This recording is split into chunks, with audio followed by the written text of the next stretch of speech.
I am sorry. Are you okay? Podcast is intended for mature audiences. The views and opinions expressed are those of the panelists and do not reflect in any way those of the podcast partners, sponsors, or affiliates. Enjoy. Hi, this is Michael Buffer, and you're listening to the Voice of the People. Let's get ready for Boxing Voice. Every day I'm hustling. Every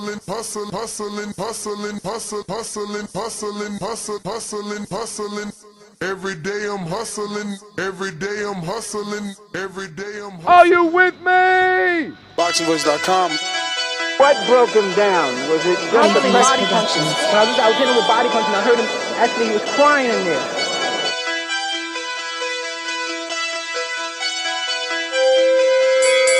You were saying that Biggs was crying when you hit him? Yes. When did that happen? And perhaps the fourth round on?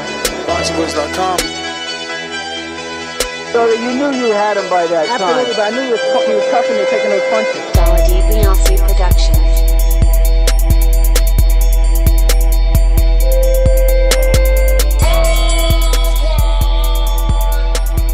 Making women gestures like, oh. Let's go, champ. What up? Welcome back, ladies and gentlemen. Welcome back to another morning edition of the Boxing Voice Radio. I am your host, Nesta Gibbs, Solo Dolo, Scarface, No Manolo. I'm sure we'll get a few co-hosts, if not, some callers to jump on and discuss. So Eddie Hearn has been making the rounds and doing interviews left and right. And one of the quotes that we're going to be discussing today is as followed, and I quote, "This is the problem with Terrence Crawford. I don't think Crawford will ever fight again unless he gets the Canelo Alvarez fight. I don't think he's motivated to fight. He's made a load of money, and he's not going to take short money for a tough fight like Virgil Ortiz. And I think the same with Devin. It's a bit where the money's killed the game a little bit because it's just unrealistic to make certain fights, but the next move is very important." And obviously this is off the back of the interview where he's discussing Devin Haney's next move and Terrence Crawford. He believes Crawford's next move is retirement if he cannot secure the Canelo Alvarez fight, but that's sheerly based off money. He believes there won't be enough money in a Virgil Ortiz fight, but we don't know what Turki Al-Sheikh intends to do with that. We don't know how badly he wants it. We really don't know how much he likes Crawford. We know he's taking a liking to Crawford. We don't know how much. And what I mean by that is, if he's really a Crawford guy and he really wants to see him continue to fight, he'll pay Virgil what he needs to pay him to keep Crawford in the game in the interim while he tries to figure out a way to get the Canelo Alvarez fight for Terrence Bud Crawford. Now, it is a sad thing because there are a lot of fights out there that we would all, as a community of boxing fans, would want to see Terrence Crawford in. I mean, a lot. I'm not saying that these are fights that have to happen, but fights that we wouldn't mind happening. Obviously, for starters, Canelo Alvarez and Terrence Bud Crawford. I think Jerron Boots Ennis and Terrence Bud Crawford. I think Fundora, Zoo, like all these are very interesting, intriguing fights. Maybe Crawford is the favorite in some of those. Maybe he's not. But I think those fights need to happen. And I would like to see them happen. Crawford Zoo, why not? That's a great fight. I don't get why not. Virgil Crawford, another good fight. I've been always throwing Lubin's name around. Obviously, Lubin is a step back now since Crawford has already won a title at that division.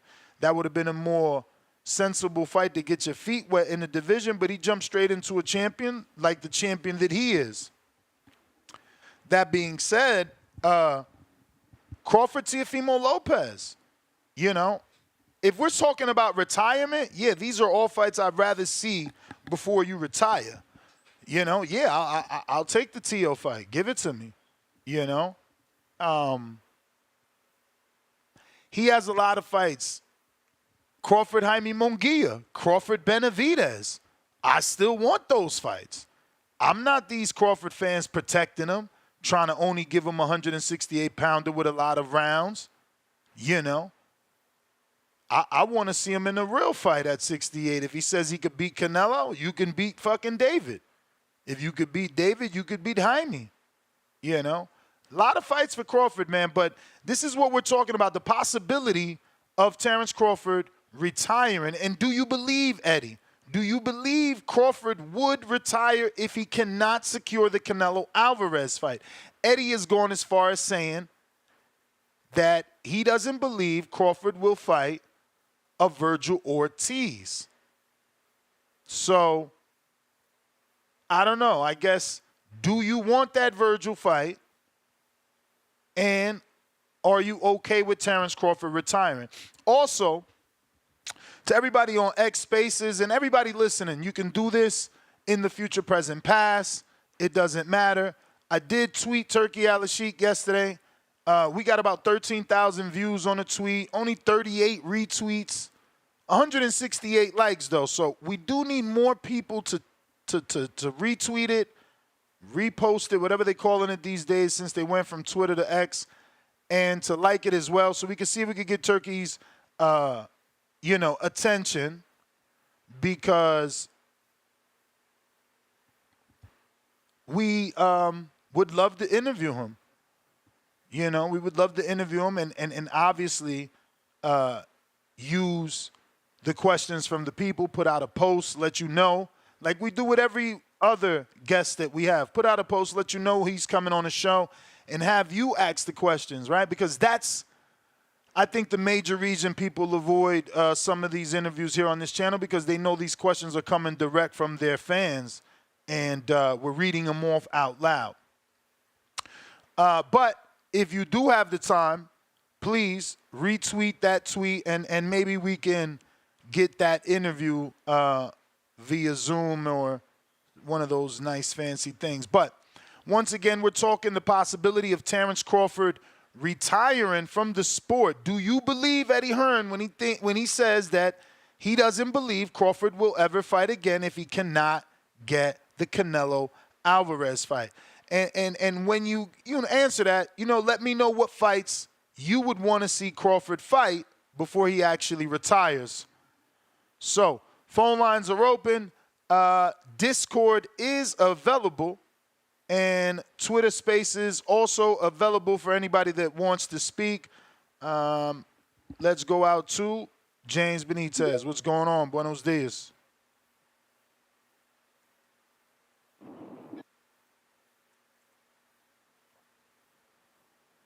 James, you there? You muted yourself, champ.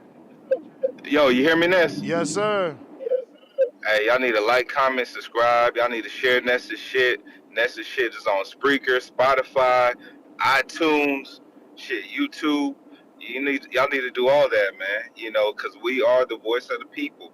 Hey, man, good morning, Ness. Now with this Terrence Crawford news that Eddie Hearn is saying, I think he's right. I don't think Ness. I think Ness. I think Bud's pretty much now. He's at a point in his career where he really is in those silk sheets, and he needs a fight like Canelo to really get out of bed, to really do a real camp and be motivated. He feels that he proved that he competed at 154. He feels that he beat the best champion there already.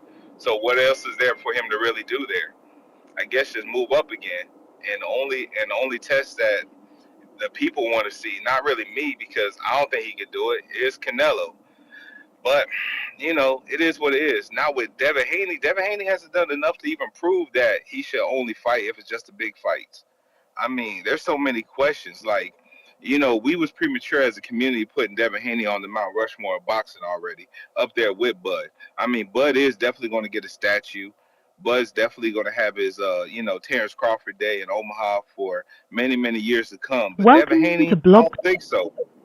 Devin Haney ain't gonna get the same credit out there in Oakland or in Vegas, man. So Devin Haney just need to fight the fights that he come, and he need to prove that he's a viable champion going forward. But what I would like to see Bud do, I would like to see Bud fight T.O. I think it'll be a good build-up. I would like to see Bud fight Virgil. Hell, I would like to see Bud even fight Charlo or Tim Tszyu. But those fights, they probably won't make the money that he's actually looking for. At least before he exits the door of boxing and puts the gloves up for good. But Ness, shout out to you and shout out to the community as always. I'll catch you on the next one. All right, James, appreciate it. If you're watching this on YouTube, don't forget to hit that thumbs up button. It's going to put this episode in the eyes of boxing fans that don't know we rock out every day, twice a day. Right now, we're at 231,580 subscribers, so we need about another, I'm going to still say 500 because you win some, you lose some every day. Phone lines are open if you want to call in via your landline, your office phone, your cell phone, 1-563-999-3427. Press 1 one time to voice your opinion. Discord also available for those that want to use that way of communicating. Let me see here. Looks like up next we got Ace Side 55. Ace Side 55. So it sounds like Ace Side, but it's really Ace Side. Welcome to the contender level. We got Mr. Lemons in 816. Welcome to the contender level. Is the 816 Kansas? I feel like it is. It could be wrong, though. Little Mio Joe Pilot, what up? Yo, you hear me? Perfect. Ah, man, que lo que? Yeah, man, I'm with James Benitez, man, and I'm kind of with you. I think Bud should have kind of chased 51, 52-0. He should have chased the 52-0 or 51-0. I forgot how many. Floyd's 50-0, right? Or 51-0. Yeah, whatever. He got to chase 51. To beat him, he got to get 51. Bro, he should do that because there's plenty of fights still there. Like James said, why not Turkey?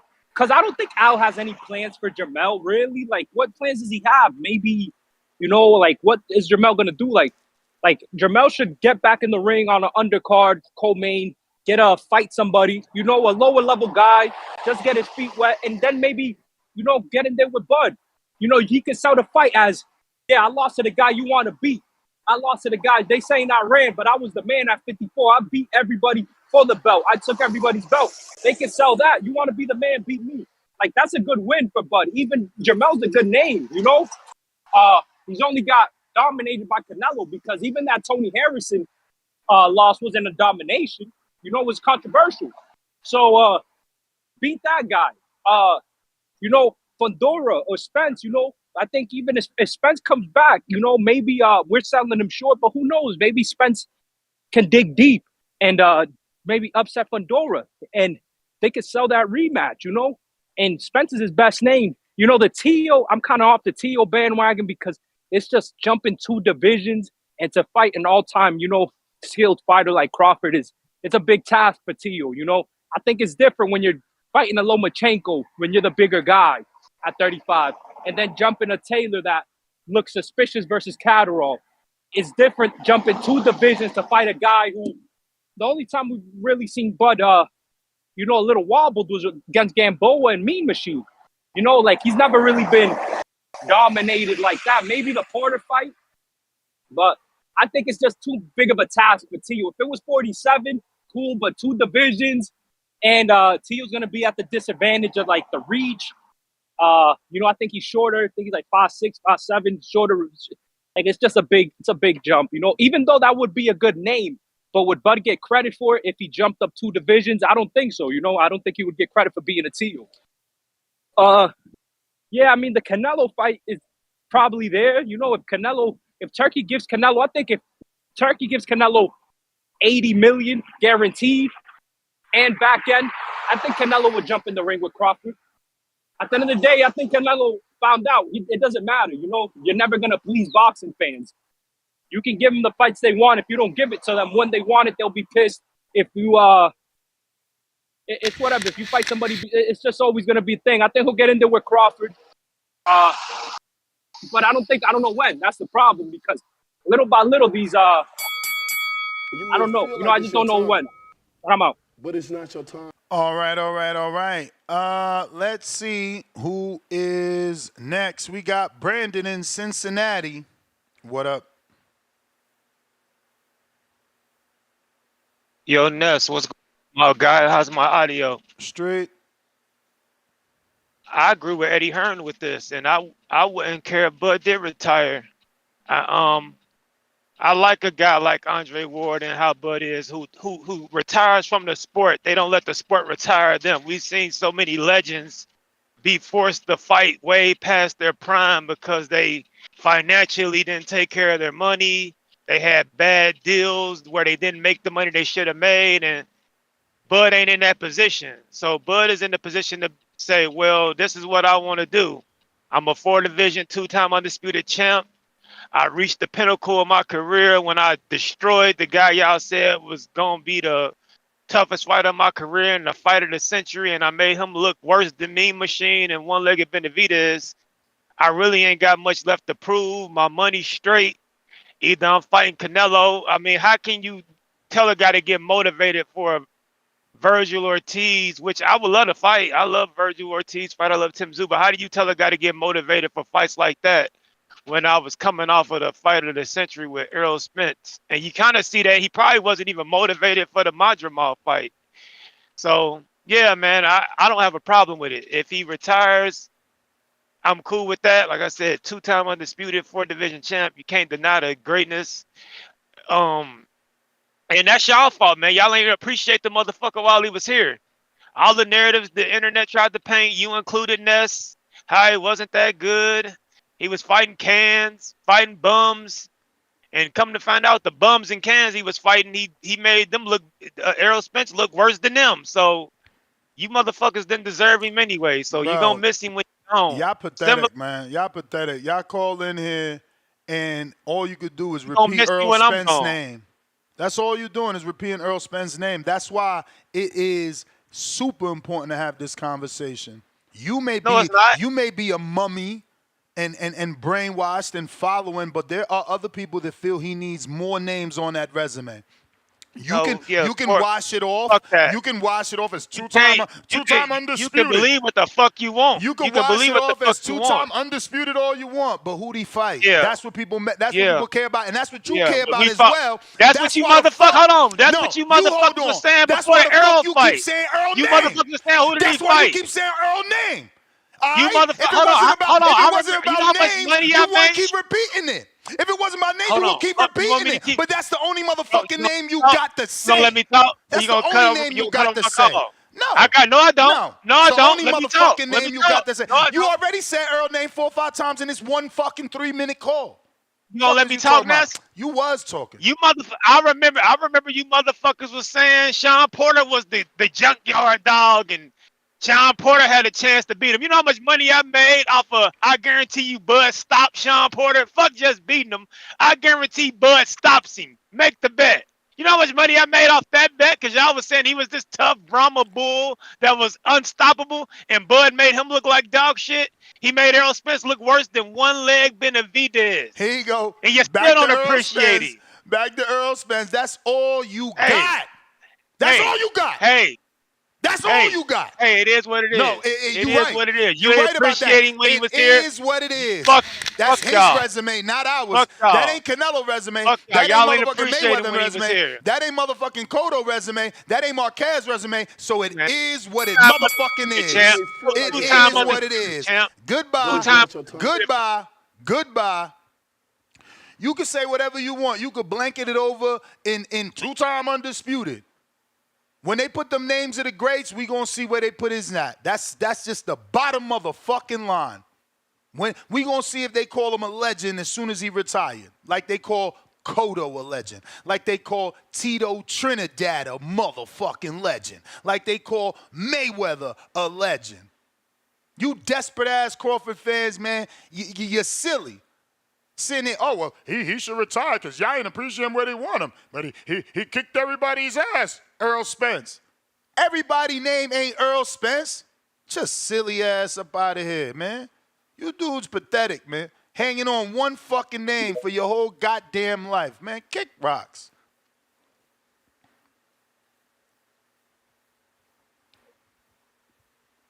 Chill Town, what up?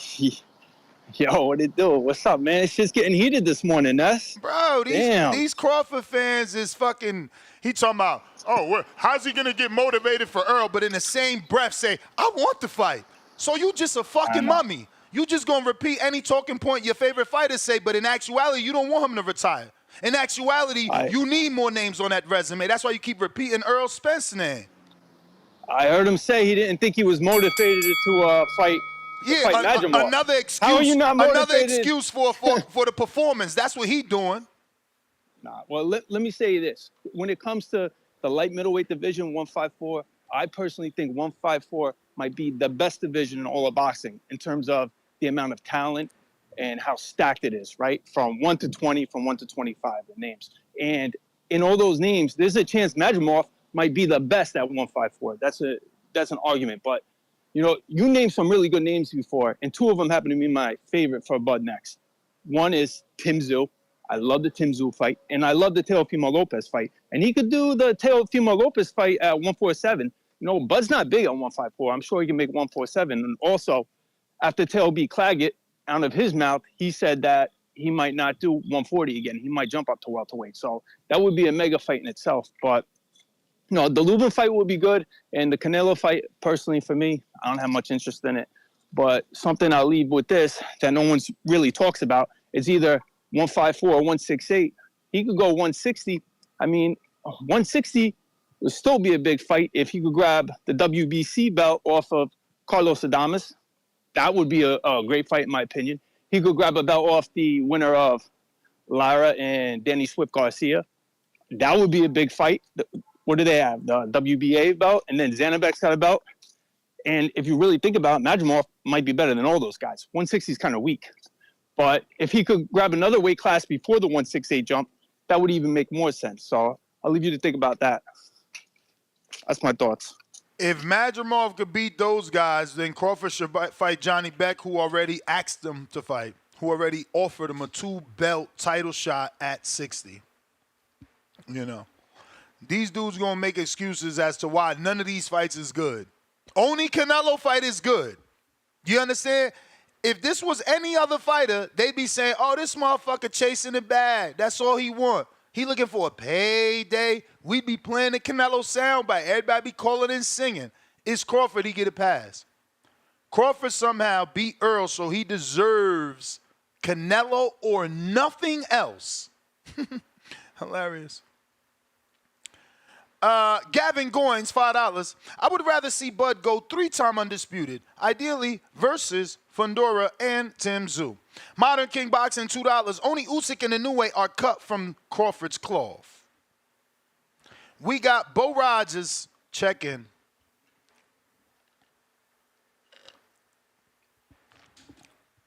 Yo. Yo. Yes, when I first started calling in here, now I look like a genius, don't I? When I first started calling here, the first thing I ever talked to you about was Terrence Crawford. But it's not your time. I told you about Terrence Crawford. He don't want to fight nobody. He waits and waits until other guys have been in wars or whatever they've been in, then he take them out. Let me tell you something about a guy like Terrence Crawford. $4 million a year is good money to him because most people don't make that. That's good money to Terrence Crawford. It ain't about the money. He don't really want to fight Canelo. He don't want to fight nobody. He don't want to lose. So he not going. You see how easy he took that fight just now on the Riyadh season. The reason why he took that fight and he didn't even make a big deal about the guarantee and all that, because he knew he was gonna win that fight. He didn't, but it scared him though. It scared him. That dude, was more tougher than he thought that dude was gonna be, and it also let him know that he ain't as tough as people thought he was. Earl Spencer, that's my boy, but he would go. But Terrence Crawford has been trying to get over on Bo. Alex Sheet. Yeah. Hey, He Bo. got over on Bob Earth. Bo, Bo, Yeah. Bo, Can Bo, you Bo, Bo. I'm gonna come right back to you. I still owe you 2 full minutes. All right, I got a guest came all on. right, cool. That's cool.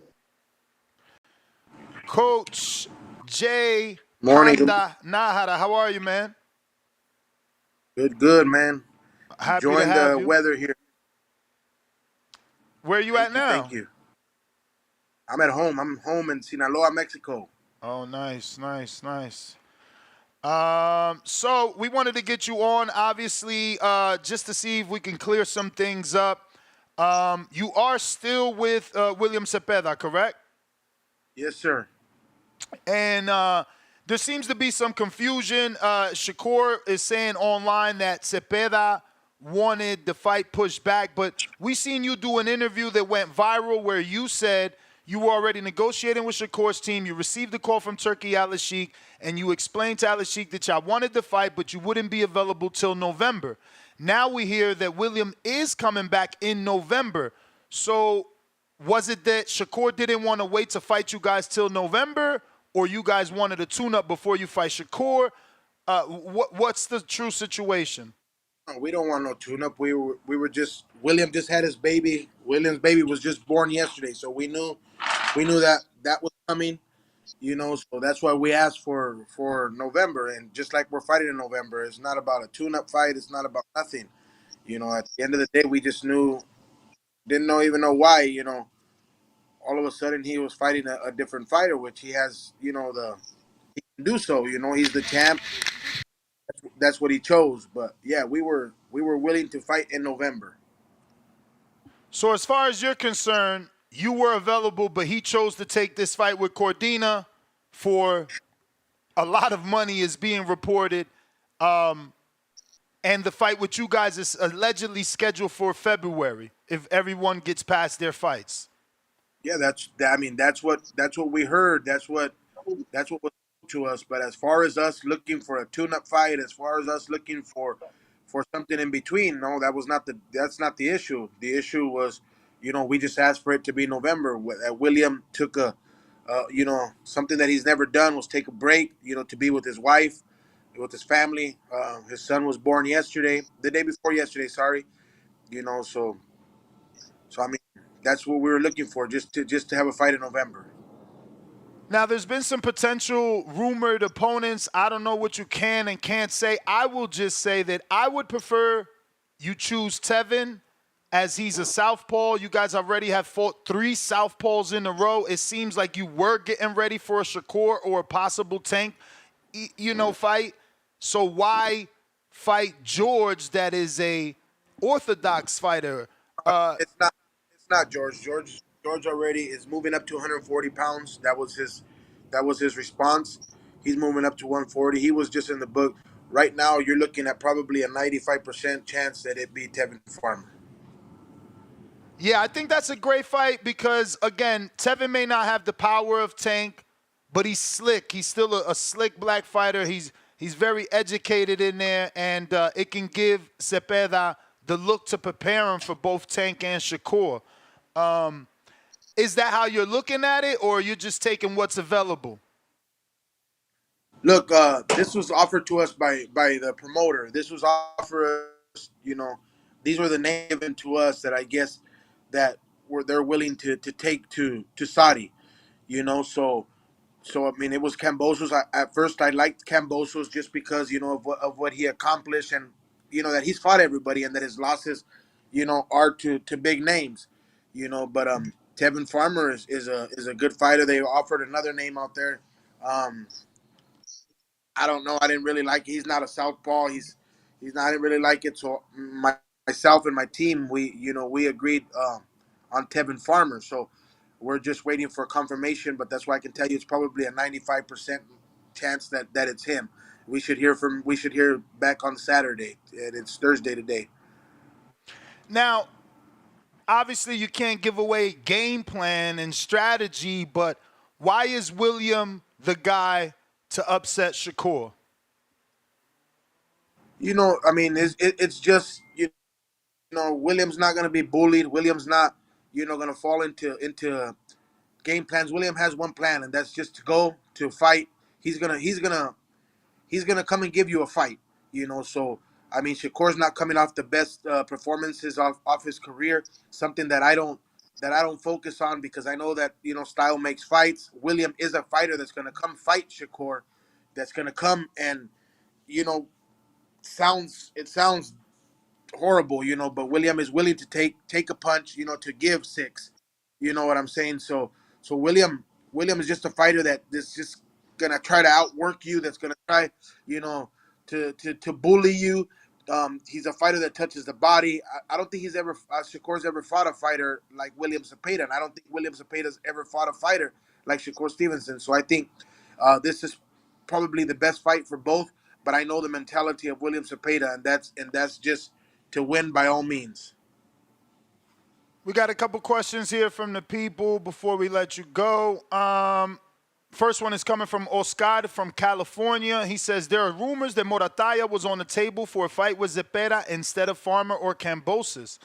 Thanks for coming on the show and keep up the great work with the stable you are building in Sinaloa. Future looks bright. That's true, absolutely true. I as a trainer rejected that offer with Murutaya, and I'll tell you why I rejected that offer. Nothing against them. I just think we've worked so hard to get here. We've paid our dues. To be here. We've worked really really hard. To become number one in all the things. So I want something that's going to bring a name to us. Something that's gonna favor us. Murutaya is a tough fighter. He's a hard fighter. Like I said, there's nothing against him. I just think, as far as for us, we've paid our dues. We've done everything that we've had to do.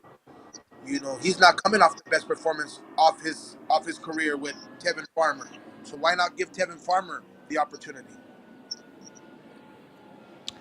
I mean, I just prefer Farmer because he's a southpaw. How much does that matter to you?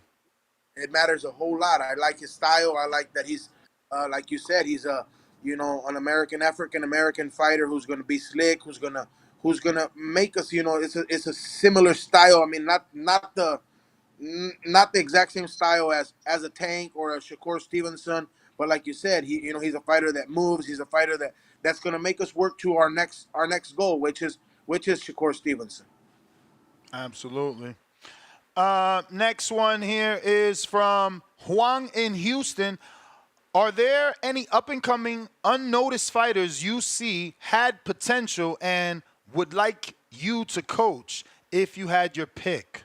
So I guess he meant is any up-and-coming fighters you might have seen that you would like to coach if you had your pick. I'm just a little different, man. I'm not a type of coach that's looking for fighters to coach. I'm not a fighter, that I would like to train. I'm blessed, man, that I get called. I'm blessed that people look for me. But there's a lot of talent out there right now. There's a lot of fighters out there, that that have so much future, that have so much potential. World champion material fighters. We have some here at our gym. We got kids. We got a kid fighting tomorrow, Misael Aldana, who's a tough fighter, has a very tough fight, because we know that a lot of fights here in Mexico sometimes are tougher than even world title fights, before they even get there. So he has a tough fight tomorrow on ESPN Knockout as a co-main event.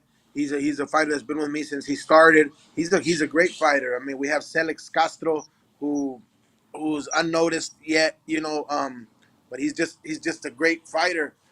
We got a lot of fighters out there, but I mean, as far as me looking, I would want to train this guy. I want to train that guy. I don't.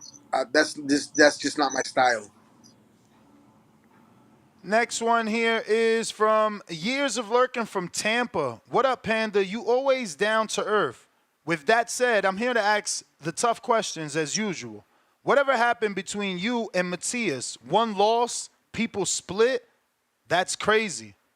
No, that has nothing to do. This was something that was discussed before even a loss, or even that Subriel Matias wants to move his camp to Puerto Rico. I'm not willing to go there because I have my camp built here. I have 16 years of camps built here. I got my team here.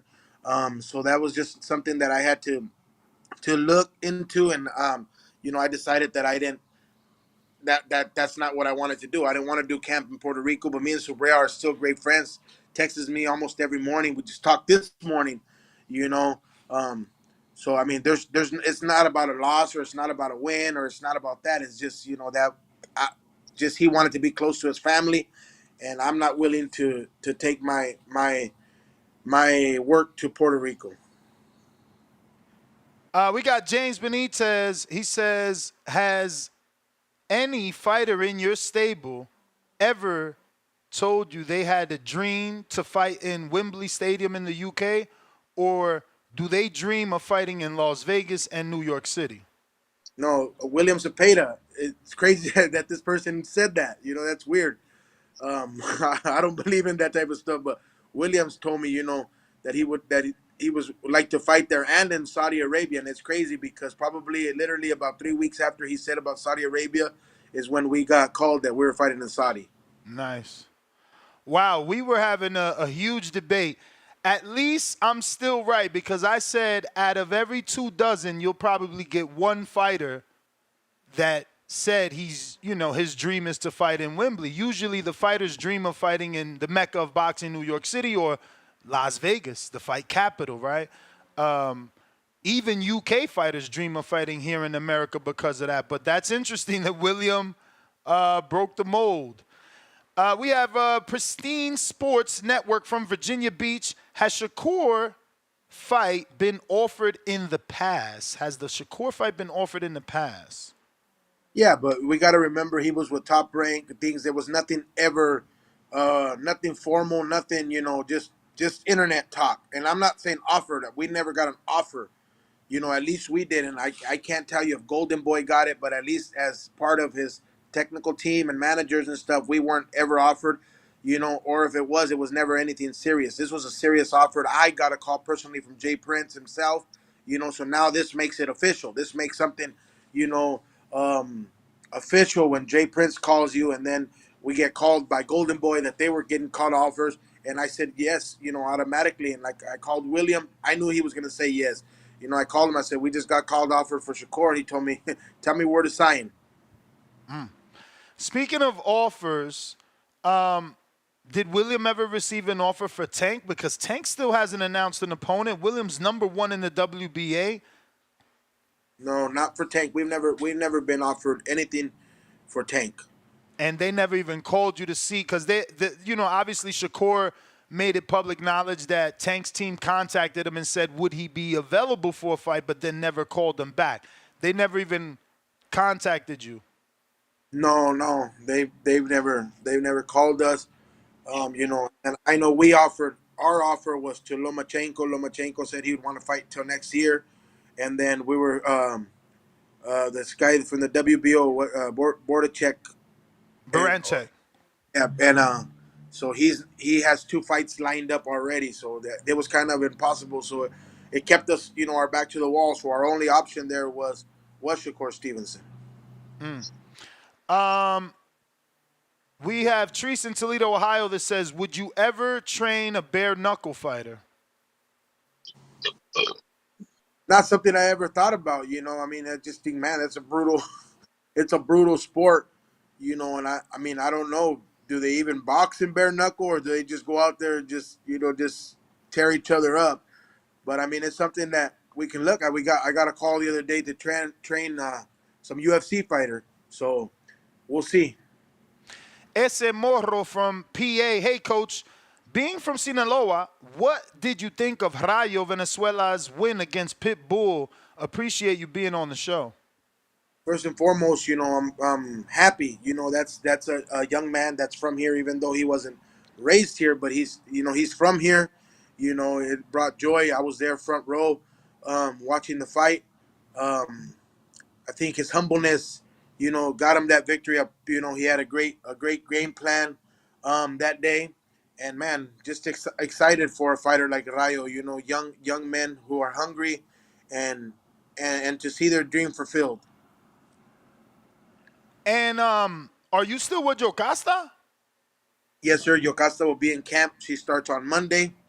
She's already started in Costa Rica, as we know that Yocasta is a huge, huge superstar in in Costa Rica. I mean, it's amazing, you know, what the Costa Rican people do for her and everything. So she's there. Her sister's on a reality dancing show, so she was getting everything situated. She'll be in camp on Monday.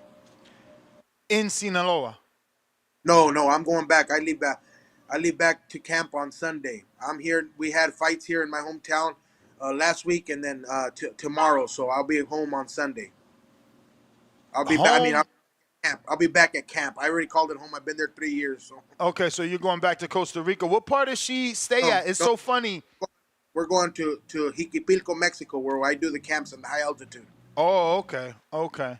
Yeah, so It's so funny. I didn't know how popular she was. Me and my wife went to Costa Rica for like part of our honeymoon, and I immediately started asking people. Like as soon as I got in the cab, hey, do you know this girl named Jocasta? You know Hannah Gabriels? Bro, they really know them. The two cab drivers told me that when those girls fight, they shut down the city and everybody gets to go. It's crazy. Because I always ask these type of questions. I remember going to Tuscaloosa and asking about Wilder, like, but the way they reacted for Jocasta, it was pretty amazing, man. They really love her. In the airport, I asked people, and they knew, like the workers, they knew her. Everyone knows her. It's like a household name. It's crazy. you know, it's unbelievable. You know, the first time that I ever went to Costa Rica, Yocasta was there as a commentator before I even trained her. Before she didn't even fight, you know, just to see how people, and I was like, wow, this is amazing. And then, you know, second time I went, you know, was with Yocasta. It's just crazy. I mean, I put on a Yocasta shirt when I go through through customs, and they don't even check me. You know? I gotta try that then. No, honestly, they know, and you know, coach, and you know, it's crazy. Her last fight, you know, there was a total of 19,000 people, a full out stadium, you know, soccer stadium. That's crazy. You know, that's crazy, and good for women's boxing. You know, good for Yocasta, good for that. But it's just amazing. It's mind blowing to see how much love and respect she has in Costa Rica. Yeah, man. It is. It is very, very impressive. Let me see. I think that might be everything, Coach. Refreshing here from the people. Make sure nothing snuck in. But can you give out your social media for those that don't know how to follow you? Yeah, I just use Instagram, which is Panda Boxing MGMT for Panda Boxing Management. It's what I use the most. You know, my Facebook is J Najar. Um, but yeah, you can find me on Panda Boxing Management. Wait, but Najar is Nahara in Spanish, right? Najar, without the A at the end. Oh, Nahar. My last name is Lebanese. I don't know which one of my grandpas was out there messing around or what, no way. But wait, is it Mauricio part Lebanese? Yeah, so but I don't know which one of my grandmas was out there messing around or one of my grandpas, but it's Lebanese. It means carpenter in Lebanese. The last one just snuck in 2 minutes ago. DC3 from Houston. Do you think William can adjust to fighting a superior boxer like Shakur Stevenson? Absolutely. Absolutely. And like I always, you know, people always ask me, do you think he's ready? I'll never know until the day we're on that ring, you know? But absolutely. I think William is a special breed. I think his discipline, I think, you know, his hunger. William, you know, has just been, you know, it's forced to fight the way he's fought, you know, but William, if you give him an opportunity, he's a slick boxer. William is not a southpaw. He fights at a southpaw stance, you know. There's a lot of things that William can do that I think you guys haven't seen yet. You know, things you see in the gym, things, you know. But, I mean, it's just been beneficial for him to fight that way because of the opponents. Well, Coach, that is all the questions, man. Thank you for jumping on the show, and we appreciate you. Look forward to getting you back on. Thank you, guys. Thank you, guys. Have a good day. All right. There you have it, ladies and gentlemen. Coach Panda. That was good. So now we know. No offer from Tank, no phone call from Tank. And now we know. Again, I bet you we're still going to get people calling in saying, oh, William Duck, Shakur, that's why he's fighting Cordina. I told y'all, he doing a Crawford. He doing a Crawford. We was okay with Crawford doing it. I mean, I necessarily wasn't. You know, I was, you know, on the wrong side of that argument. People weren't happy. Their excuse for Crawford was it's $10 million, Ness. He's got to get the bag. So it's no difference here, you know. Shakur's allegedly getting a lot of money, is what Eddie said. He said the $5 million wasn't true, but that it is a lot of money. So, you know, please, let's stop blaming Cepeda.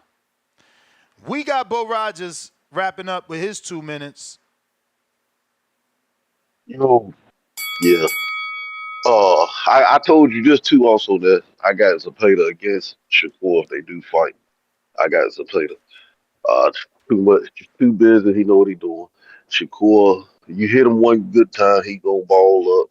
You can keep him in that defensive posture against the ring. You just gotta put pressure on him and don't aim for the head. Just beat the body up. It ain't that much to Shakur. I like him though. But back to Terrence Crawford. He don't want to fight nobody. I told y'all this when I first started calling in. He don't want to fight nobody, and he don't really want to fight Canelo. He won't hurt. He really won't hurt to offer him about $20 million to fight another guy on the same caliber as the guy he just fought. He'll be willing to take a chance on something like that, but he ain't gonna go sign with Al Heyman there and have to go through all that. He beat Earl. He want to leave it at that. That's why you cannot be giving these guys all this credit and blowing them up because they winning belts when you watching how they getting these belts. You know, like, ain't nothing wrong with, he beat a couple people up, but he is tough. He a good fighter, but he don't want to really fight nobody.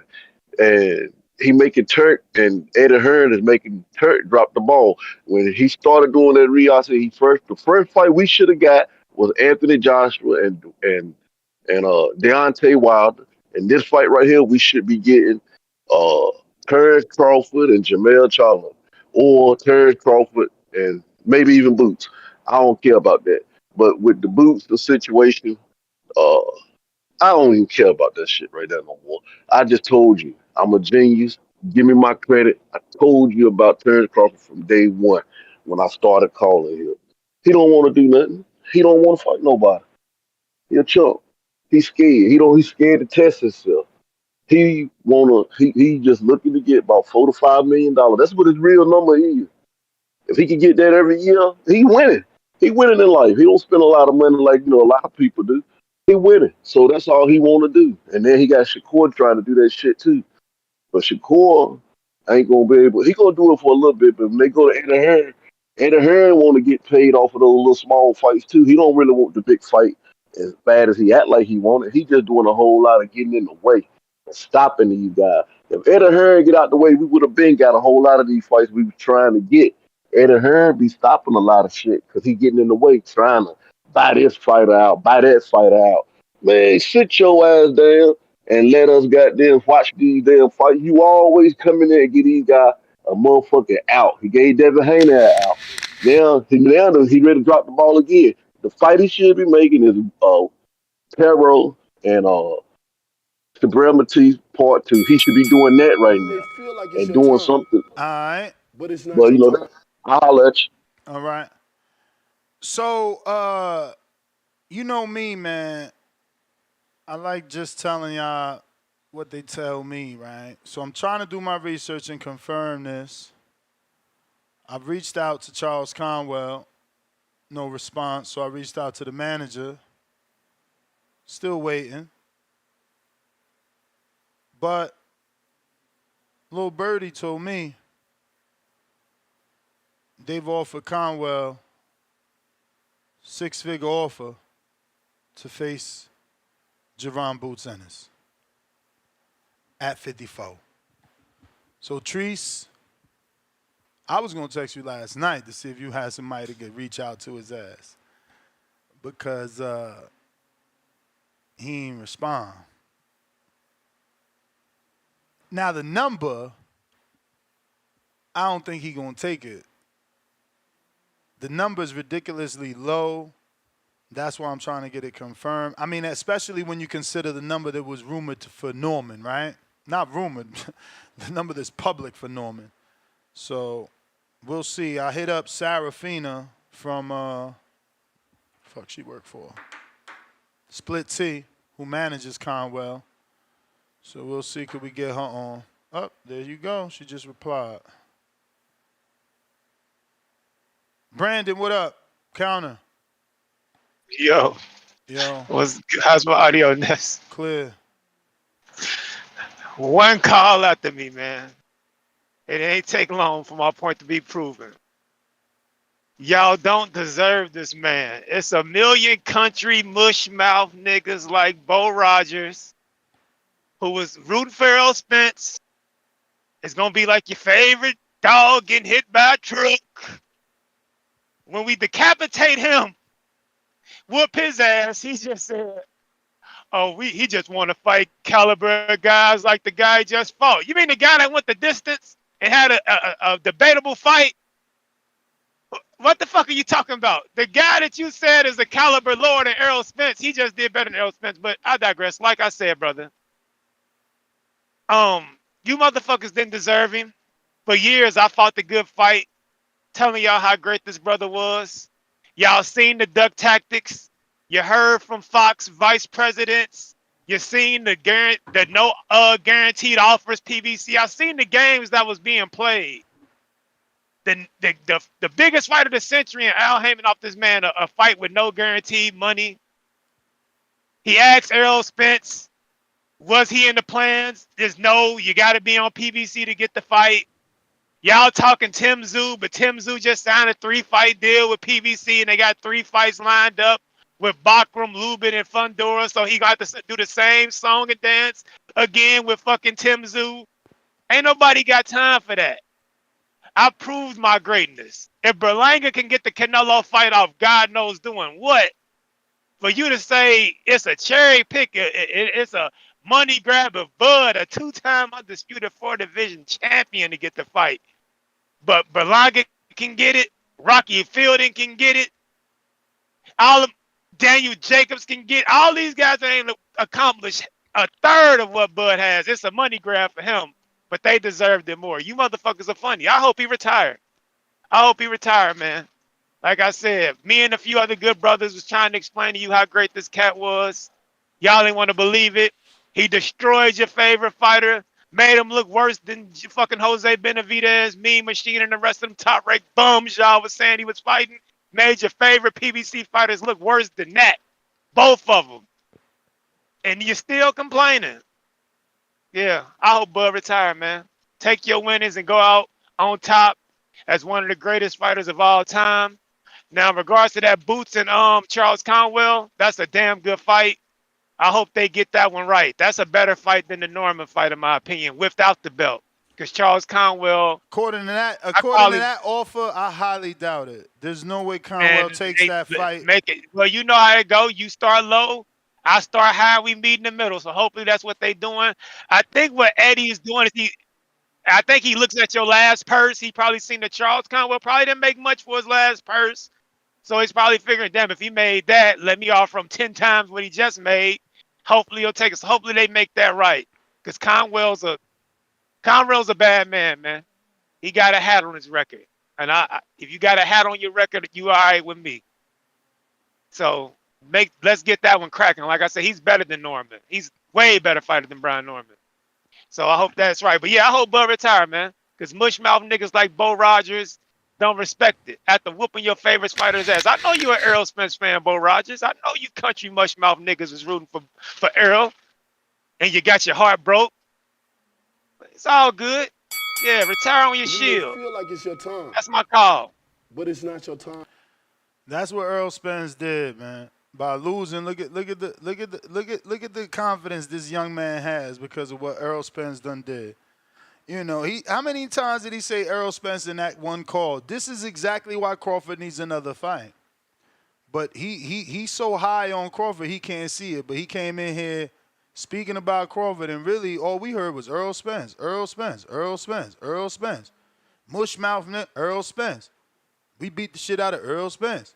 We beat him. We beat Errol Spence better than all the top-ranked dudes. Y'all said was Buns. Errol Spence. Errol Spence. Did he even say Crawford's name? Lord have mercy. Shame on you, Earl. This is all your fault. You done created monsters all over the world. DC3, what it do?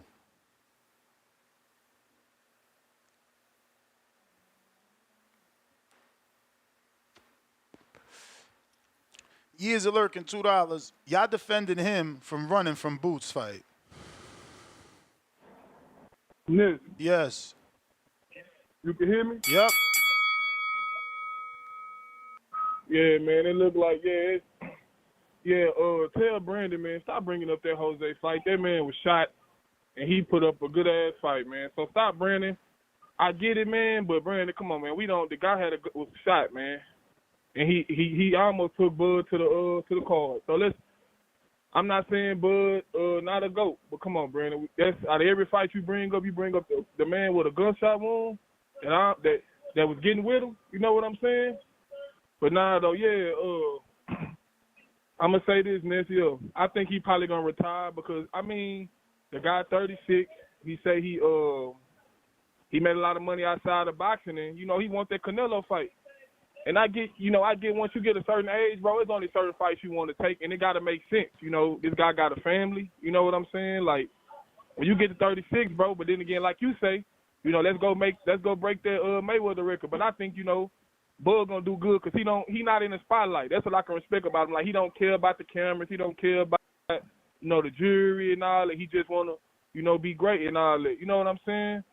So I feel like he gonna retire if he don't get the Canelo fight. But it'd be nice if he did go undisputed at 54, because it's some guys, like I was saying yesterday, like that if he go undisputed in 54 and knock off the Fundors, the Zoos, he get the Cholos, and possibly he get Boots, I ain't gonna lie, man, some names, it's gonna time to really start. Because like I said, I'm one of them guys who look at his resume and be like, his resume a little shaky, He did a lot in the sport, don't get me wrong, but he beat a Sean Porter that was already beat. You know what I'm saying? And he beat a Earl that was, clearly Earl had some. I'm not finna take that away. That's Earl's fault. I ain't finna bring all that up.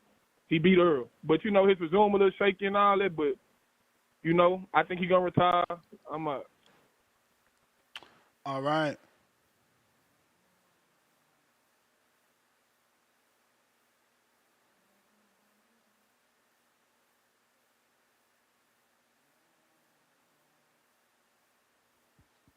Cliff, Connecticut. Apologies for the delay as I'm texting numerous people trying to find out.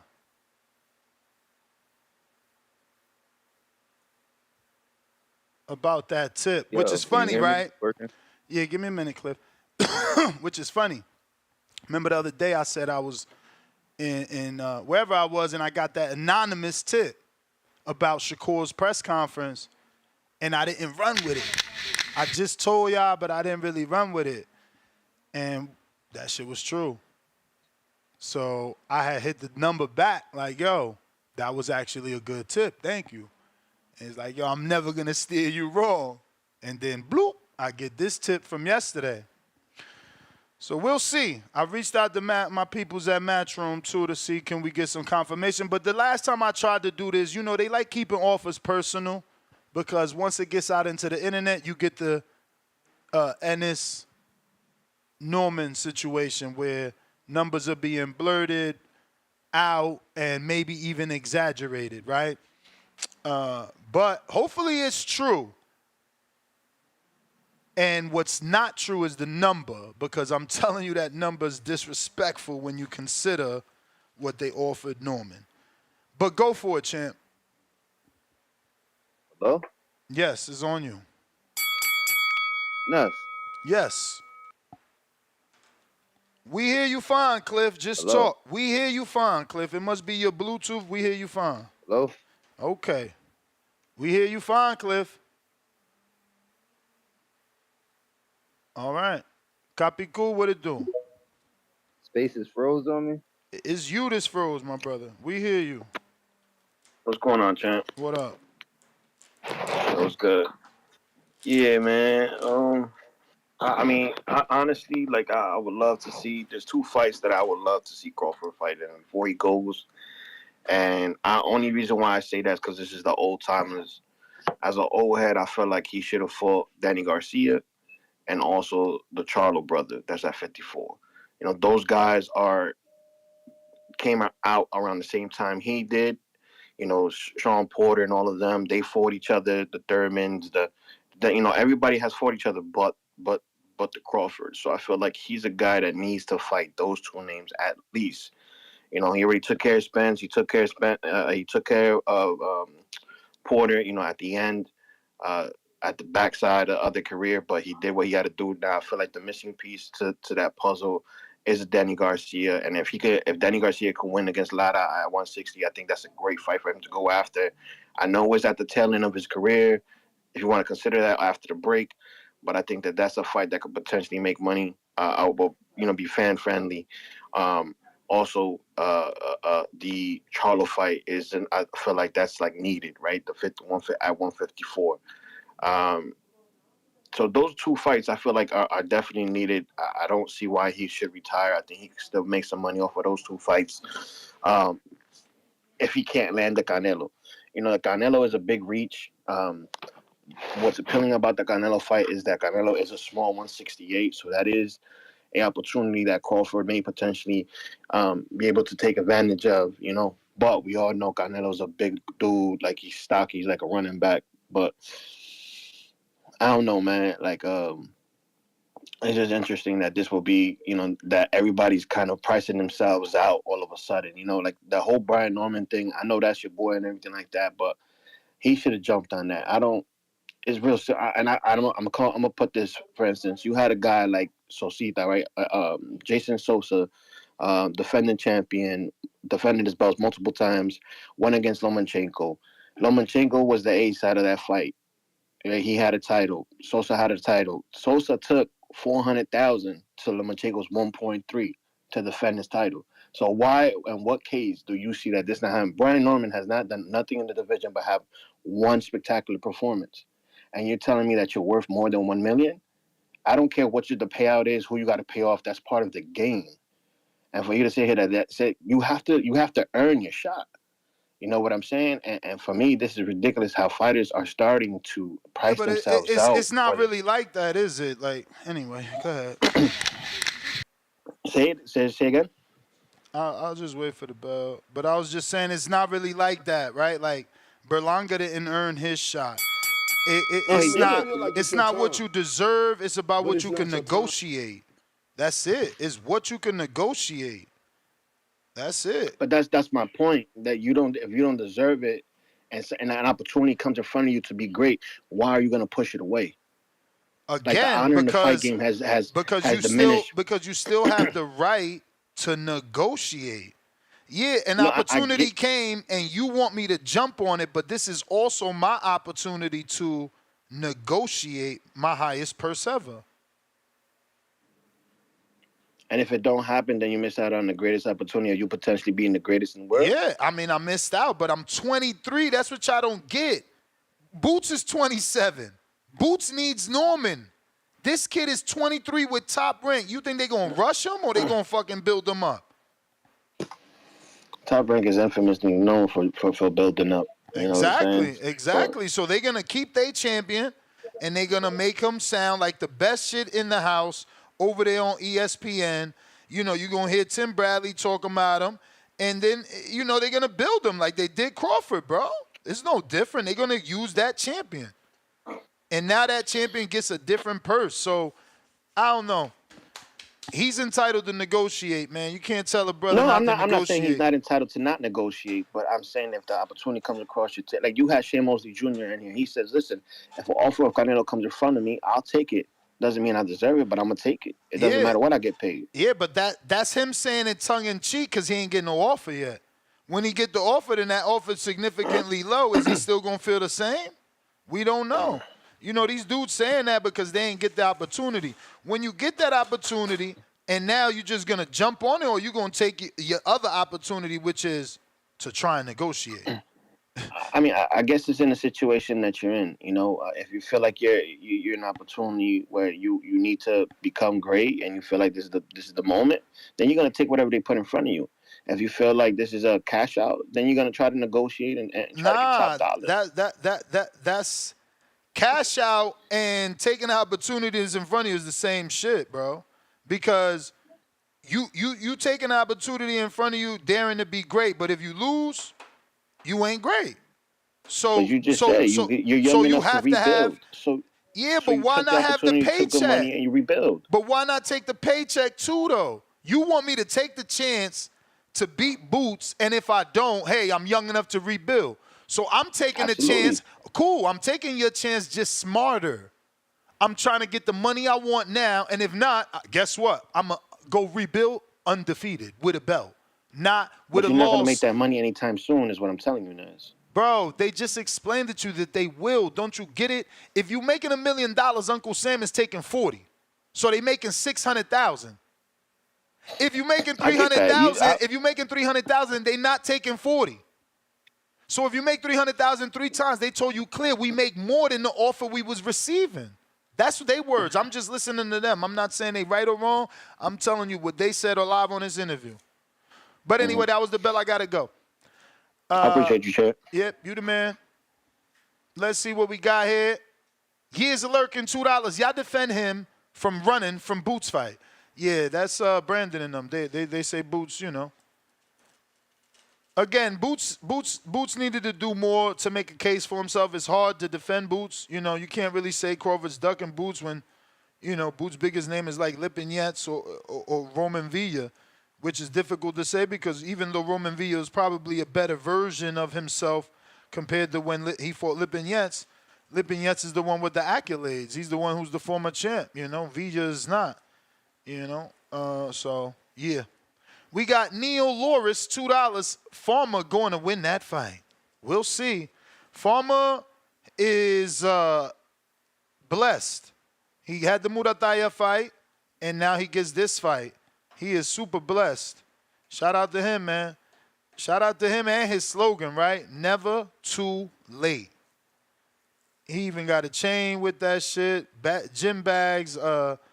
Yeah, man. Never too late, man. Farmer turned it around again.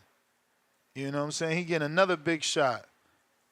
And shout out to his manager, Elliot, man, because, you know, he getting a Saudi Arabia opportunity because his manager, Elliot, he's from Dubai. He's been doing business overseas for a minute. Shout out to Elliot. Shout out to Elliot. Neil Loris, $2. We read that. Pistol Parkway Mozzie, we want to fight in Wembley too, Ness. Crying out loud emoji. DC3, $2. Bo Rogers hates Bud Crawford. Adrian, $2. Better not retire. That resume cheeks. Chastity Thomas, $10. Why are men talking about what other men deserve? You can't tell nobody what they deserve. Weird convo. Low self-esteem and lack of awareness of how much money is really out there. At least we're on the same side of the argument because I said it's what you can negotiate, you know. And for those that know, you know, I went through that, you know. I wanted to negotiate. A friend of mine didn't want to negotiate. And it's like, well, this is where we part ways because I'm not just taking anything. I'm not in a position where I need to take anything. And that's why Norman's, you know, response I respect because he's like, bro, we ain't broke. And I haven't struggled since 21 years old. My son's not hurting. You know what I'm saying? And his father is a fighter, former fighter. So he made his mistakes. He's learning from his mistakes, and he's not going to try to commit them same sins with his son's career. That's why his son is signed to Top Rank at 23. That's why his son is the one with the sparring rumor of beating up Terrence Crawford. That's why his son is one of the current youngest champions because he learned from his mistakes. But y'all sitting here calling him stupid. But he did. He the one put his son in this position. It's crazy to me, man. I'm always drawn to these father-son relationships, and people always seem to dog them. But it's like they dogged Bill Haney, they dogged Angel Garcia, they dogged Teofimo Lopez Sr., but these are the men that got these guys there. I don't get it. Phone lines are open if you're interested in calling in. That number to call is 563-999-3427. Make sure you press that one button only one time. That's going to let me know you're ready to rock and roll. And we will get you on the show. Looks like we got ourselves a new caller here. in Boston, Massachusetts, in the 617. Who's this? Sonny. Sonny, talk to us. Salute, man. Shout out TBV. I think that if Crawford wants to retire, that's cool. And if he wants to sit out for the proper fight for his legacy, that's cool too. You can only fight the opponents that you can get. And if he can't get the names that he wants, you can't hold nothing against him. I don't take it as a slight that Canelo doesn't want to fight him. It's just like people have other options all the time, so it don't make no sense to take that out on anybody.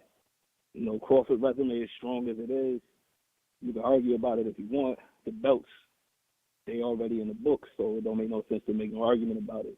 So if he don't want to really, you know, go out on a high note against like Ortiz or Zoo, that's cool.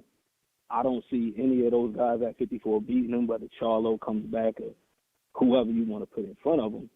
The idea of him moving up and then Benavidez coming back down to 68 is interesting, but, you know, if Benavidez left 68 knowing that Crawford was there, I mean, not Crawford, but Canelo was there, I don't see him coming back down just for Crawford. So you can only fight who's in front of you, man. If you want to walk away, like Hearn is saying, that's cool. There's nothing wrong with it. Yeah, I don't know, man. I guess we different, but you know, I'd rather see him fight. I'm not like Brandon from Cincinnati that is like, oh, you know, you guys didn't love him. Now he's gone. Ha ha. Like, that's weird. You know what I'm saying? Like, we want to see great fighters fight. And guess what? Not even Floyd had this type of back half run where it's like, oh, I'm only taking a big fight or I'm not fighting. Fuck out of here. Like, Floyd fought. You know what I'm saying? Like, these standards that we're setting for these dudes that ain't even accomplished what Floyd has accomplished is wild. But Floyd, we knew that the Pacquiao fight was always on the back burner. So no matter what Floyd did, we was always going to be in tune because I'm saying Floyd fought 23-year-old Canelo Alvarez at 36. Bud's 36. He could fight 27-year-old Boots. You know, his fans sitting here talking about, oh, Boots ain't do nothing. Boots ain't do nothing. Canelo was 23 when Floyd took that challenge at 36. So, you know, all I'm saying is, you know, if we're going to give him the Floyd treatment, he got to act like Floyd. Difference. Yeah, no, I agree. It's just the only difference was Floyd cashed out multiple times before he got to Canelo, and that was another cash out. Bud's only cashed out once at best. So if he can't find that next cash out, more reasons to take that young Mexican star Virgil Ortiz on. That's a big fight. Money? Come on, man. How I don't make money? We've been talking about that fight for Boots all his life. No. I'm saying the money he's looking to make. That's all I'm saying. Again, you see what I'm saying? You see what I'm saying? Now we got to find Crawford. Now we got to find Crawford $20 million fights because he beat Earl. Who the fuck is Earl Spence? He fought in one division, my dude. Shakur's a 3-division champ. Devin's a 2-division champ, undisputed. Y'all trying to say Crawford deserves $50 million because he beat a 3-belt champ. Well, what the fuck does Ryan deserve for doing what he did to Devin then? He was undisputed and a 2-division champ. Like, y'all tripping, man. But Bud's undisputed in multiple divisions, right? Like, not just one. Yep, not just one. So, you know. And let's be real. There's a pattern. There's a pattern. There was an IBF young, black, hungry fighter wanting to fight him back at 140. He ain't do that. There was an IBF young, black, actually WBA, Regis. He was young and hungry and calling him out. He dropped. He ain't want to fight him. Then Jerron, young, hungry, calling him out. He don't want to fight. Come on, bruh. Come on. Y'all giving hella passes. He's going for Regis wasn't a draw then. That's all. It was the money part. That's all. Regis wasn't a draw. Then Devin takes him and does 17,000 tickets, but he ain't no draw. But the ticket part, that's what, like you said that about Devin, you said that about Boots and Philly. Like, you told me, so, like, the 15,000 in your backyard, like you said, walking to the store, that's one thing.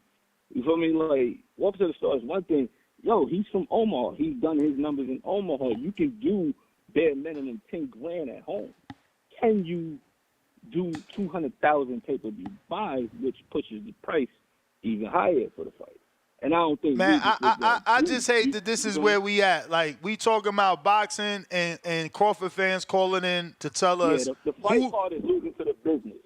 Crawford fans have called in with these phone calls. Boots don't deserve it. Crawford deserves only a Canelo fight or retirement. And then another call is, that fight don't bring no money to the table. Another call, your call was, is that the type of money Crawford looking for? Like, y'all went from his fans to his fanagers. Like now, now y'all avoiding fights. Like, oh nah, man, Virgil don't bring enough money, man. We can't get up. Like Brandon literally said, he probably can't get up for Virgil Ortiz, one of the most marketable Mexicans. He just lost one of the biggest tools he had in marketability, which was an undefeated 100% knockout ratio. But somehow, there's no money in a Virgil fight. But we've been building Virgil and Boots all our life. We was excited when Zoo was going to fight Virgil. I mean, come on, man. This is bananas, man. Bananas in pajamas. Yo, I done let you burn, though, bro. I don't know why the bell ain't ring.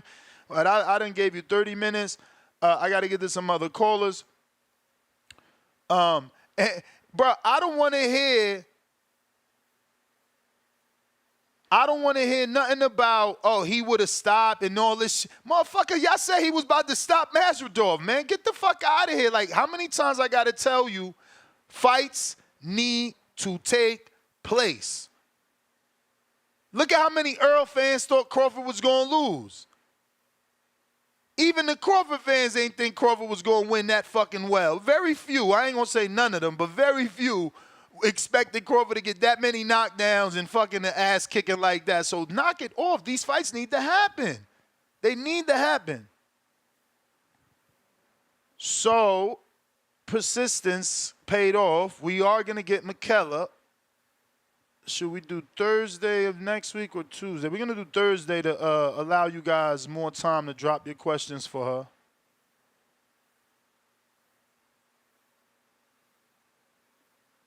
What up? Marcos? Yes. Sí, señor.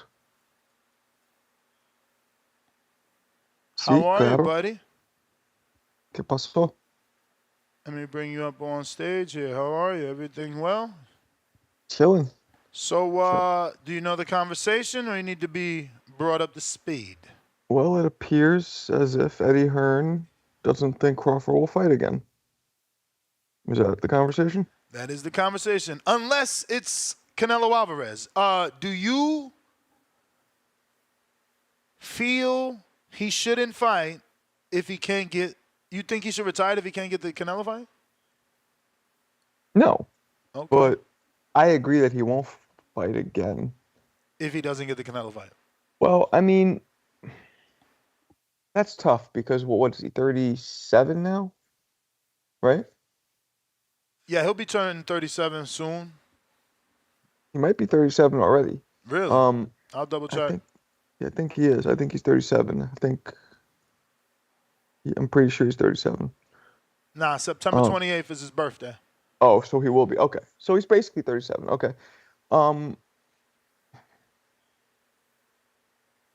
There's no real, besides like dudes like Boots, or there's no real like established generational talent for him to fight at 54. Right? Generational talent? Yeah. I mean, Jermell. I think Jermel's less likely to fight again than Boot than Well, I mean, he's announced that he's coming back, so we could take him for face value. And in terms of generational talent, I guess there is an argument, right? The father taught the brothers boxing. Both brothers became champions, so that proves the pedigree. One brother becomes undisputed, so does it make him the generational talent? I don't know. Is that you? Did you use the word generational talent? I did because so Earl was a generational talent at 47. I'm just trying to gauge this because that was a fancy word. Was he not up until that I don't loss? think. I don't think so. I mean, again, you dudes were like fucking Jesus Christ. It's disgusting how much credit they give this kid. 3 belts he won. No other division. He's gonna retire a 1-division champion. Like Adrian Broner is a 4-division champion. Tank is a 4-division champion. Devin is a 2-division, 1-time undisputed. Right. Shakur is 3-division champion. 2-time unified. No, 1-time unified. 2 ring belts. Like, what in the fuck hell are we talking about? Only Crawford fans boost this dude's resume to the levels of the gods. But you know my barometer. Like, I don't always look at belts. I look at who they fought more so, and I don't always look at divisions because some dudes just stay in their lane. My friend. Whether you believe he won or not, on paper, Devin beat Lomachenko. Who the fuck did Earl beat that's as great as Loma? The answer's nobody. Okay. But okay, so somehow we arguing about fucking Earl being a generational talent. Well then, look, to end the conversation, I'll just say this. I needed you to say that to make Jermell a generational talent. Because if we're gauging Earl as a generational talent with 1 less belt, never undisputing and losing, and then not wanting the rematch, Mel lost, rematched. Mel drew, rematched. Mel undisputed. Right. So no, Jermell's up there. So besides Jermell, who is questionable because of his mental status, or that his bigger brother That's is the more bigger mental. brother. That's the bigger brother who actually just had another freaking DUI accident and crashed his Lamborghini. It's bad. I don't know. They need to do an intervention. I can't understand why they're not. Why the family, the immediate family, like the mom and where's the fathers and the uncles? Why they not doing a fucking intervention? Because and checking you know them into it is. rehab. If somebody doesn't want help, they're just not. It's not going to work. It's not open. They're not open for it. Nah, bro. You got kids, man. An intervention breaks people. You know, you bring your mom, you bring your wife, you bring your children. They cry. They tell you, "Daddy, we need you." I've been involved in those, not for myself. And some dudes, some it works. Some are just like it doesn't matter. I mean, listen. At least try that. Were we just gonna keep letting them wow out? But I think Errol did have a lot of great victories. And in 47, what fighter was better than him at 47? Hold up. Great? Well, okay. I just want to know again. I want to know how we using the word great, because I can see great when he beat great, Kell I Brook. don't mean that he No, looked I great. can see great. I can see the word great being used when we're talking about the story that is Earl Spence going across the pond to another country as the mandatory challenger, challenging Sheffield's champion who already beat an American. That sounds great, but I don't know that the win is great. That's my point. I'm not saying that he looked great, but he got the victory over a great fighter like Porter, even though it was close. And, so my point is, what fighter was better at 47 throughout our last generation, whatever, the last 10 years or whatever it is, besides Bud, and what fighter was better than Errol? Who? I mean, it was just those two. They were the two last men standing with the asterisk of Thurman. That's what I'm saying. Thurman never fought either of those. And again, it's like the last caller said, Danny didn't fight them. They need to fight Danny. Well, Danny needs to fight for it to be complete. Like, granted, people could say, yo, it's useless at this point. Crawford did this, but again, that's what the 4 horsemen was. We all fought. Not you don't got to fight me because you beat Marcos. We all fought. Right. No, I get it. I think that by those standards, Errol was one of the generational best at welter during his career. You know what I'm saying? So I get what you mean. Like, yeah, he wasn't blowing dudes out the water. He wasn't going up weight divisions, going down weight divisions, but he was beating everybody. So, that makes him a generational talent in his division. No, you weren't beating everybody. You never beat the true man. Neither of them beat the true man in the division. I'm not going to let anyone try to forget history. The real unified champ is Keith Thurman. He beat Porter first. Right. He beat Danny first. Right. The problem is Dallas is big. Earl Spence fans were big, so they made people forget that Thurman was the true number one welterweight. You might be right, but the fact is still. I am right. Losing to a legend in Pacquiao doesn't make you less than Earl. Absolutely. But the fact is, Errol still. And I wasn't an Errol fan, but the truth is the truth. He went through everybody and he won. Some of them were closer than others, but he still won. So you got to put him up there. Let me see what we got here. Chastity Thomas. Ness, do you like Crawford? I love him. And that's why I want him to continue to fight. You think he's going to retire? There's a misconception that if you don't agree with what the fighter wants for himself, you're a hater. Why can't I just be selfish? I've already said for 14 years I don't watch any other sport. So why would I want Crawford to retire? Floyd didn't retire at 36. Yeah. Like, how am I a hater because I want him to do what Floyd and Pacquiao did? But there is something nice to be said about Bud retiring at the right time. No, it's not. Before you even go down that dumbass road, we just had them same dumbass people that's gonna have that same dumbass thought call in to tell us how, well, Ward deserves it because he retired early. He should get a Canelo payday. Well, give him $100 million to fight Canelo. You remember that a couple weeks ago? Yeah, but there's a difference between Ward retiring at 32 and Bud Crawford retiring at 36. What's the difference? They both leaving 4 fights on years? No, they both leaving fights on the table. They both potentially left pay-per-view fights on the table. Though? Virgil Ortiz is a pay-per-view fight. Tim Tszyu is a big fight. Fundura's a great fight. If he could get Fundura next, it's 2 belts on the line. None of That's it's bigger 3 than belts. the Errol fight. So if he's not going to go past what he just did, he peaked. Again, it is bigger than the Earl fight because he beat Earl. He is Earl now. That's what I'm saying. Like, he not even giving him chance to be the big fish.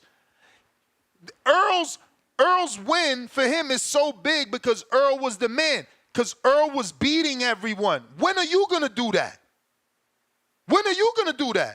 Earl beat champion Ugas. Earl went to the UK and beat champion Kell Brook. Earl beat champion Porter. You living off Earl. Like, now it's your turn to be the big fish. You the draw now. You're the name now. You're the A side now. You talk about your response to me is, well, that's not as big as Earl. He's fucking Earl. You got to give Virgil the opportunity like Earl gave you.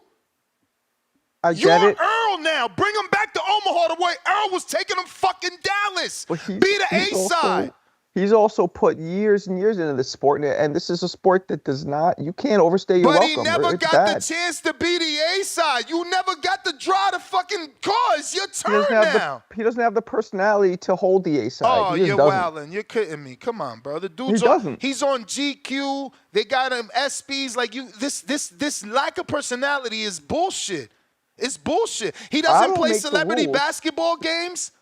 What are we talking about? How lack of personality, but his friend is Warren Buffett. What are we talking about? He's on interviews with Sway in the morning, with Charlemagne the Guy. Personality. That just means that you're popular because you just won a huge fight. Bro, no. If you had no personality, people wouldn't interview with you because you're fucking paint drying. I mean, look.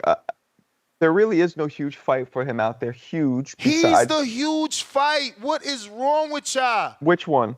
So wait a minute. Is Berlanga the big fight, or is Berlanga in the big fight with Canelo? Berlanga's not a big name. No. Exactly.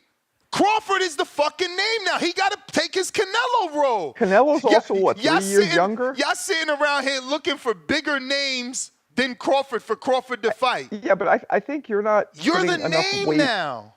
you're not putting enough weight on the age. Canelo's 3-4 years younger, which makes all the difference, man. This dude's approaching 40. My brother Floyd was 36 when he fought Canelo. Floyd is rare. Most people don't perform at that high of a level at that age. That's not normal. That's a lie. B-Hop was over 40 when he unified 175 is also the oldest champion pounds. in history, so that's not a good example. That's another lie. George Foreman is one of the oldest champions in history. No, he was first. B-Hop is the oldest. No, Foreman won his title first at 40. Yeah, B-Hop but did it B-Hop next. won it older. He was damn near. He was 49 or 50. He beat Foreman's record. I don't know about 49 or 50, but I know for a fact. But the point is, the oldest champion in history. point is, you said it's not normal. I mentioned 3 dudes that did it later and older. 3 dudes out of how many? Again, thousands it don't matter. They did it in their 40s. We asking Crawford to do it at 36, my brother. We arguing dumb shit. 37, but he's not 37 yet. He got a birthday to this month. 3 weeks, right? So I just think that makes a difference, man. When you've been fighting since you're a little kid like him, and you're approaching 40, you're 37 almost. That's a lot of wear and tear. I don't think Canelo's going to go past 37. I mean, we would have to. That's no, listen. You got to do the math. We would need to find an interview. I think he said he's got 10 fights left, or 6 fights left, or 6 years left. Right. One of those. Right. One of those. So you would have to do the math. I got G-Ball. Bud fans delusional. Don't nobody owe Bud ish. Go out there and take it. Chastity Thomas back with another $5. I don't think you're a hater, but glad you said selfish. Now I understand better. Thanks for the clarification, but I want to see Bud versus Canelo. As do I. This is the funny thing. You see, she questioned. She thought, man, maybe this guy hates Bud. Guess what, people? I manifested this fight. I was fighting with Bud Crawford fans all Earl Spence fight week, saying if he beat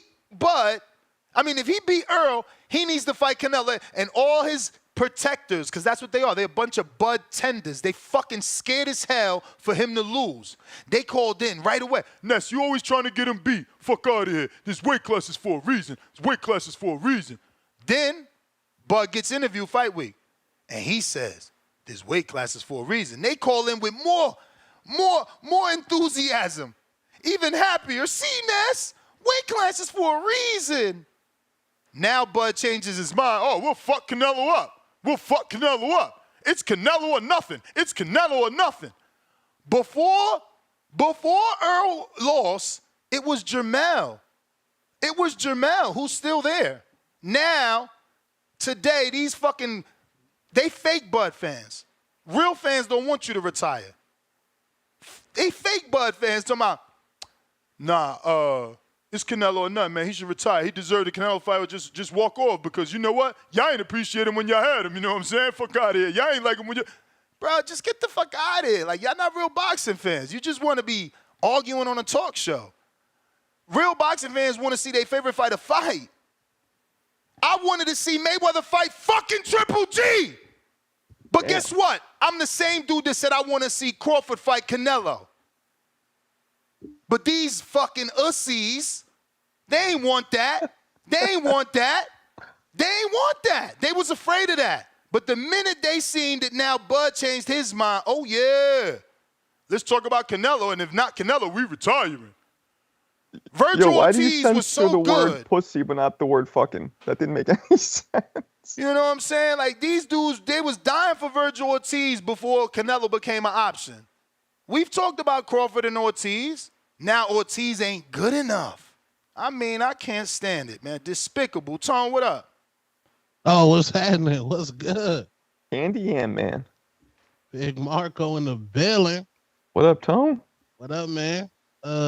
Nasty Bud trying to retire, huh? Well, I mean, first of all, this is Eddie Hearn that assumes he will retire if he can't get the Canelo fight. But based off his fans calling in, they prefer him to retire. Just to teach non-Bud fans a lesson that they should have appreciated him when he was here.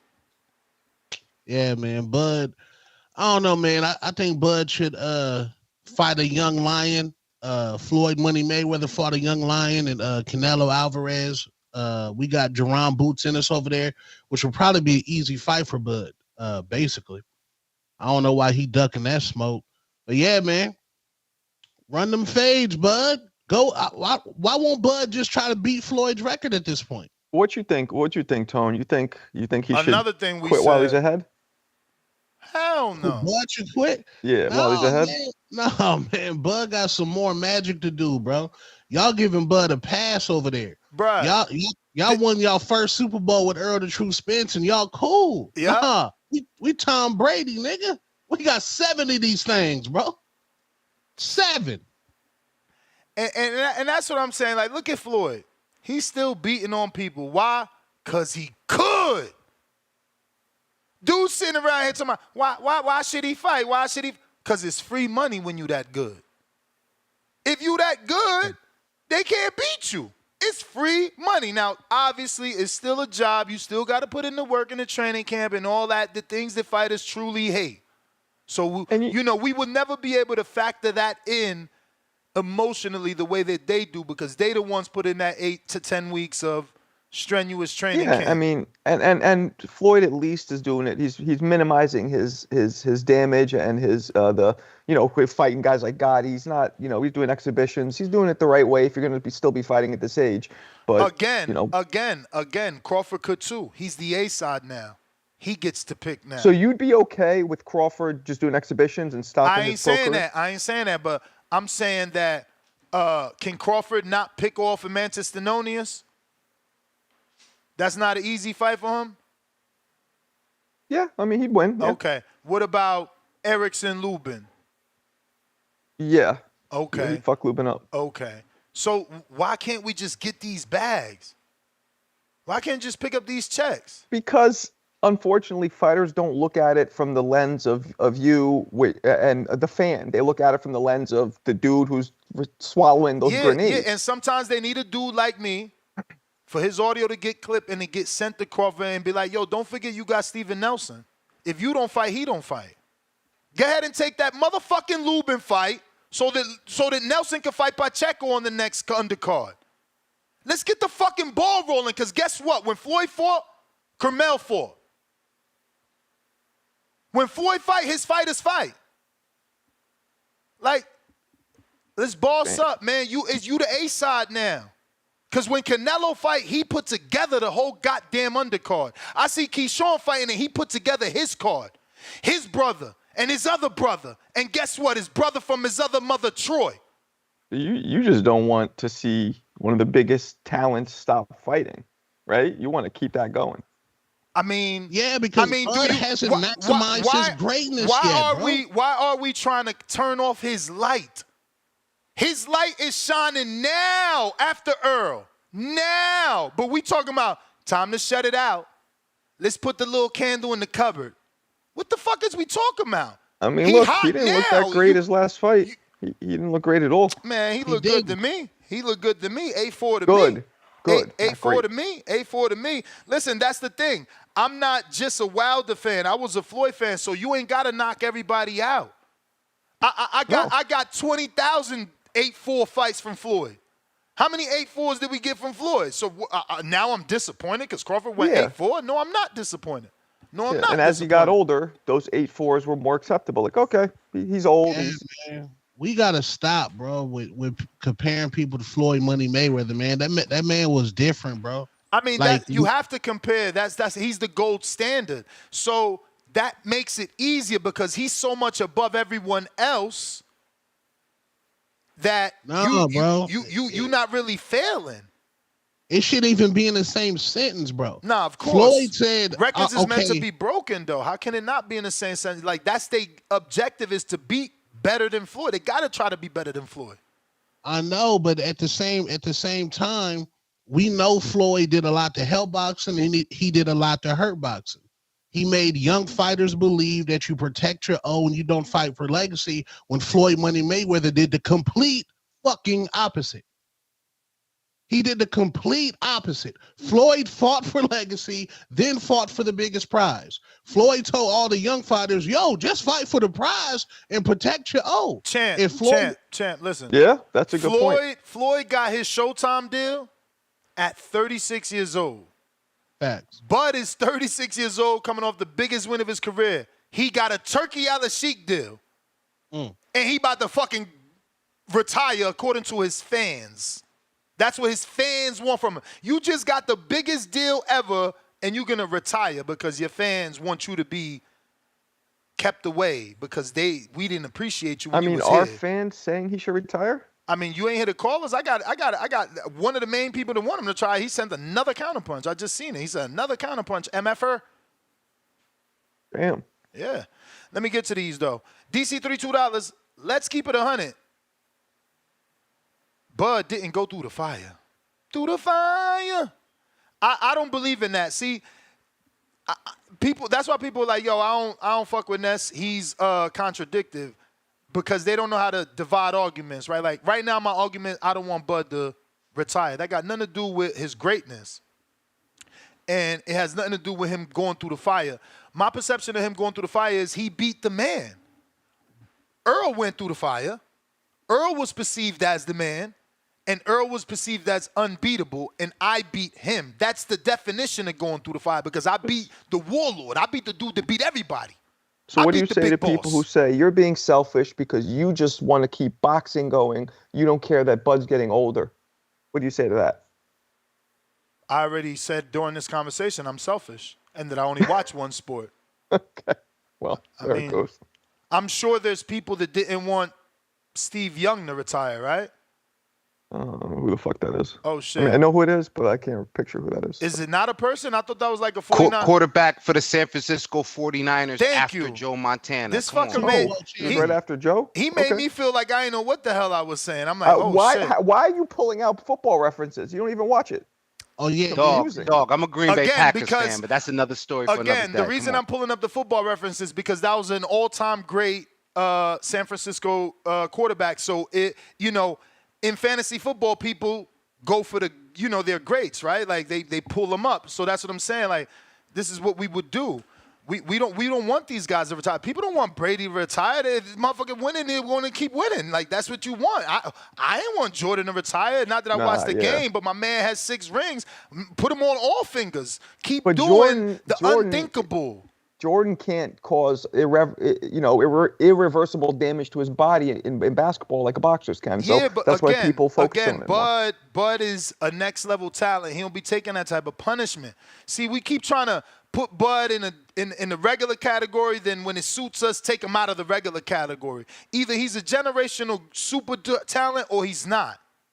It's still boxing though, man, and it's still James Toney is one of the greatest defensive fighters who ever lived, and. Champ, just tell the audience when the last time you seen Bud clipped and like hurt. This last fight, he wasn't hurt, but he was swallowing him. Hit with a significant shot where you like, damn, Bud's taking damage.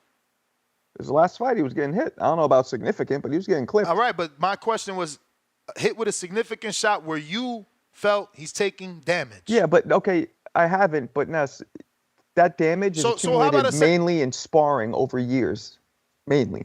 So okay, I'll give you that. I'm not there to watch the sparring and see how brutal it is, and how much wear and tear, and obviously that's something that fighters factor in is the miles in the sparring. But again, Floyd got his deal at 36. Like we got to stop giving this old man pass to Crawford when Floyd just took off at 36. Like we got to stop. There's no such thing as he's too old when. B-Hop and George Foreman, and there's mad other people that's 40. It's mad other people that's 40 out here doing it. Winning titles and all types of great shit. So we got to cut the cop. Yeah, man. And somebody in the chat compared Bud Crawford to Robert Ory. Please revoke your sports card for life. Wait, why? Why? Bro, Robert Ory was never the best player on any championship team, bro. We have to stop this, bro. No, he was always He was a great role player, but yeah, amazing role player. But I'm just saying, just delete your sports account. Yo, but if I could just give my opinion real quick, I just think ideally, when you're looking at a fighter like Terrence Crawford and you're trying to figure out if they should give it up, will we see him again, and all this kind of stuff, it's performance based, case by case basis. Like when I saw Wilder, not to pick on him in his last performance, I don't want the bum of the month club. I want to see him go chill out somewhere and make some Afro beats if that's still popping. You know what I mean?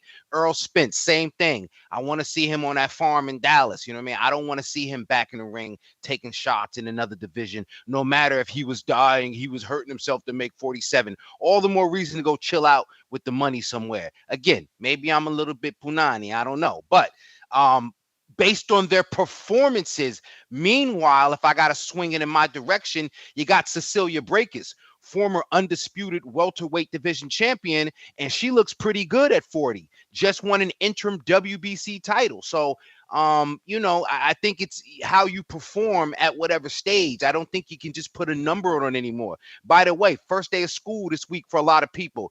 Kids ain't even graduating high school at 17 and 16 no more. Kids is graduating 19, 20, sometimes 21 years old, man. So things are different. Let's not use these old metrics to define how somebody's career should pan out. Why they graduating so late? Go ahead, Tone. You was going to get some game on that? No, I want to answer that question too. Why they graduate? Because not only are they doing a stricter requirement of the whole age thing if your birthday starts after October 1st, not only because of No Child Left Behind, whereas if you're earning credits but not necessarily passing the academic requirements for the state, what they'll do is they'll say they'll almost treat it like college. So you're like a junior, sophomore. You have junior credits, but you don't have the core credits to graduate high school in your state. So you might have to stick around and drop some of those lunches in those gyms until you take all of the core requirements.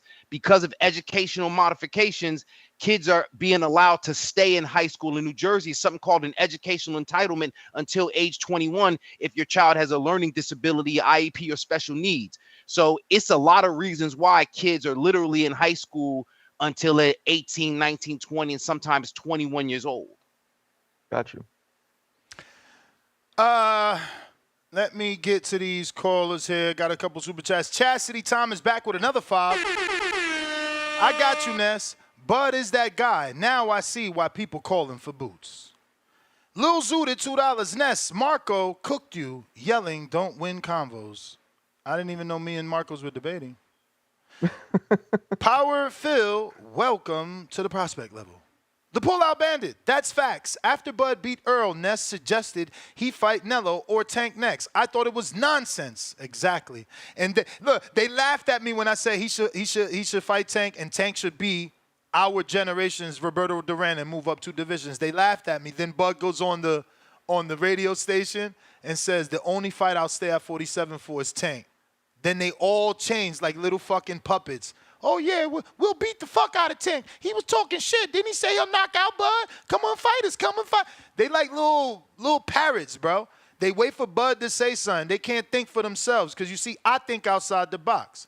And my idea obviously was good enough for Bud to want to motherfucking do it. And my other idea about Bud fighting David Benavidez was great enough for Turkey Big Money Bags Atlas Sheik to offer Benavidez the fight at 164. And my other idea about fucking Bud moving up to fight Canelo obviously got all these losers in here dying to call in. So just give me my motherfucking credit. The fights that y'all think is outside the box is exactly what this sport needs. And that's why that many people want to see it. Because we don't want the regular schmegula. We want bigger than that. We want better than that. We want excitement, bro. We want to be wild. And we want the underdog to have a story. So, yeah, if Crawford could move up 2 divisions and beat Canelo, it could be something that is historical, unforgettable. So we want to believe that he can do it, even if he can't do it. That's part of the fucking sport. Yeah, it'd be fun to see. Yeah. New York Giants for like $5. Bud wants out once 154 gets hot with all the dogs in the division. Put more on the resume. Hearn, Spence, Porter, not enough. You the best, right? There you go. It's not just me. People want to see him fight. Ryan Robertson, member for 1 month on the prospect level. Y'all don't want Bud to get SOG treatment. Exactly. We don't. Because look at SOG. They dying for him to come back, and now he asking to come back for a ridiculous amount of money. Come on. Capicu, $2. Boots needs to fight Stanionis and Barrios, then Bud. Chastity back with another fat $10. Ness, why don't you act like Bud don't get blocked? Not easy for him to get fights. Bud gets hated on constantly. The boxing machine hates Bud because he don't bow. Eddie is not to be trusted. So you're absolutely right. I can understand his frustration. But again, these fight fans are living vicariously through Bud. They don't have any connection with Bud. They ain't communicating with Bud. They want to come here and project their feelings. They want to assume that Bud is feeling some type of way, that Bud is upset. Y'all don't know what Bud is going through. Y'all projecting for him. Now, yes, it seems like they blocking him. He was supposed to get the Zoo fight. Then Zoo ends up fighting Fundora. Then he's supposed to get the winner. Then Fundora gets cut and needs, a timeout. And then they order it, and we're still hearing rumors of Spence. Now we hear Zoo signed the 3-fight deal. So I get it. But again, he hasn't said any of this. For us to be, asking him to retire without him saying he wants to retire, this is Eddie Hearn. This is Eddie Hearn's quote. Maybe he's trying to bait Bud's like quote. a Boots fight. Exactly. Like, this is not Eddie. This is not Bud's quote. This is a rival promoter that has a fighter that he's dying for Bud to fight. That ideally, on paper, it's the right time for the 27-year-old to take on the 36-year-old turning 37 at the end of the month. So Eddie's doing his job. But again, the Bud fans is so tender, all pun intended, Bud tenders, right? That they are taking these words as if they're Crawford's. And they're saying, no, we are retiring. If we can't get Canelo, we're done. It's like, bro, you ain't Bud. You not Bud. And Bud didn't say this for you to be taking this stance. This is a rival promoter trying to set him up. But anyway, Punch Drunk Boxing. What it do, my friend?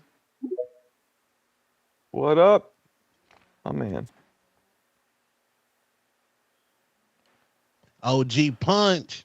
NYC in the building. Punch. I don't know if You he got to still lives in unmute. You got to NYC. unmute. Yo, what's good, man? We hear you. What's cracking? Man, I love this subject, though, man. I love this subject because it's just the things I've been trying to say about Bud. Bud is a future Hall of Famer, but he don't got a first-tier Hall of Fame resume, so he still need to go out there and work. Still got to go out there and work. Bud Crawford said after the Earl Spence fight, this is the Bud Crawford era. He said, this is the Bud Crawford era. But you about to retire? We never had a Bud Crawford era. So if you wanted to be a Bud Crawford era, you're gonna have to keep on fighting.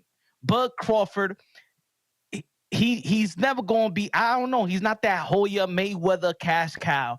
He's like the Shane Mosley, Bernard Hopkins of the era. Like, yes, you a star, yes, you could headline, but you're not in the biggest fight, you will be the B-side. He got the worker's mentality, not the boss mentality. That's the way I see it. What you mean the worker's mentality? He don't Like, want to take his A-side status right now. He don't want to like. Yeah, exactly. Right now, he said after the fight with Earl Spence is the Bud Crawford era. You're looking for Canelo. You're looking for you the big fight. Just like you were saying earlier. Yes, you the big fight. You're the one that got to supply these guys the big purses. You know what I'm saying? You got to give Virgil Ortiz the big purse. You got to give Boots the big purse. You're the A side. Now you're the one that's calling the shots, but it doesn't look like he wants to call the shots. It's either Canelo or Buzz. And that's what I mean. I feel like a lot of people in the sport of boxing, yes, it was a great win with Earl Spence. It was a great win, a beautiful performance. But let's not forget that he was the favorite to beat Earl Spence. It's not like this was he exceeded the expectations. He just matched the expectations. When it comes to great fighters in the history of the sport of boxing, you get all praises because you exceed the expectations. You did what many of us thought that you was going to do in the welterweight division. So now it's for you to take that status as the guy and keep on fighting. You got a lot of fights in the 154-pound division. That, for me, in my opinion, that's the most lucrative division, more stacked division, more challenging division in the sport of boxing. And there's a lot of opponents out there for you. You feel me? And he don't want to take it because I think a lot of people gassed him up as well. Bud and Canelo. So now he thinks he's Bud status. Now, I mean, Canelo status now.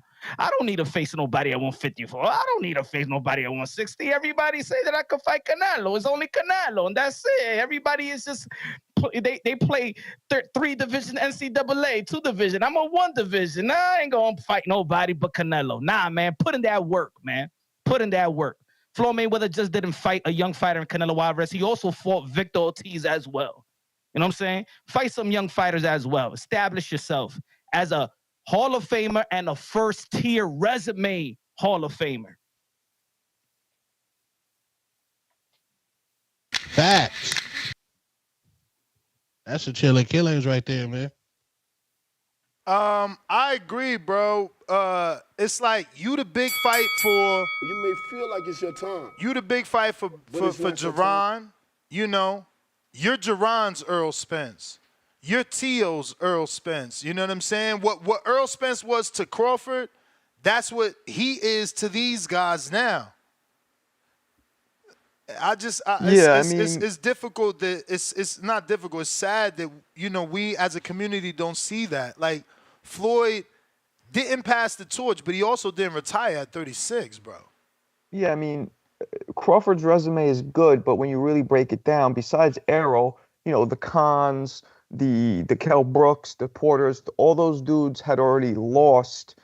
Where, you know what I'm saying? Those are great victories, but it's different when you snatch somebody's and when you go in and throw them off, push them off that mountain. But also this that he could still face even the veterans' potential Hall of Fame. Like I'm actually excited with the Danny Silva Garcia and Lara fight, because I do believe if Danny Silva Garcia does beat Lara, he get the 160-pound strap, the WBA. He'll be a middleweight champion. I could see Bud Crawford versus Danny Silva Garcia, the 2 rivalries, and Bud Crawford could enhance his legacy with Danny Silva Garcia. He'll be fighting another Hall of Famer. He'll be going for a 5-division world champion and time Floyd Mayweather, right? Everybody's comparing to Floyd Mayweather. All right, fight Danny Silva Garcia, become a 5-division world champion. Yeah, but Danny got to win. Danny got to win. No, of course. That's what I'm saying.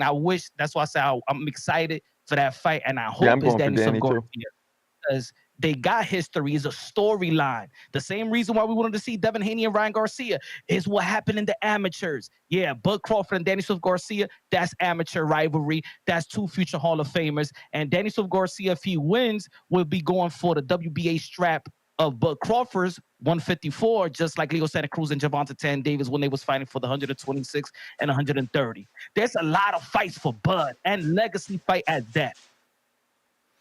Again, Danny got to win. Jermell got to come back. But there are a lot of fights. But thank you for calling in, as always, my friend De Lo Mio. We got a counterpunch from Brandon in Cincinnati.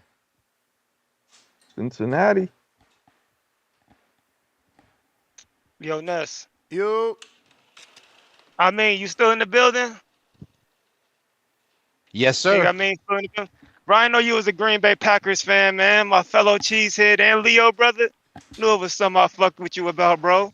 Shout out to them cheeseheads before I cook Ness. Ness. You keep contradicting yourself. Oh yeah, you probably gonna go get some coffee or something. You don't want to down your show.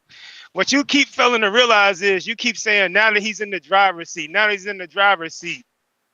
It ain't his fault that you motherfuckers allow fake narratives and people to engage in these A-side tactics and promotional games. Shit they still doing now.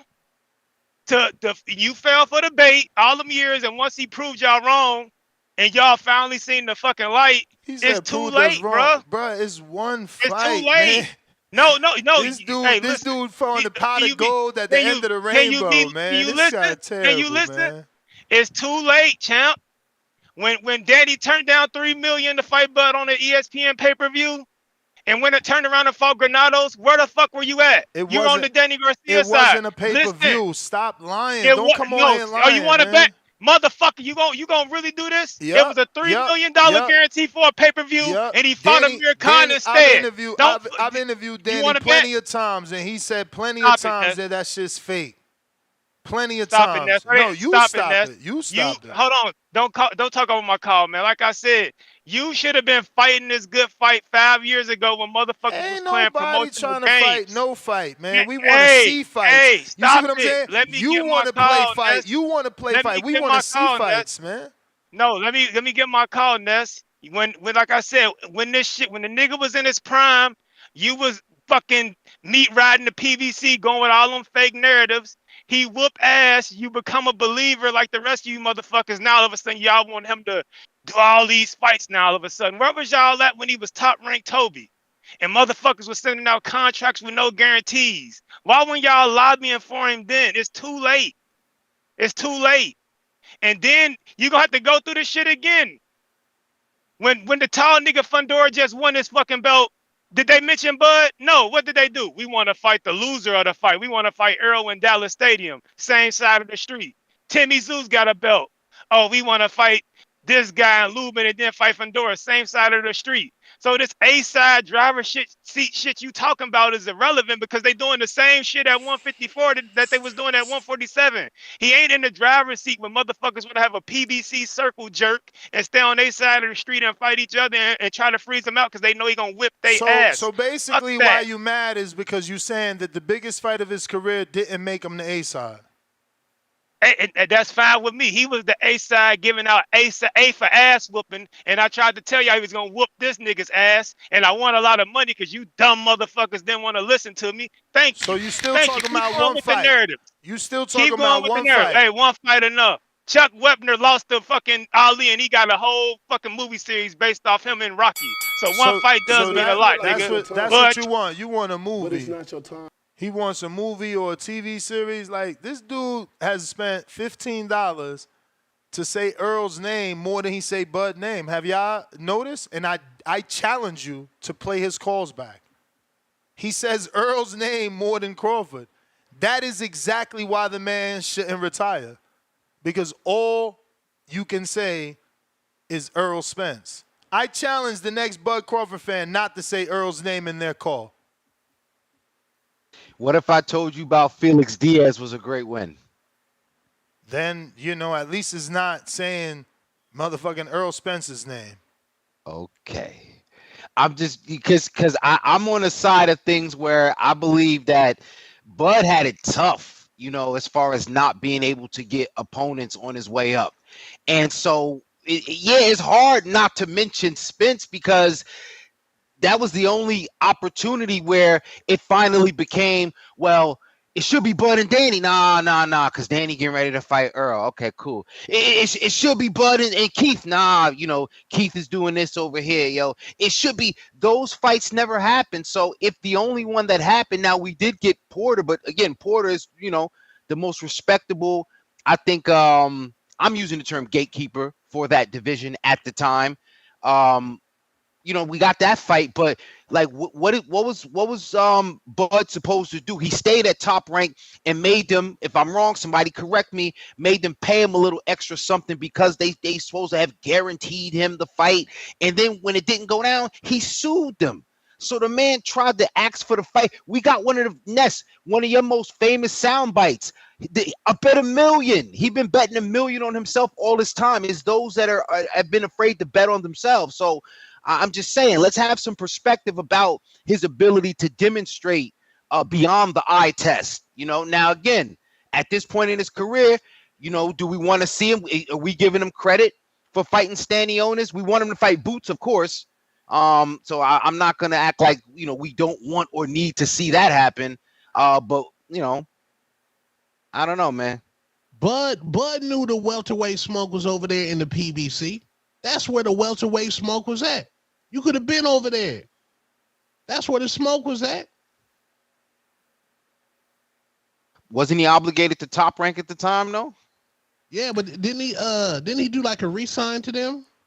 Hey, yo, listen. You got Brandon calling in, and he's saying how only people that wanted to block Crawford's light would say things about that side of the street, and he's with Top Rank. But we just interviewed Panda. The first words out his mouth was, yeah, but he was with Top Rank then, so it didn't matter. Next thing he says, it was real when James Prince called us. Then we knew it was real. But he was already not with Top Rank. But Brandon wants you to believe that it's just talking points that people ran with to stop Bud's greatness. Fucking Jesus Christ. I mean, like, you can be a fan of someone, but you don't have to be that. Like, whatever he is not good. It's not, you're not portraying the truth. You know what I'm saying? Like, then you're lying, you know, because it don't matter what's reported. There's always two sides to a story, and Danny's side has always been that he never got an offer, and it certainly wasn't pay-per-view. And we interviewed him here on this show. But he won't raise his voice and say, I'm lying, because he read somewhere that they allegedly sent an offer. Just like they allegedly received an offer from Thurman who wanted $10 million. But that hasn't ever been backed by anybody except Bomac, who's with Crawford. Like, come on, bro. You got to cut the shit, man. Thurman, how many times does Thurman come on here and say that he ain't never asked for no fucking $10 million? But we don't ever believe Thurman. It's weird. Very weird. Drew, what it do? Yo, I'm audio. Straight. You know what Yep. I mean? Yo, free Drew. G Vaughn. Free G Vaughn. The Tone, Ness, Marco, Tone, this conversation, this whole topic is musty to the highest levels of must. I'm mad at you, Ness. Hit the Jay Reed soundbite, Tone. You ain't no cop, Jay Reed. Heavy on the Jay Reed energy, Ness. You know why? I'm upset with you, Ness. You know why? Because somewhere in the chat, Tip Bayless is laughing and loving all this. Mr. Perfect is mad because you just said Errol Spence ain't nothing. Keith Thurman is the Ness. You wrong, Ness. This is crazy. Everything could be true. I love Crawford, support Crawford, been to his fights. I said he was going to run through Errol, but he also need to fight the young guys too. He don't deserve a pass, but he was blocked. He was maneuvered around. All these things could be true. But what's wrong, what's crazy is some of the Bud fans think that he's entitled to just circumvent how boxing's always maneuvered. You know what I mean? And I don't get it. Like, bro, you could, those guys over there at 54. We just used examples of his pay-per-view numbers versus Madrimov. Like, okay, he ain't really the A side, bro, so fight. I think the problem is Bud don't want them tough fights for, is it short money or is it low money? You just want to skip to the Canelo fight. It's pretty crazy. I don't know what you think, fellas. I don't know what's going on. I think that women's boxing is boxing, Drew. That's first and foremost. Oh, stop it. Outside of that, I like agree with everything else you said.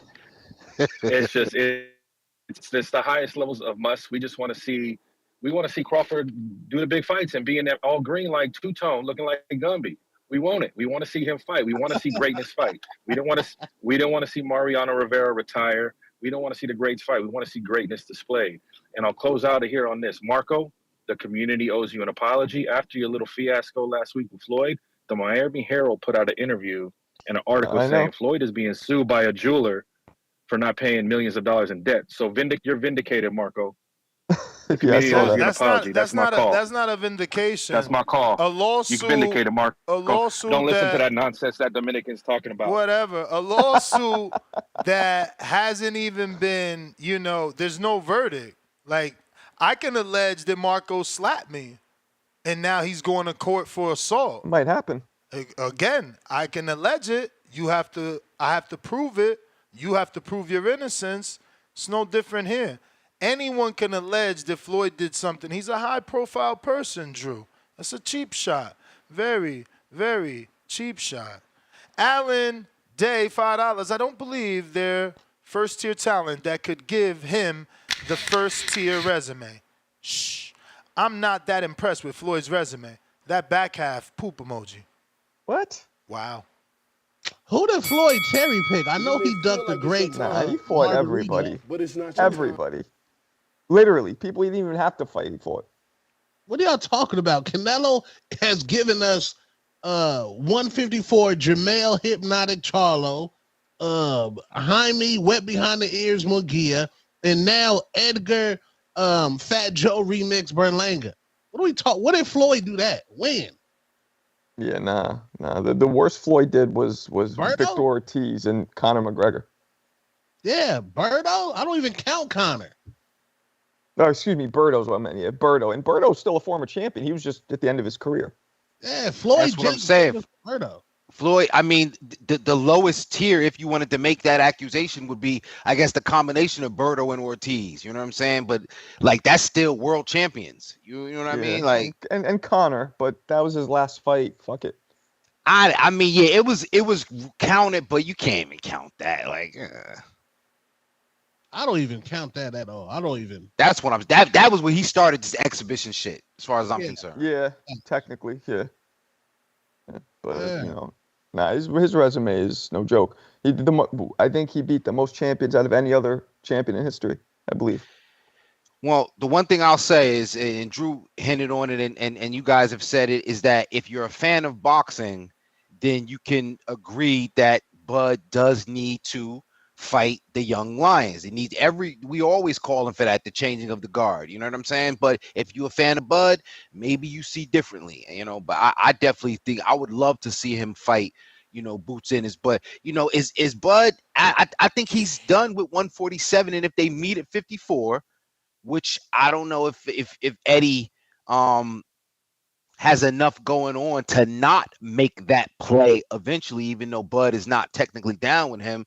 I mean, those are probably the two fights where you see Bud fights, like, you know, the young guys, as far as the changing of the guard. Either the Ortiz fight, which he, you know, apparently has no interest in, and you know, the Boots fight. Everybody else is, you know, trying to knock off somebody else for a belt. So but if that's all he aspires to do, I'm not saying he might as well retire, but shit, like that's fine with me. If it's Canelo or bust, because I don't want the Canelo Crawford fight.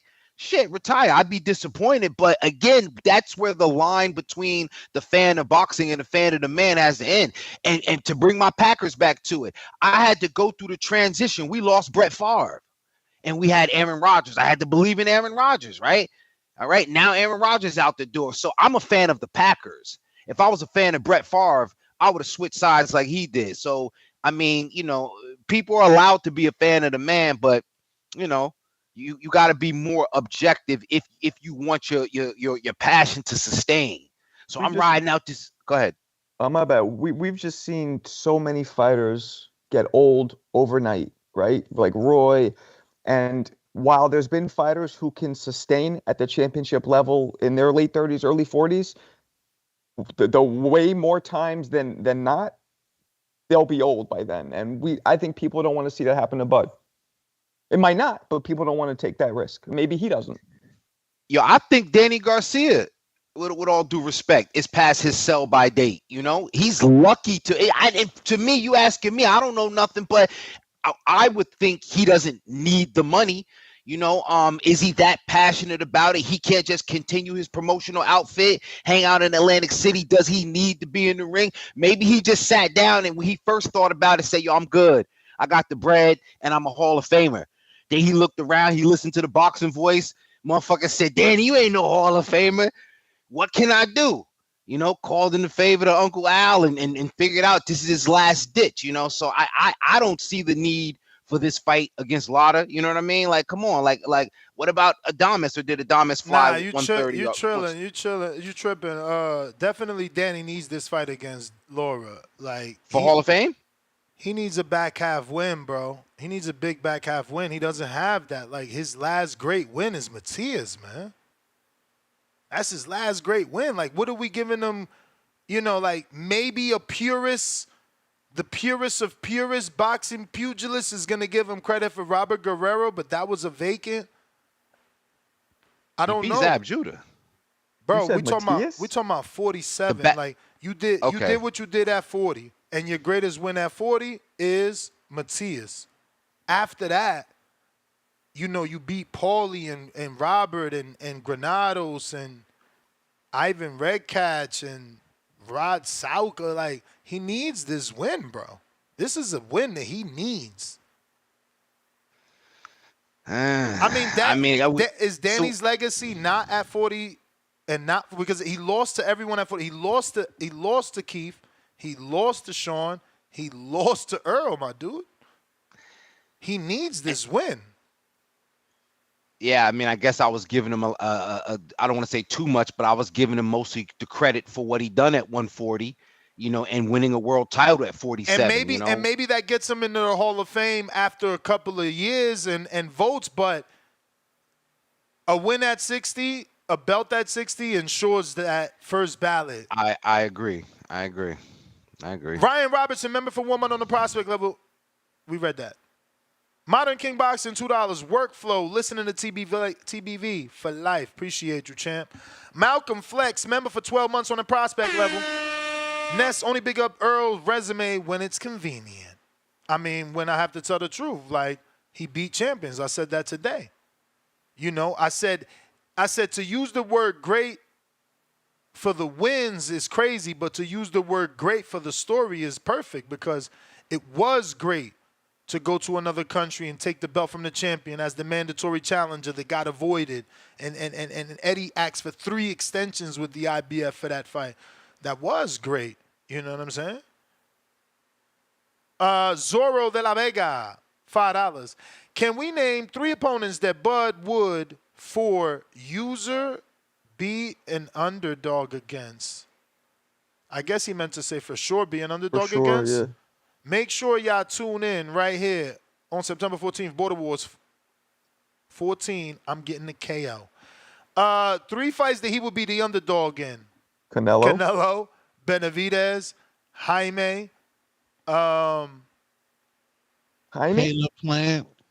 Caleb? So we're just, how high are we going? I mean, should I just do Wilder? This is what I'm saying. You see, why do you act shocked when we name 68-pound names, but you want him to fight Canelo? Like, Bud fans are fucking weird, bro. This is what I'm saying. When we mention 68-pound names, like, oh, Canelo, yeah. Because the thought of him even fighting Canelo is supposed to be because it's Canelo. That's the only person he would go to that way for. He won't go there to fight Jaime. Again, we don't have to think like that. Turkey Al-Sheikh made it okay for us not to think like that. He already tried to offer Benavidez the fight. Average boxing fan, a.k.a. Baby Joker, $5. Bud is the only great current boxing glove emoji I know of that don't need to fight the next man up. Boots, Virgil, Regis, nah. Speak emoji. Canelo got to fight everyone and they mama. Malcolm Emmanuel. King Counter cutting the line. Oh, shit, this is the wrong Malcolm. Hold on, Malcolm. Wrong Malcolm. This is the right Malcolm. Mr. Gibbs, how you doing this morning? All good. Top of the top to the rest of the panel, King Amin, Two-Tone, and Marco. What up? I sent the King Counter through because I had a few things I wanted to say. First and foremost, Ness, I tried to send it through the Cash App, and it sent it back to me. So yeah, they said I've exceeded my limit of received Cash Apps, which is unlimited. So I don't even fucking get it. So for the meantime, please just use youtube.com because I cannot receive your Cash App to cut the line. Apologies. Thank you, Malcolm. Okay. First things first. I don't think that Bud was so stuck on fighting Canelo in the first place. I think he was looking at the opportunity more so than the name. I think Canelo gave Bud the opportunity to not only win a title at another weight class. At the moment when he first said he would take the fight, Canelo was undisputed. So I think the fact that he was also undisputed added a little umph to it. But since Canelo has lost one of those belts, I think it took a little bit of the steam off of the fight. Also, excuse me, also the fact that Canelo was an undersized 168. So I don't think he would have went to 168 for a Benavidez per se, because Benavidez is a big 168. So if I don't think Crawford should have too many more fights. I agree, maybe one more fight. If not the Canelo fight, um, maybe get a fight at 160, because I think getting another division would really stamp this era as Bud's era, because he would surpass Canelo, as they're both 4 division champions at the moment. So especially if he can get him a Lara Garcia winner, I think he would jump at the opportunity to take that fight and get his 5th division and ride off into the sunset. I don't really have. I know you were talking earlier, Ness, about Bud. He's just now got the spotlight on him and whatever, so he should be capitalizing. The next thing I wanted to mention was Brian Norman not getting that fight with Boots. I think that's great. Uh, Brian Norman is a You may feel like it's your 23-year-old champion. I don't know why. I don't know what's the rush to get him to fight the guy who's next up for pound in Boots. We talk about all these fights marinating and needing time to build up, but for whatever reason, we wanted to throw Brian Norman right into the fire as soon as he got his belt. I Brian mean, he threw Norman. himself in the fire, man. We can't protect people from wanting to fight. Yeah, Brian wanted to run Okay. that fade. Yeah. Well, I want to protect him. I want to see him For have a sure. few defenses on Top Rank for the free. You feel me? Um, that's what I would like to see. Another thing, speaking of Boots, I wanted to talk about how all these people who said Boots was run or the Boots versus Karen fight. I didn't get to see that fight live. I'm still in the process of watching that fight. I got through the first 6 rounds a couple days ago, and I just want to admonish all the people who said Karen was running in that fight. So far, through the first 6 rounds of me watching it, he is displaying some of the best footwork I've ever seen. I would never call that running. I think that's exactly the way you should fight when you're fighting someone who has a little bit more firepower than you. So I'm looking forward to watching the rest of that fight, and I want to shout out to Karen for coming back for round 2 of that smoke.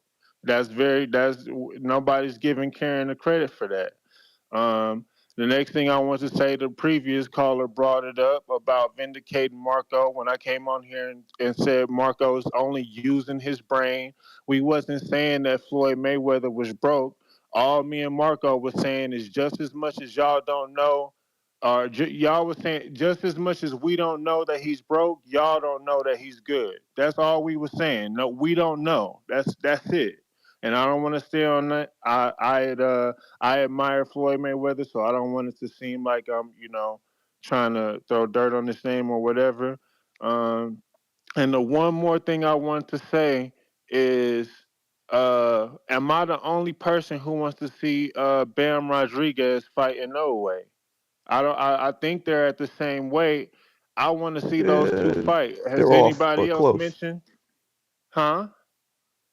He's 18, I think. So they're 4 pounds off. So 1 division, but close enough.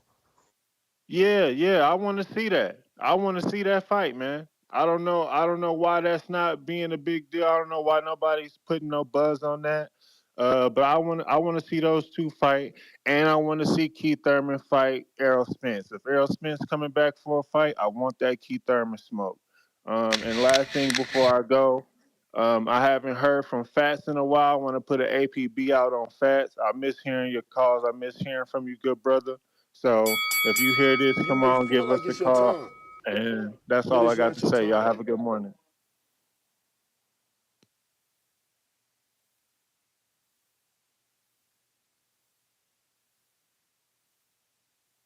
Malcolm with the King counter. Yeah, I think All right, Ness Malcolm. is fell asleep. Oh, he's there. There he Nah, is. I'm here. I'm having some issues with this damn camera. Shut off. We got Oh, another king counter from Jay Billy. What up? Jay Billy, never silly. Yo. What's up? What's up? How the audio? Y'all got me? We got you. Clean. Yes, sir. Shout out the whole panel putting in that work. Shout out B. Maurice. I'm gonna take the baton from here. Free Geo. Ness, what I'm hearing from you today, bro, is so disgusting, man. This is utterly disgusting. For you to be a fan, what you want to call yourself a fan for 14 years, you should be an ambassador for this sport. You should be the truth teller. But no, you're letting people run with the narrative. Oh, he needs to give a young fighter a chance in this. Virgil Ortiz, they ducked already. They ducked. Do we forget that? Marco, Two-Tone, did y'all forget that? I know y'all casuals, but did y'all forget that? Did y'all not know that they ducked Bud already? I'm not a casual, and I do not remember that. No, when did they duck Bud? So Virgil ain't want that Marco, smoke, you should educate yourself. Hold on, Two-Tone, I got you. Just stay to the side real quick. Marco, you should educate yourself because you're not a casual, but you don't know that Virgil, his trainer said he's not ready for that yet. He said he's not ready for Bud. Bozy said we don't want to fight on Black Pond. You said what? When was this? Was this early in their career? Hey, bro, this wasn't too long ago, but you got to find it. But I'm not telling you a lie. If I was telling you a lie, Ness will say it. But Virgil's dad said he's not ready yet. So what am I supposed to do? Wait around for you to get ready? No, I'm not doing that. I'm going to do what I'm going to do. I'm not going to wait until you're ready to eat to bring you to the table. You get one chance. If you drop the ball, you don't get it again till I'm ready. You know what I'm saying? So y'all need to educate yourself. Two-Tone, did you know that Boots and Virgil dug Bud already? I remember that Gilly podcast where Boots was stuttering when they called him or something. Okay. So we need to X out that narrative that he needs to give a young fighter a chance because he already did that. We need to X out that narrative Billy. Yo, what's up? Billy, so you really gonna call the Boots situation a duck? Just want to. It was a duck, yes, sir. Okay. Yes, it was most definitely a duck. Okay.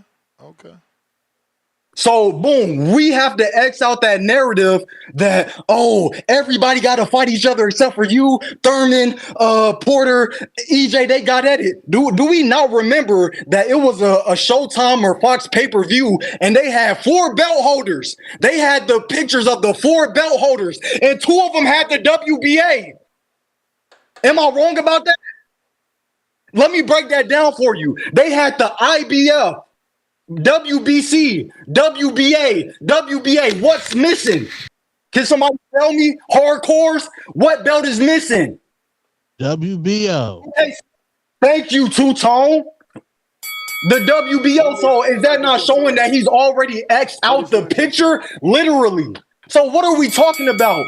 Danny then turned down $3 million to be on pay-per-view. Ness, I got you right now because my boy B. Maurice was probably in the truck. This is an article from Michael Coppinger. At the end, it says, the offer presented by Moretti during a phone call with Angel, $3 million guaranteed plus upside for the pay-per-view revenue. The plan was for Crawford Garcia to headline Top Rank's first pay-per-view show on ESPN. But you just called my boy B. Maurice a liar. Yeah. No, Ness, you're a liar. No, wait, I'm not done. You like to call yourself a boxing fan, but no, you're a content creator that likes boxing that found his. Bro, you're muted.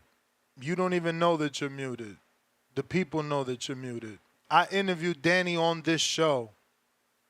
On this show, he said he never got no offer. On this show. Secondly, maybe Jay Billy doesn't know. He's telling people to educate themselves. Angel Garcia's never been a manager. I repeat, Angel Garcia has never been a manager. But Carl Moretti sent an offer to the trainer, Angel Garcia. Man, shut the fuck up. Somebody let me know. Somebody let me know, please, because Ness likes to do this thing on Discord to where he tunes you out. Yep. You were Am tuned I back out. on? You were I'm gonna tuned need out. my time back too. You No, ain't no, no, gonna no. get it. I'm gonna need my time You back too ain't because gonna I didn't get hear it. nothing you said. And Ness, you Exactly. know that's not how you win an argument. Hey. That's not how you win an argument by You muting call me. people. You That's call not me a what men liar. You do. call me a Men liar. have You call me a integrity. liar. You are You a call me a liar. You liar. are a liar. All right. We believe Michael Well. Coppinger, not you. You content creator. All Ness, you're a right. content creator. Well, You're that's not a why. That's journalist. why you didn't Michael hear me. Coppinger is a journalist. That's why Go you look didn't it hear up. me. Go look it up because I can't hear you. We don't got two ways. That's why you didn't hear me. You know, you don't have to believe me. You're supposed to believe Danny. And Michael Coppinger didn't tell you that Angel is not a manager. He can't receive an offer. Is he supposed to take the email with the terms of the offer and walk it to Al Heyman? Come on, bro. You know, and if I'm not whatever you want me not to be, don't call here. If you respect Michael Coppinger more than me, read his articles. That's okay with me. You can minimize me all you want. I'm doing okay. And my interview is in an article that you can read. My interview is on YouTube that you can hear Danny say it himself. Alan Day, $5. I don't believe there's a first-tier talent that could give him their first-tier. We read that. Negron, $20. King Amin just cooked. But yeah, I want Crawford to fight them all. But it's not your time. Taking L's and wins along the way. L's and W's along the way. Let me drop the bomb for that.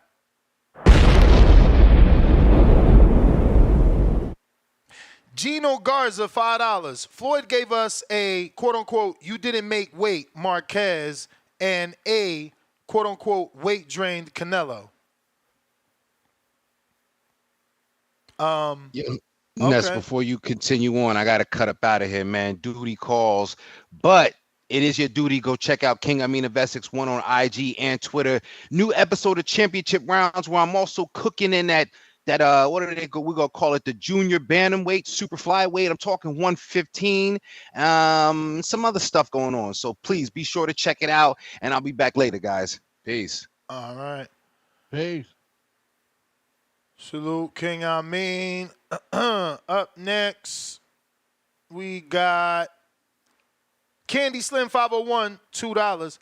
Bud beat 6 undefeated champs. Floyd beat 2. Nello 5.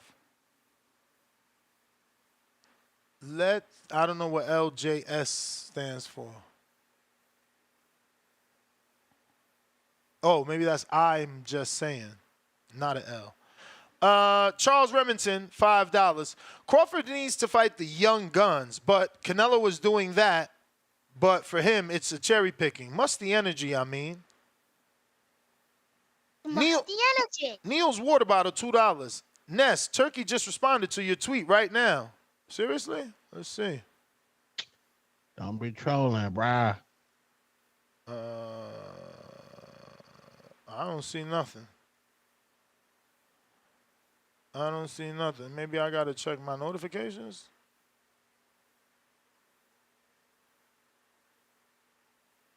Hey, I don't see nothing. Stop lying, you hater.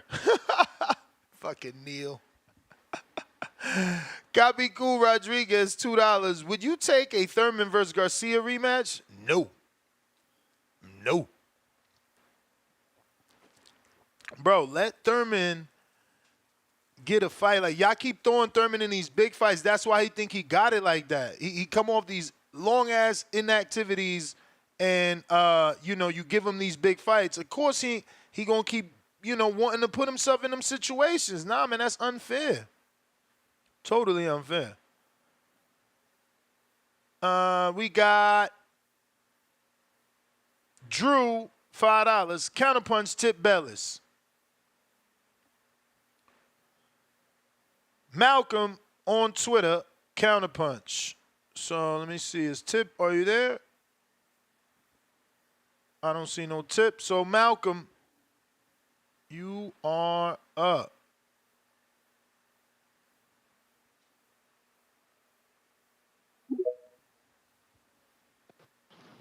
Yo, you hear me? Yep. Shout outs to Boxing Voice. Shout outs to you, Ness. Shout outs to Tone, Marco, and Amin just got off, but shout outs to him too, man. I'm gonna start with exactly the topic and the title of the show before I go to anything else. Uh, I do believe Eddie Hearn. It does sound something like Bud, because he's very prideful. He's been very demanding of this fight. He's been speaking on it. He just wants the Canelo fight. So hey, if he just plans on retiring because he just wants that fight, I feel it's very unfortunate, and I still feel I'm kind of on the same, I'm on the same fence as you, man. I think there's still more to do. He's at 154. You still got Fundora. I would love the Virgil Ortiz fight. There's still belts for you to grab. I'm not happy with him retiring. Yes, I'm not going to sit here and trash his resume and just say he only beat Errol Spence. He beat Gamboa when Gamboa was the man. There's Victor Posto. I hope I didn't say his name wrong. That's how he became undisputed. That was a great win. And then the Sean Porter fight, that was also a good fight too. I don't want to say anything about Amir Khan. But yeah, there's just still more he can do for his legacy, Besides that 154 smoke, if you're still really chasing Canelo, I have no problem with him just moving up. If you want to go to 160, and everybody's been saying it between the Lara and Danny Garcia winner, the Danny Garcia fight, you're gonna make some decent. You're gonna make some good money off of it. It's not really the green print, but it's the green print because it's black and Hispanic, even though he's not Mexican. And if it's Lara, it's a common opponent. Allegedly, Lara's, he got this second wind in his career. Now he's a puncher, and this is the guy that even though Canelo beat him already, they were saying it was a robbery. So you'll be moving up, challenging yourself, common opponent. It'll make sense. And the 168 fight, y'all saying if he just goes up to do that, I'm cool with the Munguia thing. I'll probably be more cool with that just because of the style and he's there to get hit. But yeah, man, I just don't want him to retire personally, man. I just don't want it. I think he's a great fighter, even though he's 36, 37, somewhere around there. His age, you know what I'm saying? He just has that decline yet. There's other fighters, when they hit a certain age, they just start to physically decline because of the wear and tear in their body. He hasn't really shown that. His last performance, he just had somebody feigning and hesitating a lot, so we didn't really get to see it. But I'm pretty sure, again, he fights somebody like Fundora or Virgil Ortiz, everybody's going to be saying, oh, man, Bud is who we thought he was. He looks like the same Bud from 140 and the same Bud at 147, But, yeah, that's really it. That all I got to say. And then before I end my call, two things. I just want to give a shout-out. My boy Tony Harrison coming back on Pro Box. I don't know when. I'm just happy, and I'm hoping he's going to 160. And another thing, yo, Ness, are you going to talk about the Edgar Berlanga interview on Cam and Mason shit? Potentially. Okay, I hope you do a second show for that. Yeah, man, it was pretty funny and entertaining, man. I'm happy for that. Fight week is almost here, man. But shout outs to Boxing Voice. Everybody like, subscribe, join members, whatever. Hit the retweets. That's I'm gonna keep tuning in.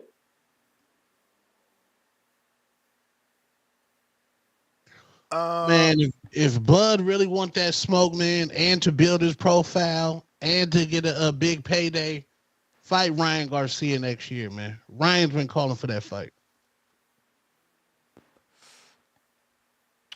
We got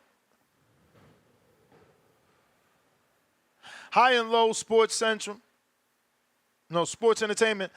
Boxing Voices more, $2. Appreciate you. Years of Lurking, $2. Black, quote-unquote, deal is an unserious offer. Now, defunct Black. I guess he meant Black Prom. But my counter to the Black Prime offer when Jay Billy called in is he said that was Jerron ducking because he decided to stay with Showtime. So does he consider it ducking when Crawford re-signed to Top Rank? And that's why I was, careful to ask him again, is that ducking? Because that's what happened, right? I'm pretty sure Bosey came out and said right they were loyal to Showtime and Espinoza. And I'm pretty sure Crawford re-signed and accepted an extra $1 million every time Top Rank couldn't make the Earl Spence fight. Half boxing, $2. It's a duck until your favorite fighter marinates. Joshua Torres, $2. Jay Billy, a child. Get him off the call. He's just passionate, bro. We all get passionate. But I got a bunch of interviews here, so it's going to take me some time because I pulled up all my Danny interviews with the tag Crawford in it, and I have quite a few sit-downs with him, so it's going to take me time to find the audio, video of him. But ironically enough, when you put in Danny and Crawford in my search of my channel, you do get Baby Al Heyman who pops up. None other than Louis DeCubas, who is discussing Danny being worth a lot more than $3 million and that Crawford's in a horrible spot. I don't remember the details of this 12-minute interview. But let's just think about something for a second. You know, my man called in so animated, acting as if people ducked people. They're offering Danny $3 million to a trainer, first and foremost, to a trainer, not to a manager. And, I mean, just look at, like, what Danny's been making all his career, bro. It's like, it wasn't, again, when I interviewed Danny, they never got no offer. They never contacted Al Heyman. He never received no offers for Terrence Bud Crawford.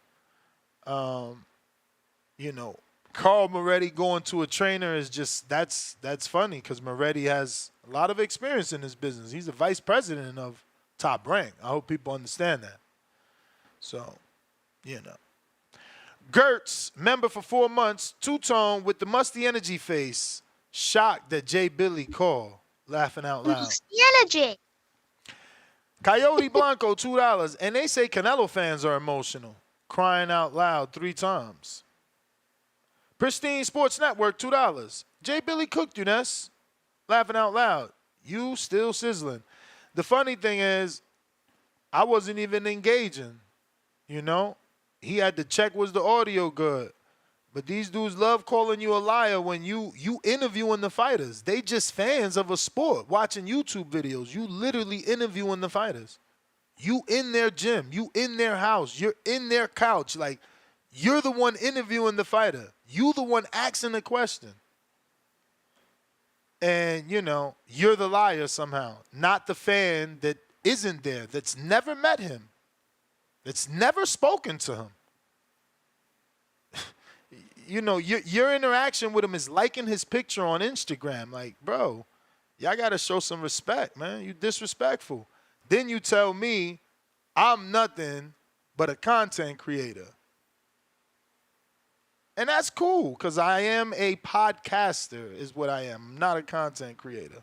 I'm a podcaster. But I conduct interviews. And my interviews are fucking fire. Second to none. I ask the real shit. Like, did you get a fucking measly $3 million offer? That's what I ask.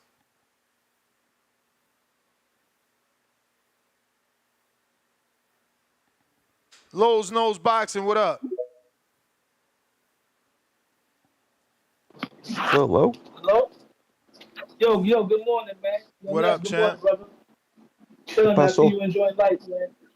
First off, I want to say, King Amin, I'm going to Puerto Rico tomorrow. I'm gonna take your advice, man. I'm gonna look for the first wildebeest I see so I can stamp my reputation out there. So Two Tone, shout out, my boy. Yo, justice for Marco, man. The last time I've ever heard anyone get verbally abused like that on TVB was back when Lady Shan was on the show, man. Shout out to Lady Shan, that's my homie. Now, Terrence Crawford, here we go. History class. Every legend in the past damn near had that fight against a young buck, right? Whether they won, whether they lost. Sugar Ray Leonard had Terry Norris. Roberto Duran had Davey Moore. Floyd had Canelo. He had Victor Ortiz. Oscar had Manny. Chavez had Oscar. Leonard had Klitschko. Lomachenko had Tio, and he had Devin Haney. Terrence Crawford got to fight somebody young. He shouldn't retire right now. He got Jerron Boots Ennis on his heels, who I think should go to 154 and go get a belt and go beat Masvidal. He got Virgil Ortiz. All this chasing Canelo Alvarez. In the words of my guy, that's zesty energy, man. Musty energy, whatever you want to call it. No good, no bueno, bro. I'm not feeling that at all. Crawford should handle what's in his division. Forget about Canelo Alvarez. The same way my energy is about Tio fighting Crawford, that's my energy about Crawford fighting Canelo. Clean up your division first. When Roberto Duran moved up to beat Sugar Ray Leonard, he wiped out the entire lightweight division. You feel what I'm saying? So it's not the same, bro. It's not the same. Clean up 150, and Tio got to clean up 140, and that's that.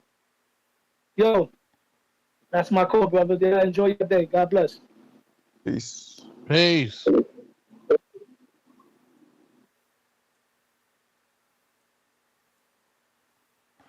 All right, all right. Dom, what up? Shit, Dom, give me a sec. TBV, what up? Give me a Good show sec, so far. Dom. I'm sorry. Just stay Leave this. muted and you're next. J Swift counterpunch.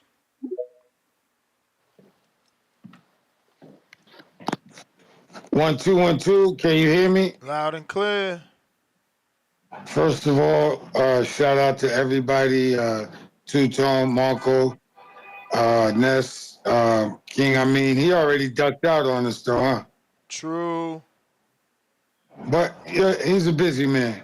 Anyway, great show. I was a lot of things you were saying, Ness, is true. Also, when I look at the fight game since I've been watching, there's always been a 10-year fight marathon with all the top fighters in that era, and it doesn't last that long, but there was a lot of fighters that fought championship fighters. Mike Tyson did it. Sugar Ray Leonard did it. Roberto Duran did.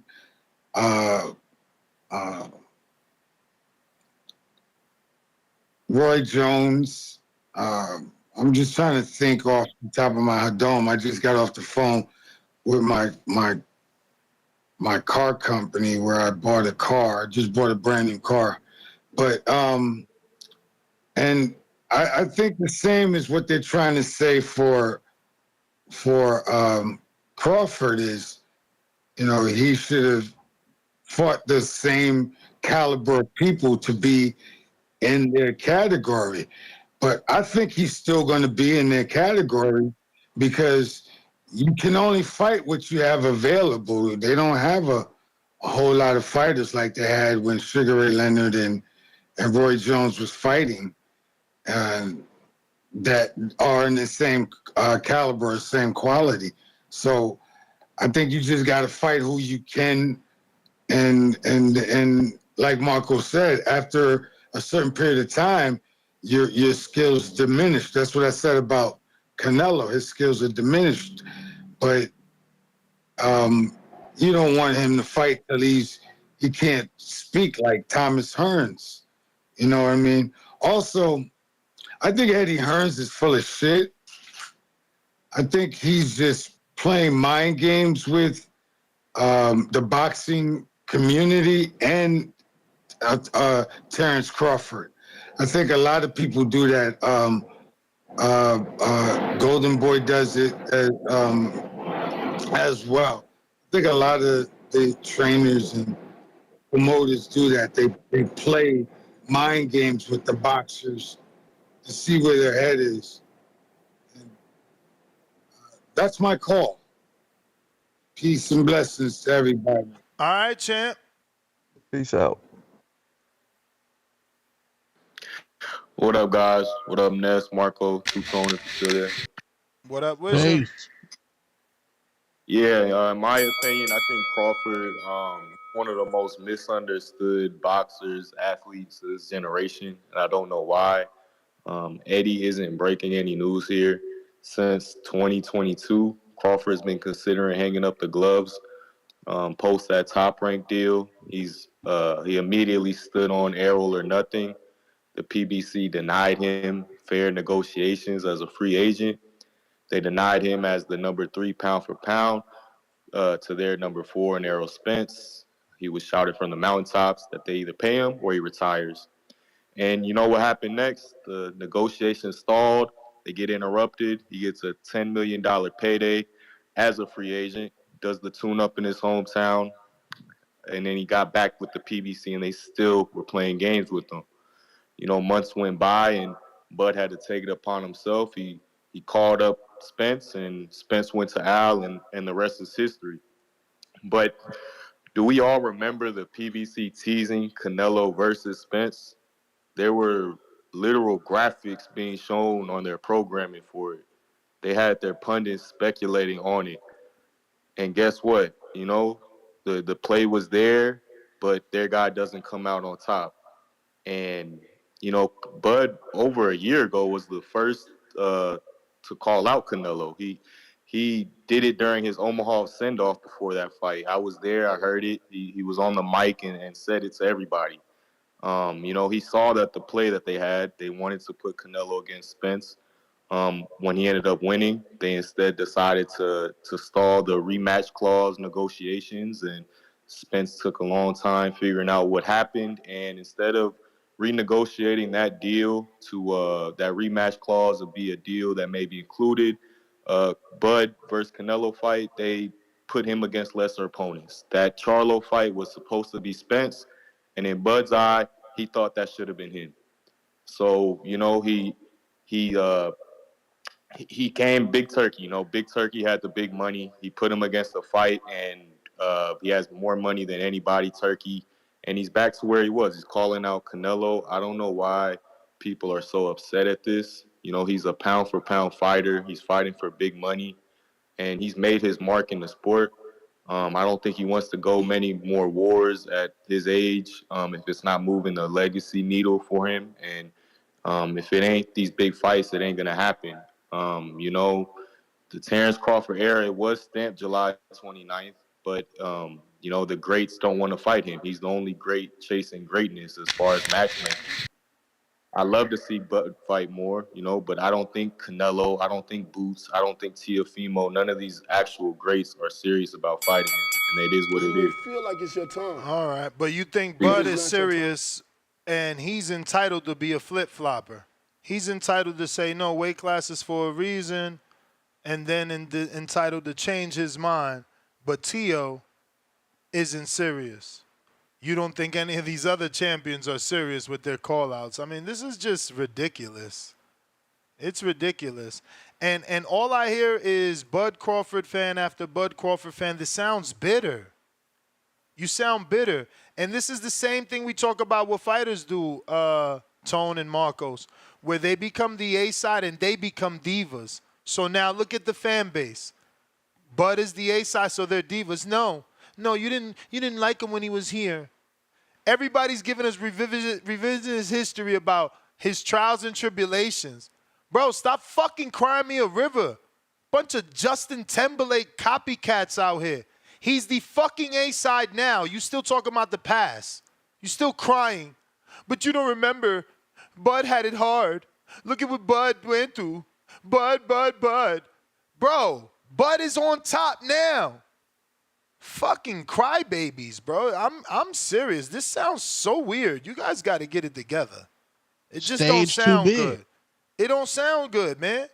What kind of boxing fans are y'all, man? Y'all making him out to look weak. All you want to talk about is old shit. Everybody talking about old stuff. Well, Ness, remember when he tried this? And remember that? And then in the same breath say, well, now he's with big turkey bags, biggest money there ever was. Like, which one is he? Is he the A-side or is he being blackballed? Is he with the big money man or he ain't enough money? You can't have it both ways, man. Lord. He the A-side, bro. Of course he is, but his fans acting like he can't put on a show without Canelo. His fans acting like he ain't got a big show if it ain't against Canelo. Come on, man. You the big show. Sad. We got Stone Bone Boxing. What up with you? Can you hear me? Perfect. Yes, sir. Guess you needed a real Bud fan to get on here, man. I'm hearing a lot of. I'm in the. Hope it's a little ain't too crazy sound. I'm in the warehouse, getting ready for Croptober. You know, Croptober is creeping up. We almost there. Yeah, man. Yes, you know how I'm built. You know the ilk that I come from. You know it was me and you talking about him fighting Triple G way before talks of the Canelo fight, right? We was pushing that. We was pushing the Canelo fight. I ain't finna back down from none of this. This is basically Eddie Hearn, just that's what he wants to happen. He heard Turkey jokingly saying that. Now he's trying to say, oh, this is what it is. Our objective hasn't changed. If we don't get the Canelo fight, we already sent the paperwork in. We supposed to be in negotiations to fight Sebastian Fundora. So all this he'll never fight again, that's cat, like the kids say. That's nasty work. That's nasty lies that Eddie Hearn is out here spreading. We're in negotiations right now to put our hands on a 27-year-old giant, a goddamn the biggest man to ever box. You know what I mean? The towering inferno. That's who we're in negotiations to fight. If he don't fight us, we'll be stripped and we'll move on to the next goal. And from my understanding, the backup fight would be the Virgil Ortiz. So all this, he ain't fighting, he's scared, he retires, that's cat. We out here, we're in the middle of the Crawford era, and if Fundora don't want to fight us, he will vacate his titles, and we'll go on to the next fight. My understanding is we're looking for a December, January fight, and then we fight Canelo in May. Ain't no ifs, ands, or buts about it.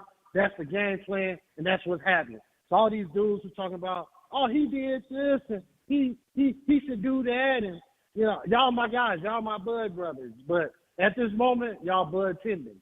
Let's stop the Bud tending, and let's be Bud brothers. And let's back into this place to fight the Power Inferno, and we don't death from no smoke, all of this. What happened in 2018, we don't care. Because in 2018, my guy was unified. In 2020, my guy was unified. And in 2024, we about to unify again with the 6-foot towering inferno. Unless he want to vacate that belt, then we'll go ahead and fight the next guy. We ain't sitting around saying that we ain't fighting unless it's Canelo. We want to fight Canelo. That's our top agenda, but our legacy goal is undisputed in 3 consecutive weight classes, and that's going to happen. Next, stay on these guys next. And sometimes you got to whip fans back into shape, right? They done sat around, they done got fat. They seen my homie do great things, but we doing great shit on the way out, too. So don't rest on your laurel. Beating Earl, I told you he would stop Earl in 8 to 9 rounds and knock him down multiple times. That was the setting the table. This right here, this next undisputed run, and if we get Canelo, that'll be our stamp to greatness. We on a run for undisputed at 54. Don't get it confused. Eddie Hearn, you got one of the pieces, and we're going to whoop his ass too. So bring him on. Let's go. And for those that don't know, this is not just a regular Crawford fan. He really, truly has a relationship with Crawford throughout the years, which I know Stone Bone now, man, it got to be at least 7 to 10 years. And, you know, he's always told the truth in terms of whatever he's been relayed from the camp. You know, again, he has a good relationship with them. He's always been a big supporter, but he's never been afraid. He believes in Crawford's talents. These other dudes, they're the new Bud fans. You know, it's funny because Brandon tries to paint this picture that I just hopped on the bandwagon when, you know, anybody that's been following me knows I seen Bud live when he fought on the Gamboa undercard. So, you know, when he had braids. I showed an interview from 13 years ago when Bud was managed by Cameron Duncan, And my words on the interview say, when is the world gonna see this special talent? When is he gonna get on television? This is before the British Prescott fight. So these fucking cappers, because that's all they are, liars, bandwagon fans, you know, they gonna say whatever they gonna say, but that's the beauty of what I do. Everything is documented. I actually interview and interact with these people. Rest in peace, Cameron Duncan, who found Bud. Same guy who happened to find Boots Ennis. Same guy that happened to find Mikey Garcia. FYI. Same guy that found Brandon Lee. For those that don't know. You know? But somehow, I'm the bandwagon fan. I just became a fan after he beat Earl. Silly Billies. DC3. Nasty work. DC3 $2. Low nose sounds like Dominican kid on Fresh movie. He's actually Puerto Rican. La Losi? Man, I feel like the whole welterweight division are duck emojis. No unification, junior middleweight will end up being the same. Shaking my head. I hope not. Jerome, I answered you back on Patreon. Check that out. $5. He says, we would welcome Inoue versus Tank because he's a pound-for-pound champion. Usyk, pound for pound. Skill for skill, beat Fury. We just can't see Bud versus Canelo. I see Bud versus Canelo. I don't know why the world can't. I could see it. And I think it's going to happen because, you know, what was Canelo's last statement. But again, I'm glad. Oh, Marcos, you back? I'm glad that Stone Bone called in and made it clear that, you know, Crawford is still intending on fighting Sebastian Fundura. You know, these other fans out here talking about retire, like Fundura and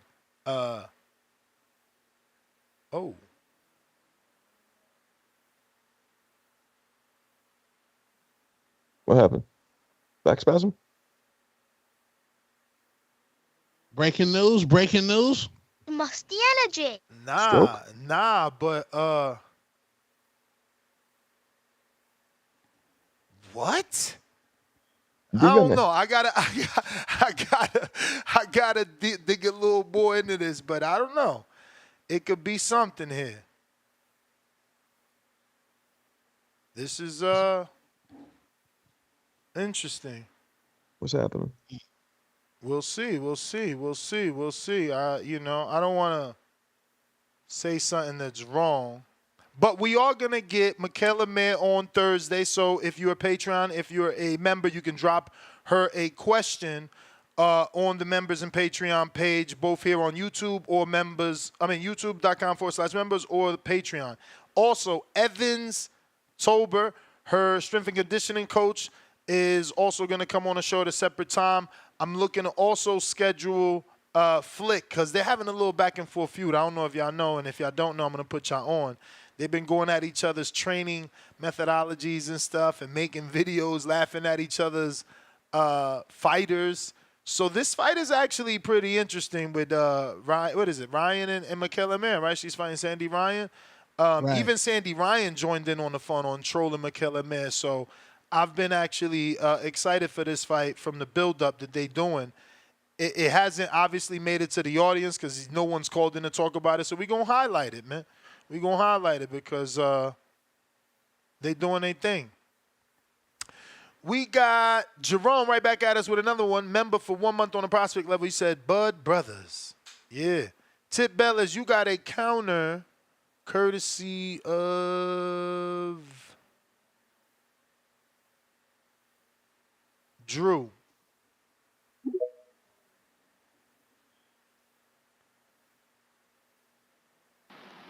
Yeah, man. Shout out to Michaela May and Sandy Ryan. You know what I'm saying? I ain't gonna lie. Michaela did do some BS when she was catching that medicine ball and dropping it to the floor, dog. This nigga Flick hilarious. Yo, can y'all hear me? We hear you. You hear us? Yeah, I hear you now. Yeah, man. Shout out to Brandon from Cincinnati, man. You know what I'm saying? Did all that complaining about, yeah, man, Bud should retire. because y'all don't appreciate Bud while he here. You know what I'm saying? Like, you must think this dude Jay-Z or something. You know what I'm saying? Like, what was the album where Jay retired? And you know what I'm saying? Then he came back like a year later. And you know what I'm saying? Nobody felt any type of way because he retired. What album was that, bro? Was that the Black Album? I swear that was the Black Album, dog. Yeah, man. I keep telling y'all, bro. You know, like, it's the Andre Ward effect, man. If Bud retired today, bro, ain't nobody gonna feel some type of way that Bud retired, bro. Cause like Bud only had one exciting fight. Like, like you said, man, this supposed to be the Bud era, and he not really committed to being the A side, man. It's like Coach Kenny said, man, you know what I'm saying? The zone is the home of the B sides, man. And it's clear that Bud wanna be the B side. He don't know how to be the A side and take control, man. It's just nasty work. This is really nasty work. And shout out to Jay Billy, bro. You know, Jay Billy called in, did all that yelling, and was still wrong. You know what I'm saying? Like, that's you can't call in and start yelling and just be wrong as hell. You know what I'm saying? Crazy. And we talking about Danny. Danny asked for $3 million, bro. That was a lie, man. No, they It was say a they lie. offered him $3 million. They offered him $3 million with pay-per-view upside, but they offered it to his trainer.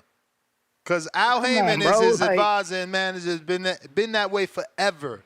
Before Al Heyman, it was Shelly Finkel. And there's an interview on my channel where Angel tells you Shelly got rid of everybody.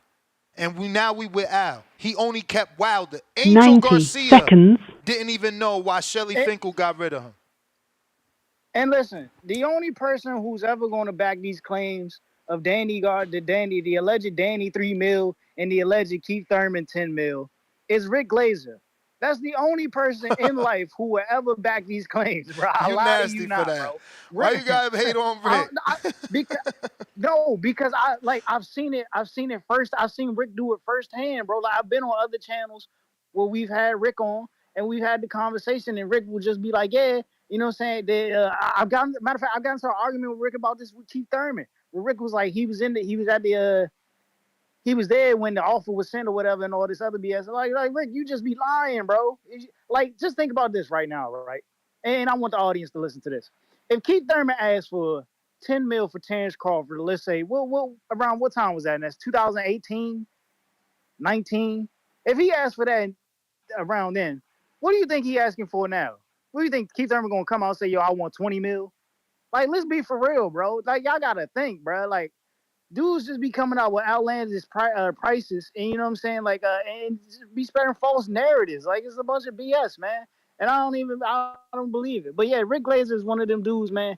And you know what I'm saying? It's his fanboys that believe that BS, man. You know what I'm saying? Shout out to the Glazers. You know what I'm saying? The Glazers. But yeah, man. You know, that's all I gotta say. And, you know, Brim, you lucky I ain't hear your call, bro. But I heard some things with Eddie Hearn, man. And you know what I'm saying? We gonna say that for later. We gonna say that for later. But yeah, Yo, what I date still is got. AJ fight? When is AJ fight? The 27th? I ain't even sure. I ain't even check. Damn. Oh, 21st. Yeah, it ain't making no noise, so it ain't on my radar. And shout out Tevin Farmer, man. Shout out Tevin Farmer. He's looking like Tevin Farmer gonna replace Cambosis, man. Looking like Farmer gonna replace Cambosis. This is gonna be a tough fight for your boy. It's gonna be a tough fight for him. But yeah, I still got my free call, right? Yeah. It's what juice in my account. All right, bet. I'm gonna turn back in. All right.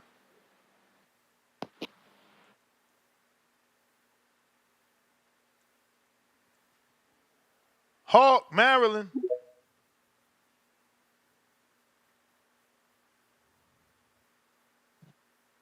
Yo, Ness. What up, champ?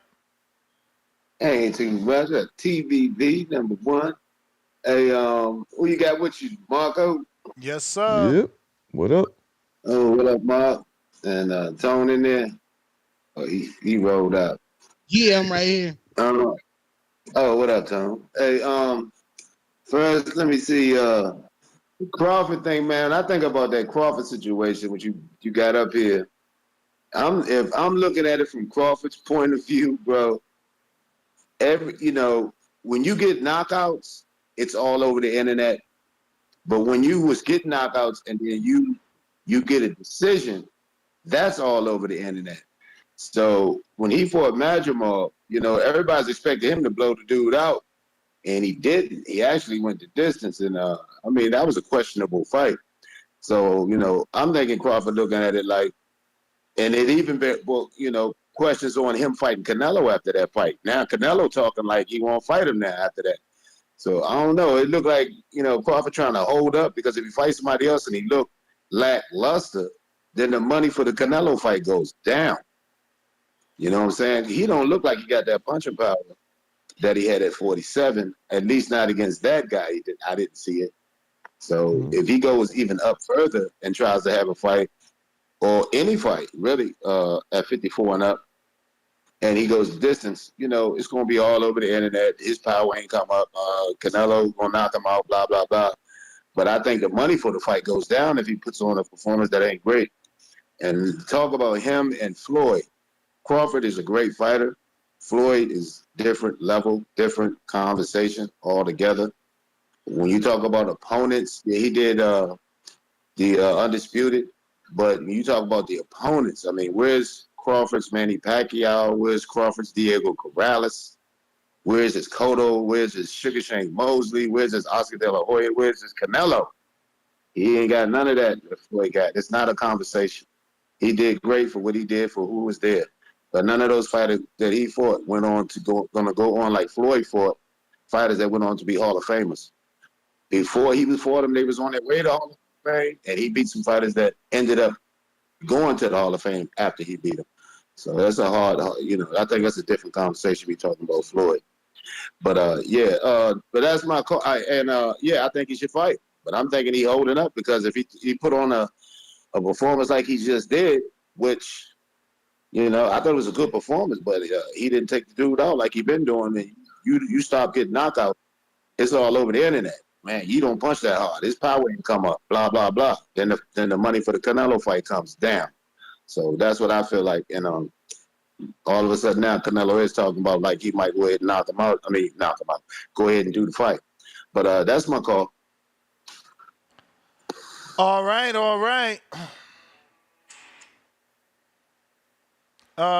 Man, the show's going on and on and on, and I've gotten no responses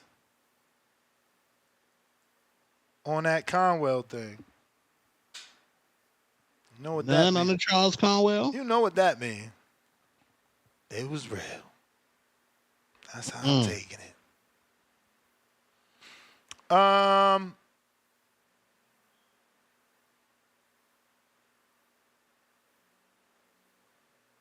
All right. We got CYP.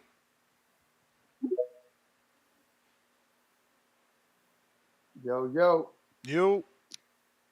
Oh, man. Lovely day in the neighborhood. I see this. Something made me go to discover, right? So I heard somebody call in and say that Canelo's fought more undefeated champions than Bud has. I was like, really? Not the mop, short recollection. So I looked it up. You got Liam Smith, 154, Triple G, 160, Caleb, 158, Saunders, Plant. That's it.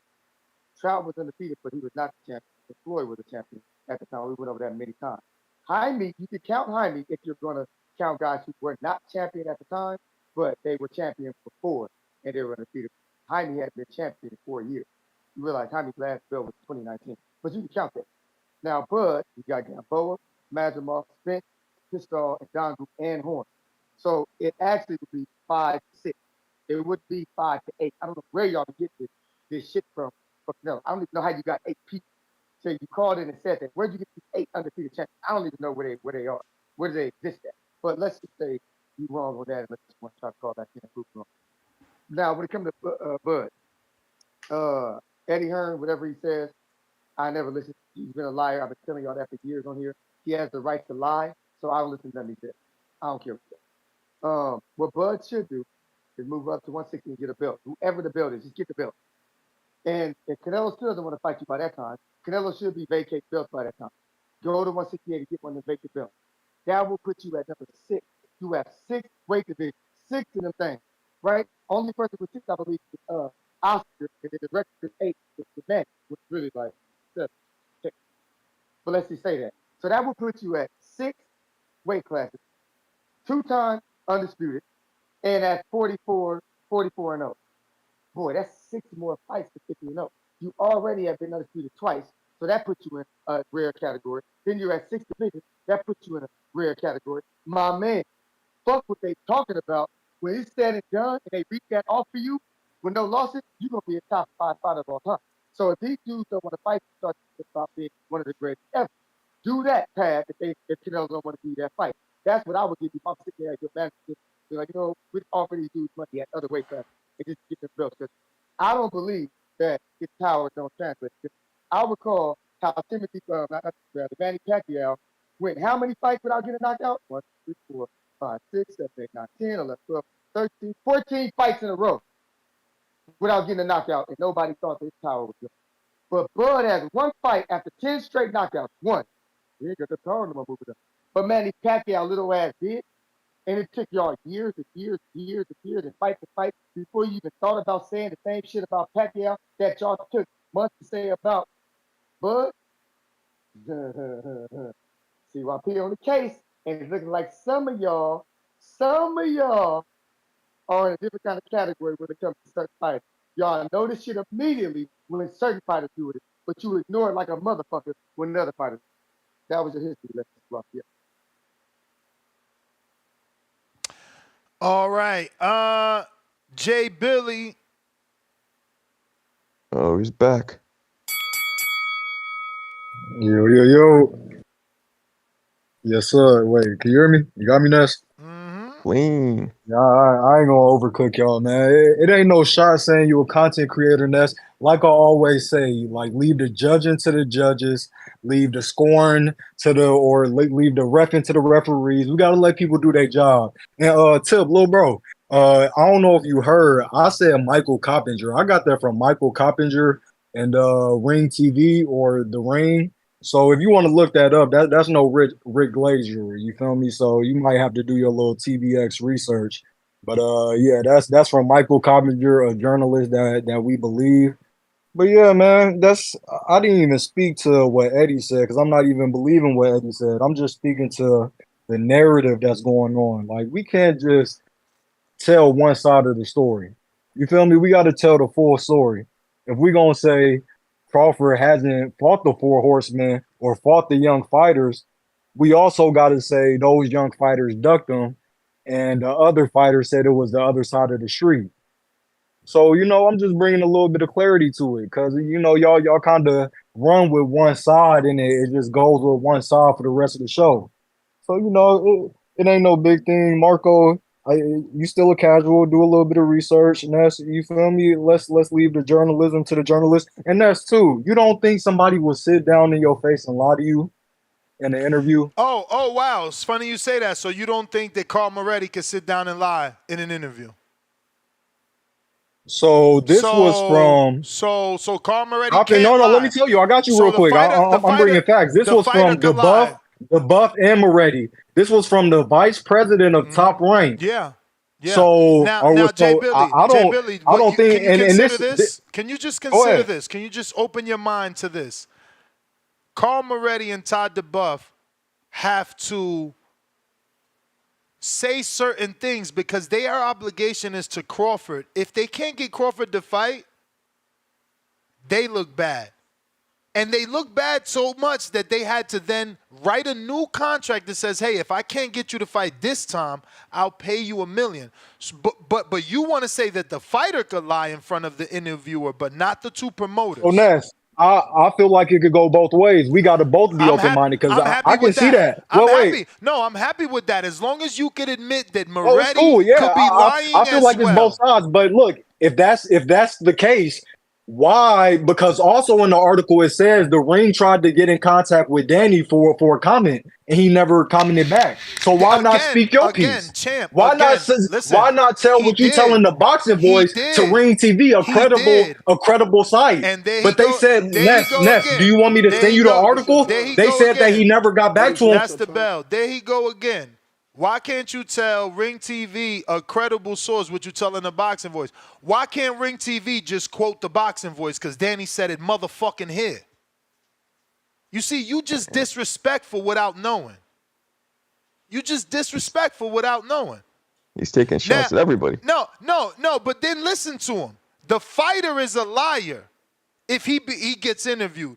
The promoters are not lying. So your narrative is my story is better than yours because they're promoters, so they won't lie. My story is better than yours because Michael Coppinger at the time was with Ring TV and you're just the boxing voice. Cool, champ. We see how you win arguments. Mr. PBC, it's on you. Yo, what's good? Chilling. Yeah, I'm not here to argue. I do believe if Bud wants this, he deserves it. And if he can't get it, he has opportunities. He's what you call a free agent. He can go somewhere and make a big fight other than some fighters who go somewhere and try to steal the pay-per-view for certain big unifications. I've been saying it way back in the day before the Bud Boys were Bud Boys. I told him straight to the face, I believe he can do it. I mean, he can move up to fight Canelo. If Earl can do it, Bud can do it. Because, I mean, Earl obviously in the amateurs was 150 something. So he was already a big dude at 147. So I see why no one ever questioned him. But I think Bud can obviously do it. That he wants a big payday just like Canelo does. Canelo's running out of opportunities himself. Unless he's going to stand outside the high school at 168 and just keep on knocking down, Letterman, then that's what he's going to have to do. But if he wants a big payday, he's going to have to, make the fight with either David Benavidez or go to 175 and fight the unification winner, or just fight Bud. I mean, don't you think that, there's not that many big fights for him left unless he's beating up on younger kids. I mean, there's undisputed. There's undisputed, and these Bud tenders that are worried, they don't see. PBC is just trying to build back to another big fight with Bud and Earl. That's all. They're positioning their side. Could they get Bud? If they could get Earl back in the mix with Fundora, they will. If not, they got Tim Tszyu. I think Earl's done. I think he's a car that can't really be fixed anymore unless you replace the engine, and that's like damn near replacing your whole soul. So I think we don't know he's that. gonna have to get that Wolverine type of style replacement. He's got to reanimate his whole bone structure. So no, I don't think he's gonna be doing that. I think Bud is obviously he's not willing to beat up on the handicap. So it will ruin his career beating up on that dude again. Bud and Canelo, man, that's my thing. And Canelo doesn't have many options unless he goes to 175. That's my call.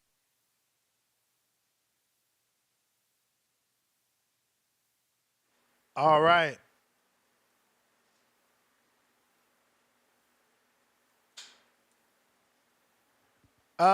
We got. Remember, guys, Cash App is down. I see everybody still trying to use it, and it's frustrating because I can see everyone using it. And it's like failed. It's stupid. I hate Cash App, bro. This is like every 2 years. Venmo. Every 2 years this happens. I swear to God. Try Venmo. I have a Venmo. You may feel Only like Jay, it's your time, only Jay Will. but it's not Jay Swift. Jay Swift uses it. We got Pistol Parkway Mozzie, $2. AJ Dubois card is $20. How we feeling? I don't even really know who's on the undercard, bro. I mean, I don't really think that's a fight for me. I like Dubois and AJ. I'm watching that for sure. That's like even, if I'm in town, maybe I even go to Hardin for that. I don't know. I don't think Tone is willing to come to Vegas for that shit. But for which joint? For Dubois and AJ. But I love heavyweight, so I will be doing a live fight chat for that. I rock with Kakasi after what he did to Joe Cordina. Plus, he's fighting Josh Warrington, which is a dude I know. No, Warrington does not deserve a title shot, but hey, it's a dude I know. Hamza Shiraz is back, so I'm gonna watch that. I mean, it's not a bad card, yo. Liam Smith, Josh Kelly, Josh Kelly probably won't beat Liam Smith. And it's about time he's taking a step up ever since losing to what's that kid he lost to from Philly? Fucking hell. The kid from Philly also beat Kavalaskis and got robbed. Ray Robinson. Ray Robinson. So Sugar Ray? Nah. So Liam Smith, Josh Kelly's a decent fight. Like Josh Kelly should have by now, it's either sink or swim for him. He lost to Avanesian by knockout, by the way. But it's sink or swim for him, you know what I'm saying? Like he's been at it. PBK's been at it for a while. He's a 30-year-old prospect. Lord have mercy. No disrespect. That's just what he is. He's 30 years old. He's still a prospect. He hasn't been able to cross over that contender level. I don't even see a contender level win. Joshua Buatsi versus William Hutchinson. Okay, my man Willie got the Joshua Buatsi fight? He beat Craig Spider Richards and got the Buatsi fight. That's wild. Holy, you know what? I'm going to watch this card, man. Because this dude, Mark Chamberlain, is in the 40-pound division. He rocks with Eddie. He's obviously an Atlas Sheik boy. This is his third Atlas Sheik card, man. He stay on the Atlas Sheik card. I'm about to double check how many he got, bro. This is a lot. So he's going to end up fighting one of our big American names that deals with Atlas Sheik at 40. This is no joke. Look, this is going to be his third Saudi fight or Riyadh season fight for sure. I was right. Shout out to him. 3 straight at that. The Gavin Guays, the Joshua fight, and then now this one. And they all lob balls. We never heard of none of these dudes he's getting. Look, Josh Padley. The last dude was Joshua Wahab. And then Gavin Gween. Oh, Lord. But he's going to end up getting a shot. They like him. You can't deny that they like him. They putting him on. Let's see. Moving on. King Counter from James Benitez in Atlanta.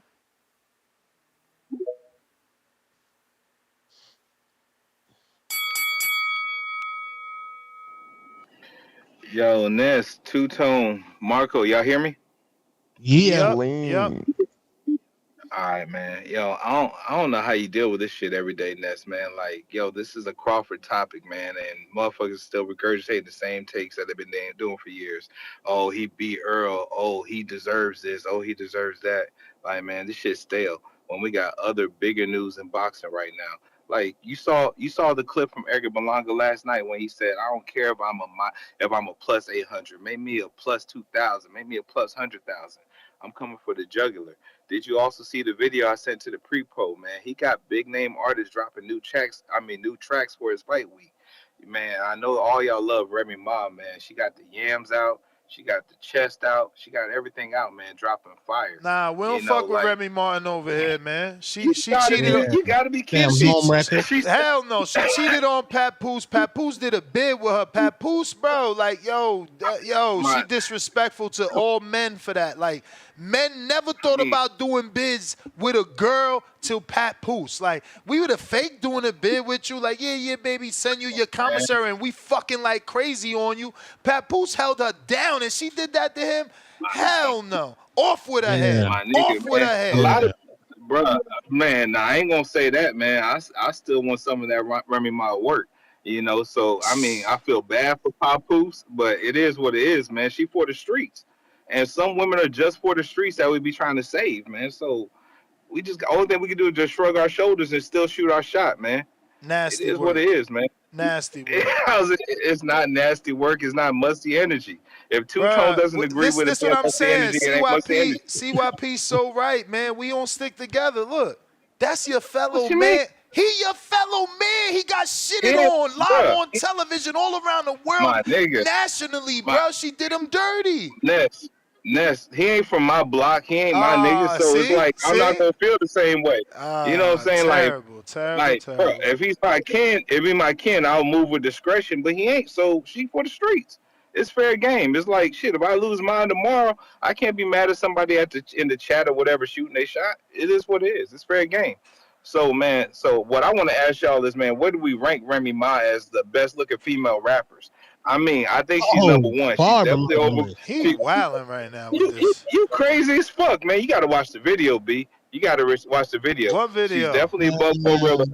The I new mean, Fat Joe and Remy, the new Fat Joe and Remy Ma track that he dropped for Fight Week, man. nah. Fat Joe's they do Fat Joe's in the boxing ring and everything, dropping bars. But anyways, man, shout out to you, shout out to the community as always, man. You got Just had another to one. mix it Remember, up, it's a man. King Counter.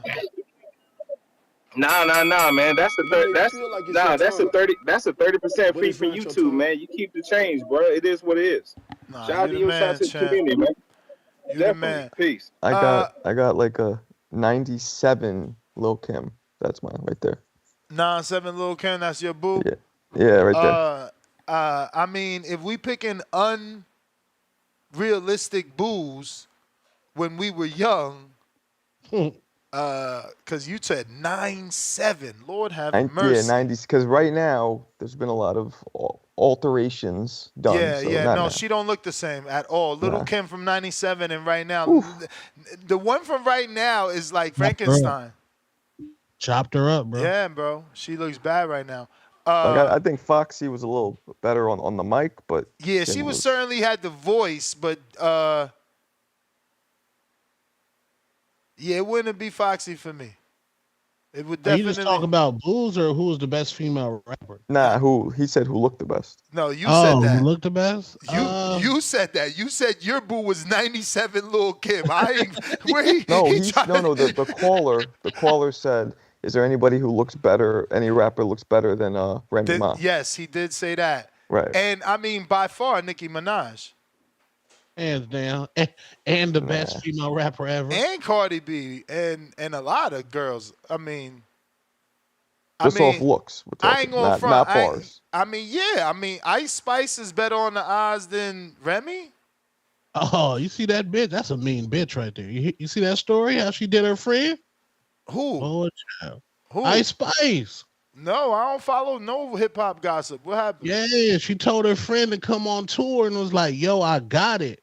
Then her friend was like, "Yo, you think your security can carry my bags? Because I'm not trying to carry my bags and the fans trying to take pictures and get autographs." And Ice Spice was like, "Nah, if he got to carry your bags, I got to pay him extra." And Ice Spice, ever since she said that, she wouldn't feed her, told her she had to pay for her own 5-star hotel. This is a regular working woman. But wait, it's her friend. Yeah, friend who Ice Spice asked her to come on tour. You didn't ask me. I said, "Yo, can you come on tour?" It's got to be more than a story than that. Like, why would she publicly just come out and say something like that? Why not talk to Ice Spice about why that took place? She did. She leaked text messages and everything. Damn. So Ice Spice was like, "You eating up all the food. You a vacuum. You nasty. You musty." Ooh. I mean, ain't paying. Was she a big girl? Nah. Little chocolate joint. This was her friend. It had to be some. Like I said, got to be something more. Maybe her friend. You know what I'm saying? Was getting a couple too many looks from other people. You feel me? Ice Spice look way better to me, in my opinion. Ice Spice look way better. I just think Ice Spice just a mean person. She just mean. We got Drew with the King Counter. Salute Ice Spice, man. That is mean. Yo, how my audio? Straight. Oh, I love it. Today's show's great. Ness, you heavy on the Jay Reed energy, Ness, triggering everybody from all sides. I see what you're doing, Ness.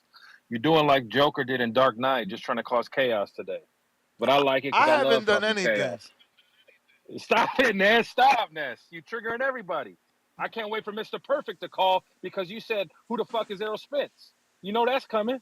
I'm just saying because they trying to make it seem like he's this legendary fighter. Like, bro, Ponce de Leon, did that. Like, there's a lot of people that fought in one division all their career. Like, Gennady never moved up. Like, you know what I'm saying? Like, I don't really get it.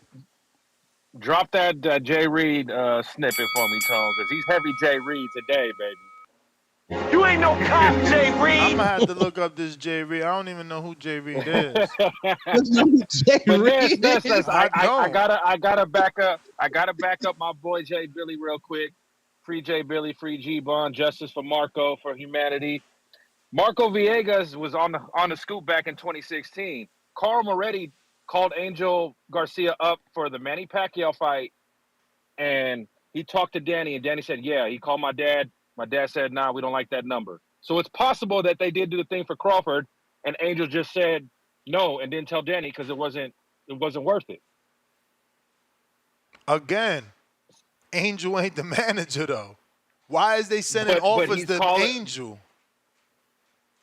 But why? I mean, that's not the way they do business behind the scenes. And all you telling me is 2 times the Top Rank sent offers to a trainer and the fight didn't happen, and it looks like the reason it ain't happening is because they sent an offer to a trainer and not to Al Heyman. Is Brian Norman Sr. a manager? No, or is he a trainer? No, he's not a. He's not a manager. But what if Angel's involved in the operations of negotiating, just like Brian Norman? Now that would have to be different. Right? That would have to be different. But guess what? Brian Norman and Adrian Clark, the manager, both verbally said that they keep. Adrian, first of all, said, "I keep Brian informed on everything, every step of the way." The Normans knew what was going on.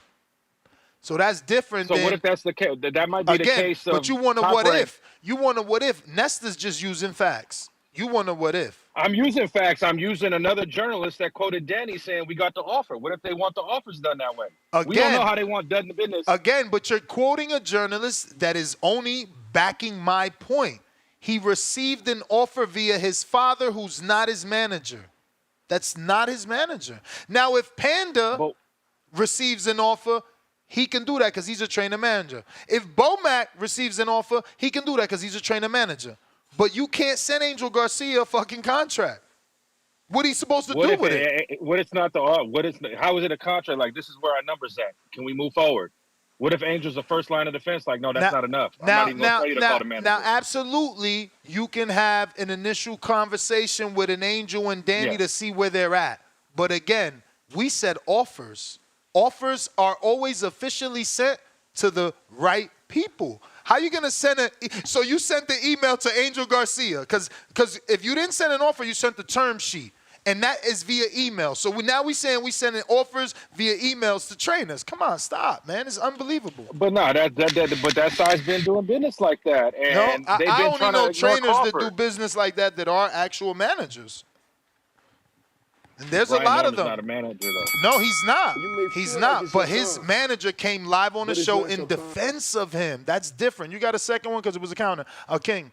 No, I'm going to run it back to see if anybody else talks some nonsense. All right.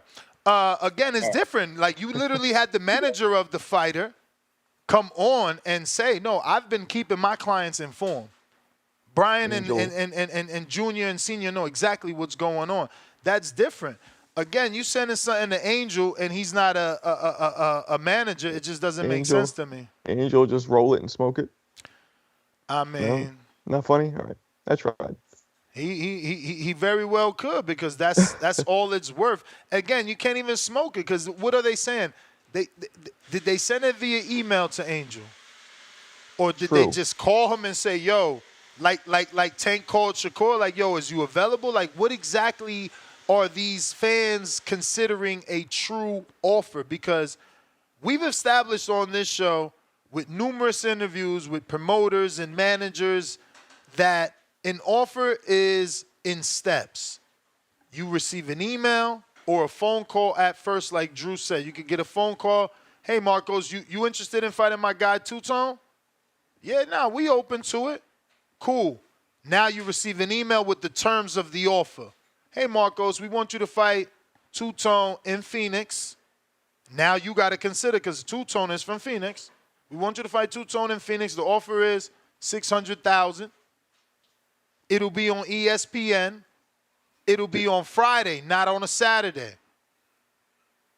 Kind of off the topic, but do you think that Fat Joe really believes that Edgar could win? Yeah, because he's doing a track and all that. Like, and he's a boxing fan. Like, he knows boxing. I mean, listen, that is why this is a big fight, and every other demo doesn't get it. They're backing their own. Something James Benitez didn't do. He leaving Papoose to dry. Back your own. That's why Belanga's in a big fight, because they can rely on the Puerto Rican fan base to turn the fuck up. I know I seen a tweet 2 days ago from Belanga that said, sold out, pretty good with the wink emoji. So what is we talking about? Y'all gotta back your own, but this is what happens. We so divided, right? Because there's a Boots and there's a Crawford and there's a Keith. Bro, just back them all. Nah, we diminish.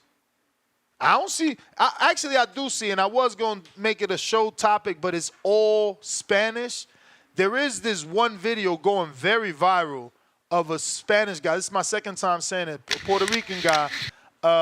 And I'm bringing it back up because, again, the algorithm pushed it back to me, and now it had even more views. There's this little piece of shit Puerto Rican speaking nothing but Spanish, saying how Edgar isn't Puerto Rican because he wasn't born in Bayamon and he didn't eat fucking certain foods in Ponce. It's like, man, shut the fuck up. Because you are part of the problem. You understand? So you can't learn culture from your mother and your father? You gotta be born in the country. You ever heard Dominicans say that about you? Of course. I'm a Dominican Joe. Just like Danny's a Philly Rican and Edgar's a New Yorican. These dudes want to break everything down and water it down and fragment and separate us for no reason. Edgar's fucking Puerto Rican because his mother and his father is. Because in his house they eat fucking habichuelas con arroz y pollo. The fuck is we talking about? You got these higher than me ass Puerto Ricans that's fucking mad. Let's be real. Dominicans and Puerto Ricans that say we ain't Dominican and Puerto Rican enough, you mad that my mother was smart enough to get her ass over here and change her fucking life and her generation's life. Her children's life and her children's children's life. No, let's remain in poverty. Let's live under fucking metal roofs where we hear the rain drop just so we could be more Puerto Rican and Dominican than you. No. I believe if you grew up in like my mother's from Bulgaria, I grew up here, but I go to Bulgaria every summer. Like if you're engulfed in the culture, then you are that. Exactly, bro. But again, it's ways to divide. Joshua Torres, $5. Anyone who believes a promoter's articles that says sources say, but not a fighter is a clown. Clown emoji. Respectfully, get help. I was big on Kelly till he got slapped. Is he talking about Kevin Kelly? Kelly Pavlik? I mean, why wouldn't he put Pavlik? Jerome back with another. Say again? Might have been the first name basis guy. Jerome Barber back with another tweet. Says Trina at any time, #305. Nah, Trina was bad. Trina certainly was bad. Heyday, yes. Trina certainly was bad. But again, I guess y'all keeping it to female artists, though.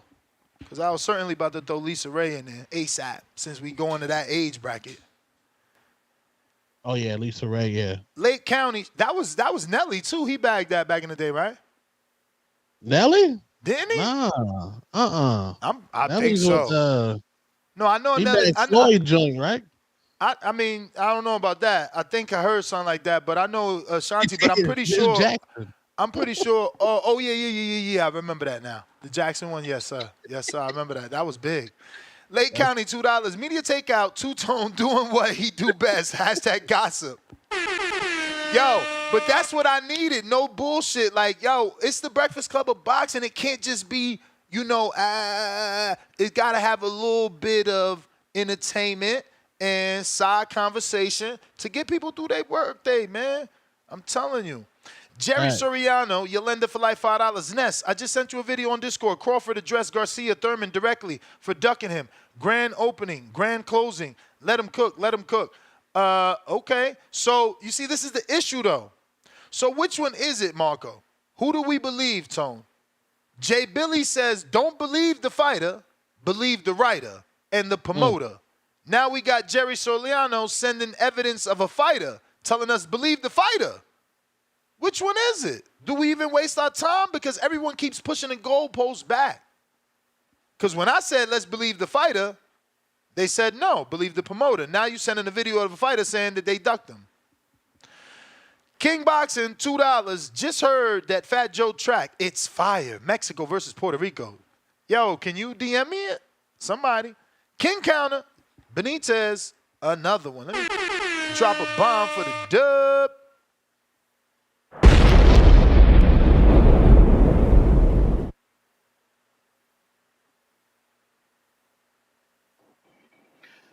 Yo, Ness, man, you on some bullshit, man. Saying I got to stand up for this nigga, man, just because we both got the same melanin, man. Come on, stop it, B.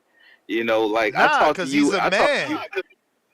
I mean, come on, man. He Like, got done stop dirty. it, man. Stop it, man. Like, you know how it is, man. If they, it's your niggas, you gonna look out for them. Just because they're a man, it is what it is. Like, bruh, like like just an example, man. Like a girl you may have dealt with may have done somebody wrong and everything in the past or whatnot. You can't worry about that because she ain't doing you wrong. It is what it is. Your situation is gonna be different now. Now, man, like y'all got to put some respect on Remy Ma. She's still a beautiful black woman and everything, but y'all just know she's for the streets, and y'all knew that beforehand before she got with Papoose. Y'all knew that when she got locked up that she was possibly still for the streets, and now she's for the streets now, and it is what it is.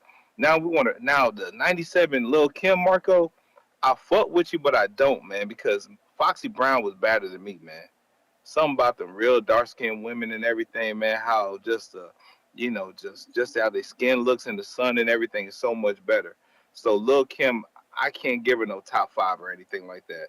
Eve, on the other hand, she's up there for sure. For sure.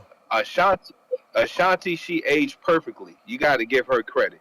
Another chick from back in the day, Nivea, I think she blew up and everything. Still got a cute face, but for all y'all niggas that like the BBW women or whatever, man, shit, go for it, man. Shoot y'all shot.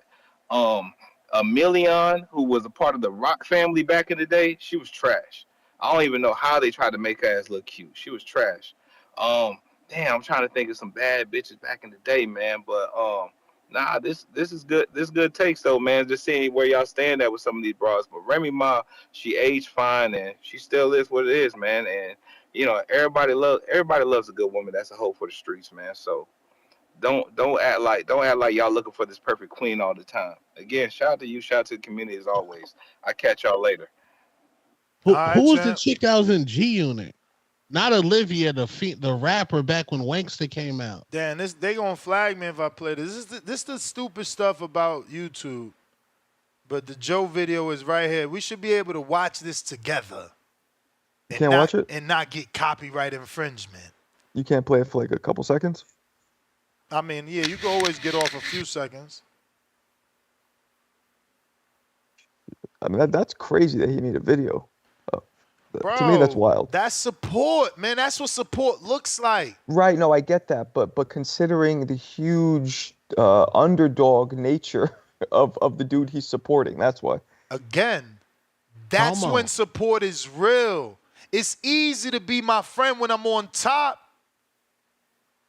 Feel me? Like, this what I'm saying. Yo, y'all be respecting the wrong people, man. I'm trying to tell y'all. Yeah, this deeper than boxing. It's like Puerto Rico's on the biggest stage in boxing right now. For real, man. And Edgar gonna go out. Damn. He gonna go out on that shield. Win or lose. We'll see. We gonna have to fast forward. But look, he even put a ring. Oh, this is a real video. What's Sonrisa? Look, he even got the Puerto Rican rum, huh? Sonrisa. Damn. Sunrise. Oh, he went shirtless, Joe? Oh, they mean business. They mean business. You got the TS chain too? What? Hey, why I had this crazy thought that they was going to still, in this era, still walk out the lean back. Because it means something. All he got to do is change it. Like, Yo, they might hologram pun up in this bitch. If he changes the lyrics to Canelo's forced to lean back, you know what I'm saying? And then Berlanga fucking knocks him out. It's a hit. The cartel dropped so much work it made New York shake. That AP so icy, call it the North Face. Ah, that's it. That's that East Coast rap. You heard that? Yeah. Fat Joe always had the best ear for beats. He always been a beast, man. I had the Joey Crack album. Hey Joey, Do you let's remember You just Got a get Flow, this Joe? money. You remember his original one? Got a Flow, Joe? Yep, you Oh got a yeah, we'll flow, dig it in Joe. the crate. You got a That was flow, the Joe. first one. We were all like, is that a Puerto Rican rapper? Okay. First one. Big Pun's son actually Chris Rivers. Yeah, Chris Rivers, his son was actually judging a rap battle with me a couple weeks ago. Oh, you met him? He's cool? Yeah, that's a good dude right there. His son's He a could good dude. flow. I don't know why he never bubbled. I mean, he on the independent scene, he didn't go like mainstream, but like But he on the could independent scene. But Tone, like this is your lane, right? He could rhyme with the best of them, no? Yeah, he nice for sure. So what's the and he has a name? I don't get it. I mean, you gotta have that head, gotta have that racket. He said, Gotta have "Fast that forward, Laffy Taffy." fast forward to Remy. Let's see. Oh, is that Remy? She out here trying to get fans. If this her, cause I ain't never. That can't be her. Let me see. What? Yams? Yeah. Oh no, those dancers. I knew that wasn't her. Maybe that's her in the back though. Hold on. They said fast forward to the Remy part. Now we at the booby trap. Whoa, that's still is that Joe her? shirtless. That ain't her either, man.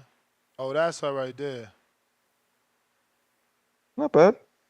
She look alright.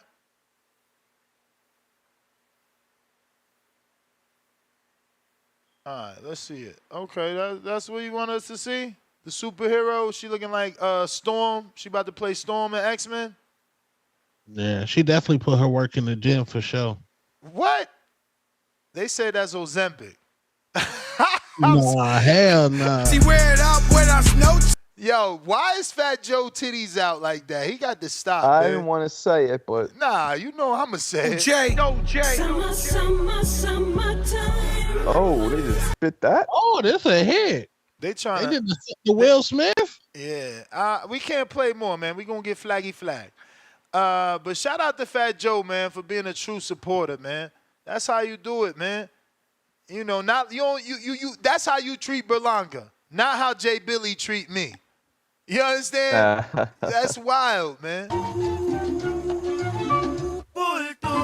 Crazy, man. Salute the Berlanga, man. He got them real ones out here. We got a counterpunch here from El Brandon.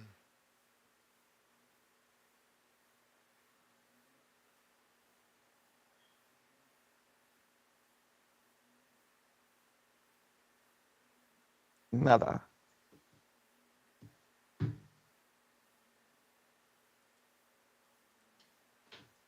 Damn.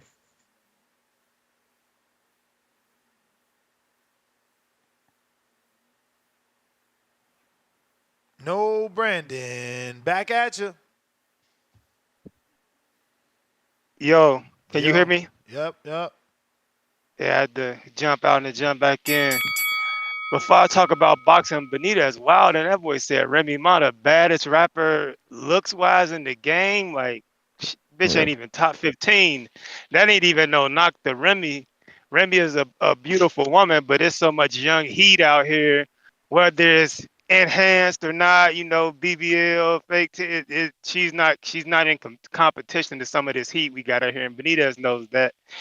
Yeah, we going Lotto. Lotto probably the baddest right now. Lotto, Big I'll Mama. say Lotto up there.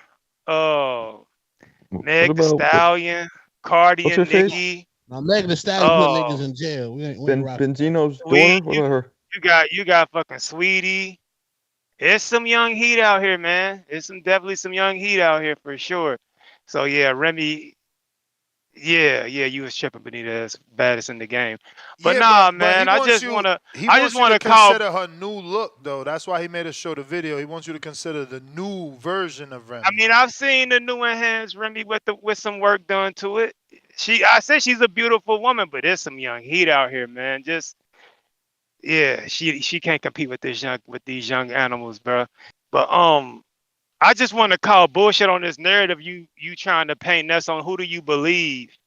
I mean, I know it's three sides to every story, they side, this side, and the truth, but I just like to look at logic of shit. Who benefits the most from the situation? Does Top Rank benefit from sending fake offers to Danny and putting the pay-per-view on with Amir Khan, a guy that Danny beat up and paying them guys $5 million apiece?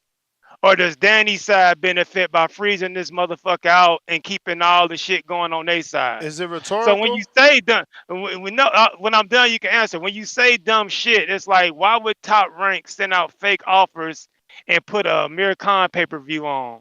I mean, I just don't see the benefit and logic behind that. Why would we put $1 million clause in the contract saying we've got to attempt to make you a big fight?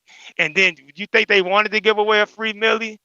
Or does it make more sense to where when Bud was in the fucking hallway with Terrence, he said, "Oh, Al told me he got this fight for me, this fight for me, and this fight for me." And damn, Bud was like, "Damn, he didn't mention me." And Errol was like, "Nah, he ain't mention you." So when you say that these guys wasn't freezing Bud out and it's fake, what's the logic in that, brother? When Errol's told you himself that they was freezing him out of Al's mouth, can you explain that to me? Yep, is whenever you ready. I'm listening. Okay. So he asks the audience who benefits. And then he says, why would Top Rank send fake offers? But then he answers his own question to prove that the offers are fake and just media, right? What? I pulled up a Google search here that says Kell Brook's purse, according to The Athletic, who, guess who writes there? Michael Coppinger, right? So we all agree Michael is everything Jay Billy said that I am not. It says here that his minimum guarantee was $3.5 million for the Brook fight. Instead, he'll be paid $4 million purse. Brook will take home $2 million. Cool. Amir Khan made a purse of $5 million. Cool. So they want you to believe that the offer to Danny was real, $3 million. But Amir, someone Danny knocked out, and is nowhere near. He's still never been on that level again. He just never been on that level again. He made $5 million. So does the offer sound real or fake? The low ball offer sounds fake. You gave a higher offer to the dude Danny beat. And then you gave a broken fighter essentially the same thing you were allegedly offering Danny's trainer. Yeah, who you want us to believe, Brandon? Sounds like they wanted an easy fight for Crawford, and that's why they paid $5 million for it. And it sounds like the tougher fight, they lowballed. You explain how a Pakistani is offered $5 million in America on pay-per-view when Danny has more ability to sell pay-per-view in America. Because Khan's fan base is in the Middle East. That's why he's one of the only fighters that before Saudi was popping was already fighting in the Middle East. They even made a belt for him. H-Town, what up? What up, man? Can you hear me? Yep. H-Town, baby. Hashtag free my boy Vaughn. Hey, man, why we worried about this, man? These guys, they can still do it. There's time. I mean, Bud's gonna need some goddamn filler fights. You know what I mean? Shout out to Joe looking like that, 55-year-old abuelito in the hood with no shirt. He just needs the machete. He'd be all right. You know, that's what's going down. We're getting ready for this fight week coming up next, man. So what we doing next week, man? This shit's almost over, man. Well, we ain't got nothing. What we got this weekend? There's actually a lot of fights. Lot of fights. They're just, not the biggest names, but Saturday the 7th, we have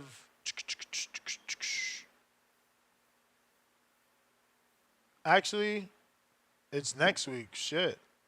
Yeah, bro. I think we dead this week. Well, Tapales You know, is fighting, but that's not on TV. That's in Cambodia. Um. Oh shit! Wow.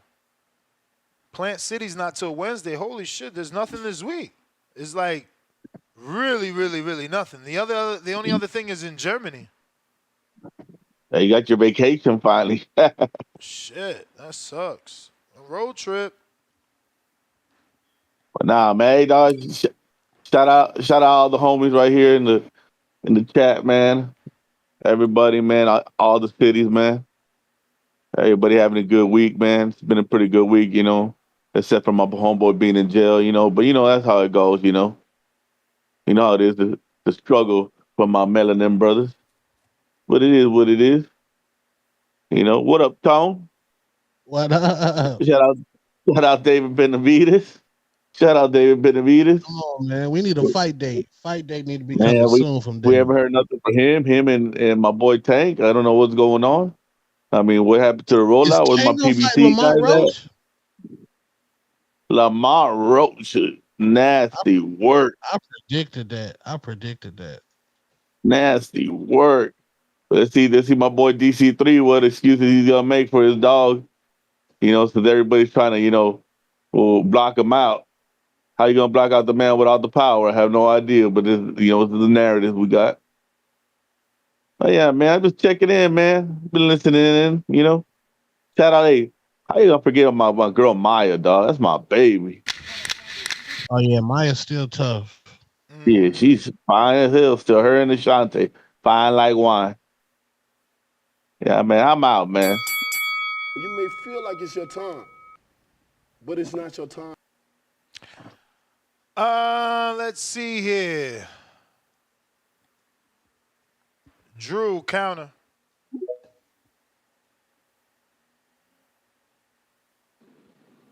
Yo, man, I just had to call back. Jay Benitez, brother. I love you in the back call, man, but then you just get on here and you just start talking pure chicanery. Bamboozled ass logic. Remy Ma? Really? When we got Sweetie out here? Tone, tell him, Tone. What's going on with this man, Tone?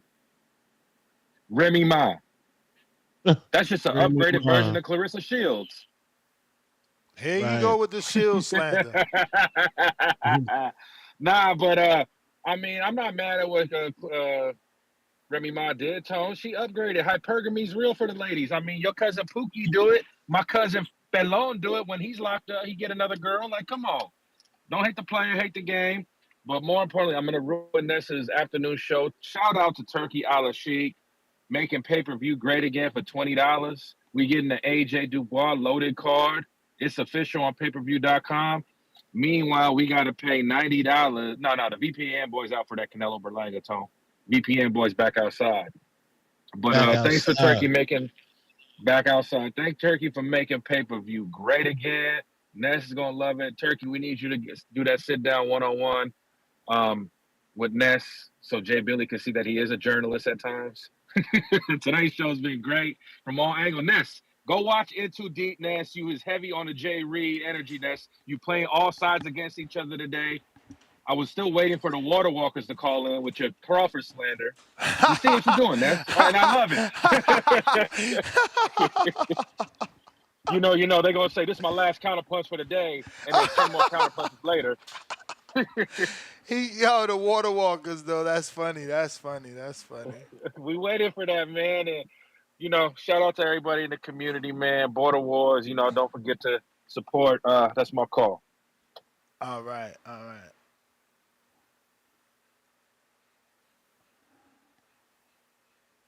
Let's see. We're going to be getting Elvis Rodriguez on the show. So once again, just on a daily, keep your eye on the Patreon page, on the community page here on YouTube.com as well. We got Flash Boy, $5. Excuse me, Flashy Boy.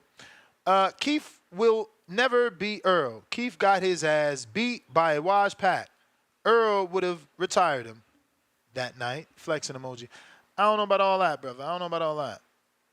And Nestor, it's going to be a movie, Gibbs. $2 super chat from DC3. Joshua Torres, $5. Was going to London for the AJ fight, but have a Anna Gabriel concert with the wife same day. It ruined the plans. Good card and cheaper than Canelo. Damn, who the hell is Anna Gabriels and how does she take over You boxing? may feel like it's your time, How'd you do that? but it's not your time. Mm-hmm. Unbiased Brim.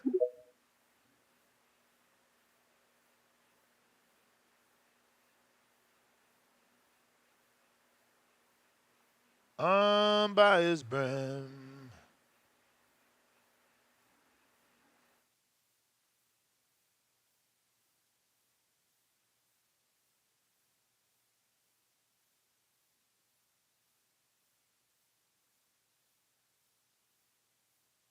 All right, no unbiased Brim. We going out to Dom. Did you send a counter somewhere that I don't know about? Cause you back.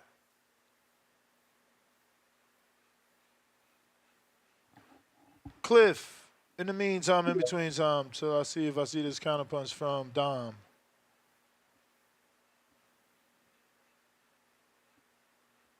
You. You.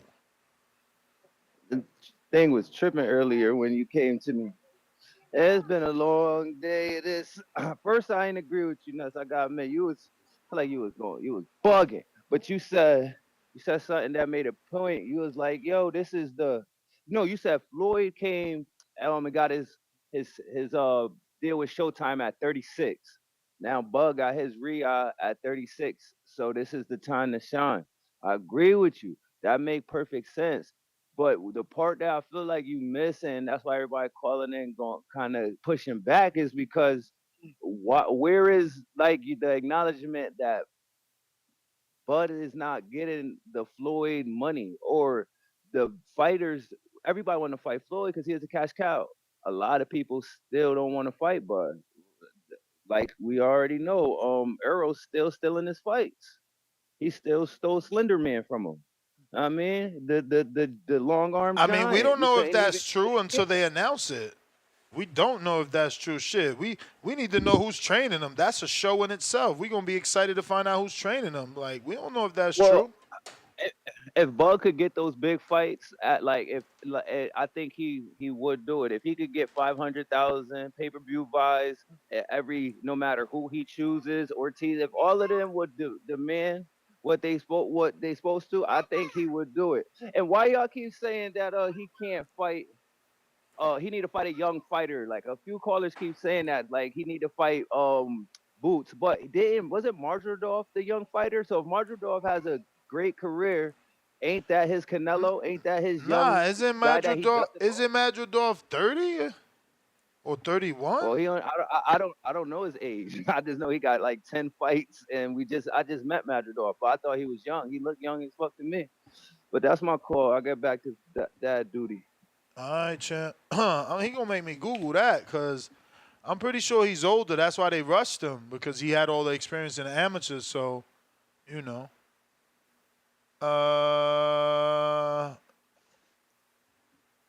Damn, I thought I had Crawford's resume pulled up. I had the whole full blown Google search. Brim, trying you again.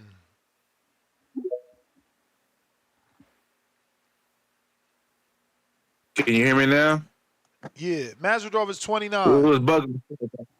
Oh man, yeah, he turns 30 in February. So yeah, I mean, he younger, but he in his prime.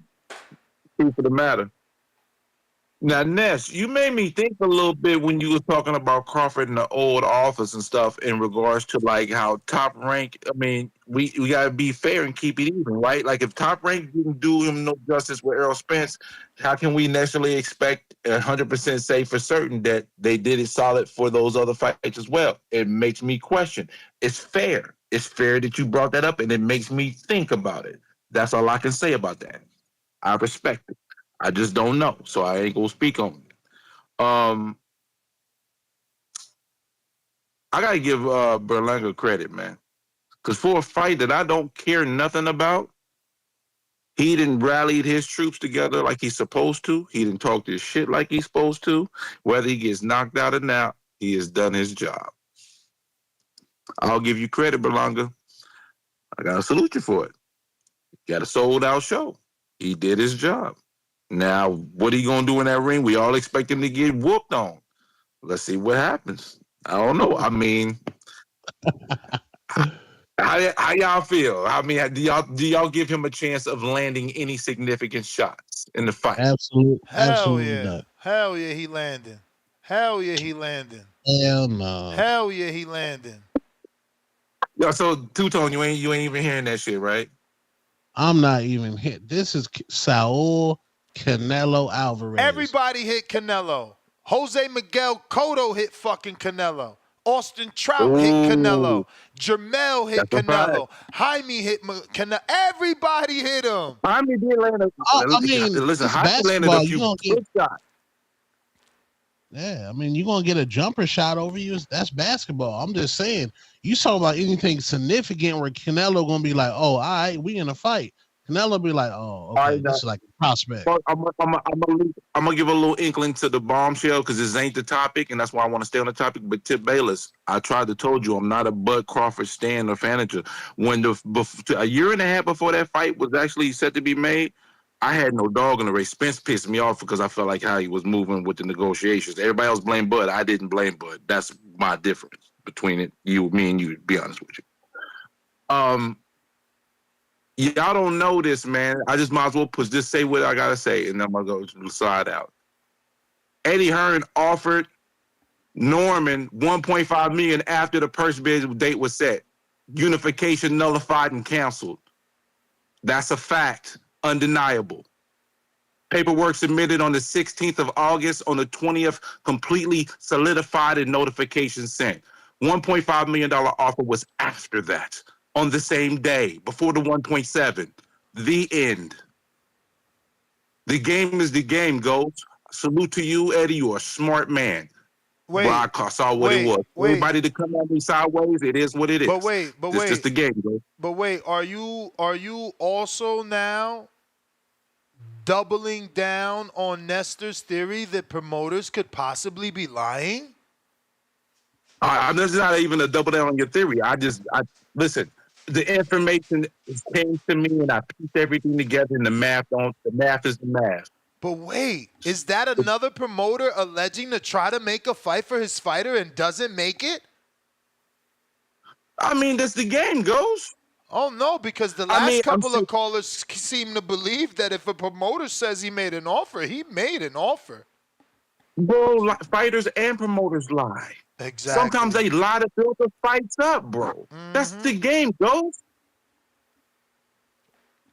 Like for real. Come on, y'all.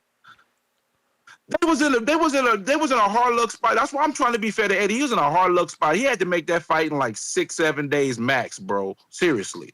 He went to the other two guys first. Norman was the last shot. Norman had other things going on. All these dates about him fighting, y'all talk about, he's fighting on undercard. He's fighting on undercard because he chose to. Bob Brink wanted him to fight next year on his own card. He said, I want to fight again for the end of the year. They had no more dates. They put him on the card because he wanted to fight. And that was all before Boots was even in the picture, y'all. Come on, man. Y'all can be upset about he not taking the 1.7, but the sad part about it is the 1.7 wasn't even going to get you nowhere. You're dead in the water. That's the bell. Dom counter.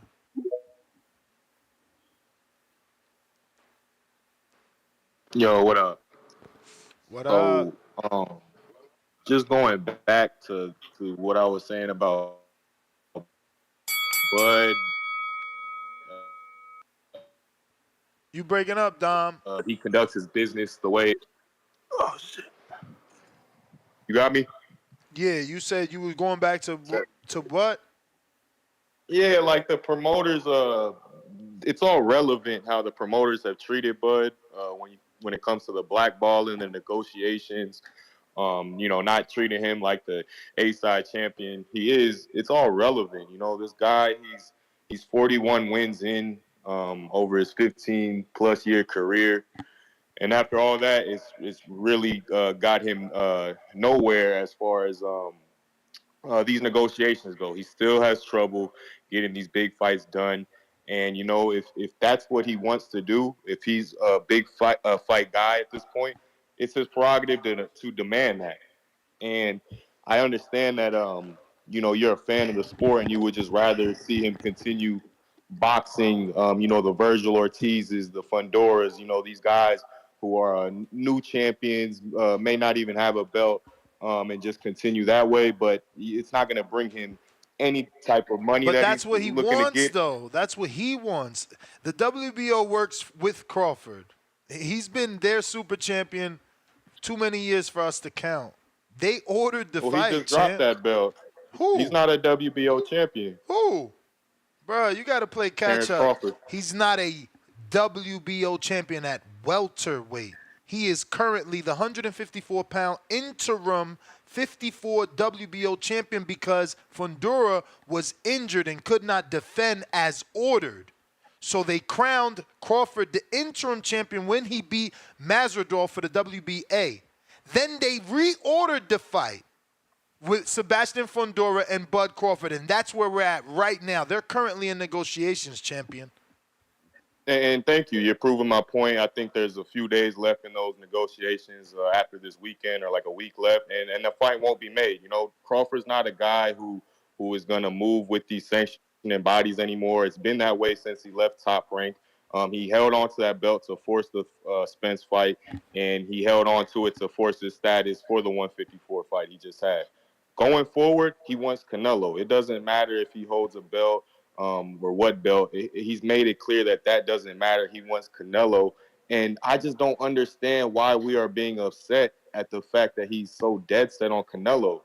We were upset that because that's you. You're playing. Projecting that. He never said that. That's what we keep trying to explain to you. The team already dealt with the WBO to enforce the Fundora fight. You talking about retirement or Canelo as if what Eddie says is gold. Eddie doesn't work with Crawford. He's not Crawford's boy. They don't even have a good relationship because Crawford got mad. He said he was using Canelo's name to build the fight. This is a rival promoter with a rival fighter on his stable that he would love to get Crawford at 37 for boots. But you believe in what Eddie is saying and taking it as gospel for Crawford. That's not the truth. Absolutely not. Let me get this off, Ness. Let me get this off. At the end of the day, I'm believing what the fighter says. I'm believing what Crawford says. He has said he wants Canelo or nobody, and he says that he's weighing retirement. Where's the quote where he says Canelo or nobody? He said, I'll send you. We've had discussions about it before. Now it's a problem because it doesn't fit the narrative. But at the end of the day, I'm gonna Google it. Terrence Crawford. I want Canelo or nobody. Let's see. Well, I'll put it this way. He may not have said those exact words. The only name he is saying is Canelo. Everything else, he's giving the cold shoulder. And, he's with Turkey. He fought Madrimov the same way. But other than that, he's doubled down since then about Canelo. So let me ask you a question because the bell been rang here. Are you going to be like, yo, I was wrong if he fights Fundora or anyone else? Or if he fights Virgil? Don't get me wrong. Don't get me wrong, Ness. I would love to see Bud fight anybody. No, but again, if he specifically fights in February, Fundora or Virgil, are you going to admit that you're wrong? Wrong about what? About your belief that he wants to retire. Well, I never said he wants to retire. He's prioritizing your belief Canelo, on Canelo or nothing. Your belief on Canelo or nothing, Dom. Okay, I already sort of walked that one back, but he's only said Canelo's name. He's only called out Canelo. But he's in negotiations with Fundora. But he's in negotiations with Fundora. He was in negotiations with Avenetian. Still, Errol Spence was the end-all, be-all. So, yeah, if he has another fight in between, then okay. I still believe that Canelo is his end-all, be-all, and he has that prerogative to make that his goal. And if he decides to retire, it'll just be another athlete who's done it early. Andrew Luck's done it. Khabib has done it. All Barry right, champ, Sanders. that's the bell. But you not you upset naming at any of those guys. You naming dudes right. not in the sport, man. Name dudes in the sport, and let's see how that worked out for them. You know what I'm saying? Name dudes in the sport that retired early. Let's see how that worked out for them. Because you bringing up football and all this stuff that I have no clue about. C-Dub.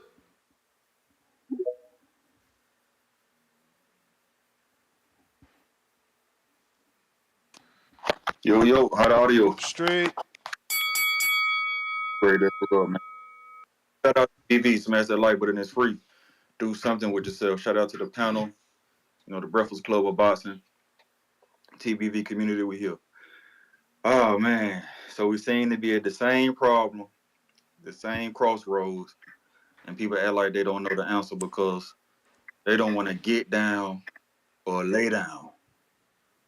With PBC, Nest, the chat, Discord brothers, they used to call me a PBC fanboy. Now, he and everyone see I'm the truth teller.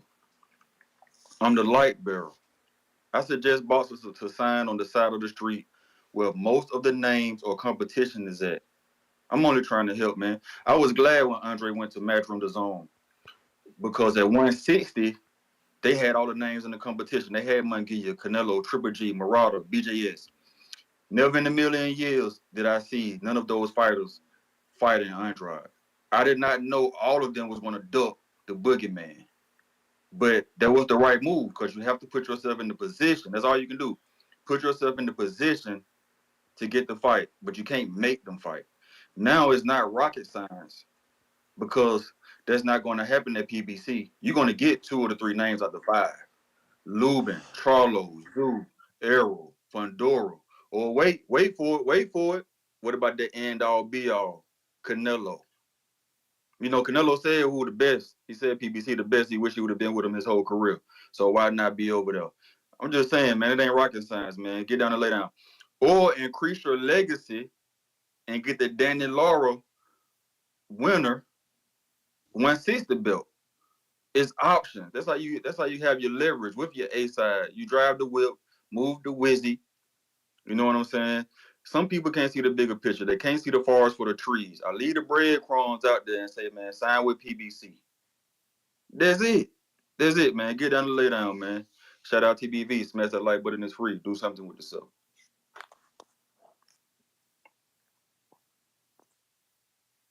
All right. Let's see here. James Benitez with another fat $10. Salute James in Atlanta. Don't forget to catch his fight next week. Live in Wisconsin. Also live right here around the world on youtube.com/The Boxing Voice. We're going to be live streaming our first USA Boxing Border Wars event. We've been doing Border Wars for some time. Now it is USA Boxing. And James is going to be taking a heavyweight fight versus Rocky, another community member from Florida. So Rocky Rodriguez takes on James Benitez of Atlanta. Don't forget to tune in to that. He says, do you agree with Berlanga? Excuse me. Do you really agree with Berlanga? How you going to D-Rod for the man that knocked you out? Do you also agree that Berlanga isn't there for a check like Charlo and Munguia? I'm lost though. What is that? Who's Edgar Berlanga said Caleb Plant was D-riding Canelo. I mean, outside looking in, Edgar could look at it that way because he's undefeated and he's about to fight Canelo. He's got that chip on his shoulder, right? But Caleb now been in there with Canelo. And when you fight a fighter, you get respect for them. Especially if you lose to them, you should respect them. And I think that's what Caleb is demonstrating, respect to Canelo, not just, D-Rod. And that's, again, it's like, yo, he bested you. How don't you respect him? He bested you. That's just, it should be natural, bro. It should be the natural thing to do to give that man his credit for beating you. And in a loss, he changed Caleb Plant's life. He got a new Mexican fan base. Changed his life. He definitely changed his life with that motherfucking career high payday. Dom counter. Definitely changed the life. All right. So Ness, you're making it seem as though I don't want to see Bud fight anymore, and it's like I'd almost rather him retire. That's absolutely not the case. I was on this program a week or two ago saying that Bud should go ahead and do that Fundora fight, and then after that should Cinco de Mayo. If Canelo isn't ready for him, then he should fight Jaime Munguia.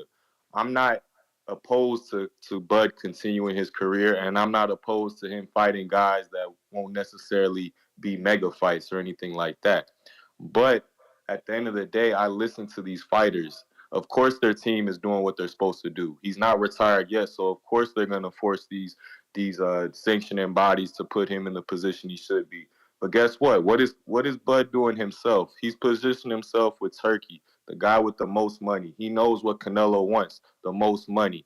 He's doing his best job that he can to get that Canelo fight, and I'm not going to say that he should do something else when he's perfectly positioned to get that fight to happen.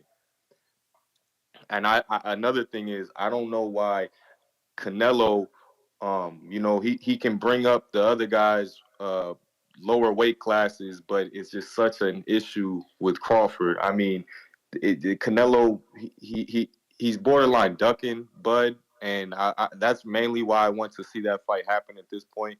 I think it's just gonna be too much of a what if at this point, so that's really why I'm pushing it.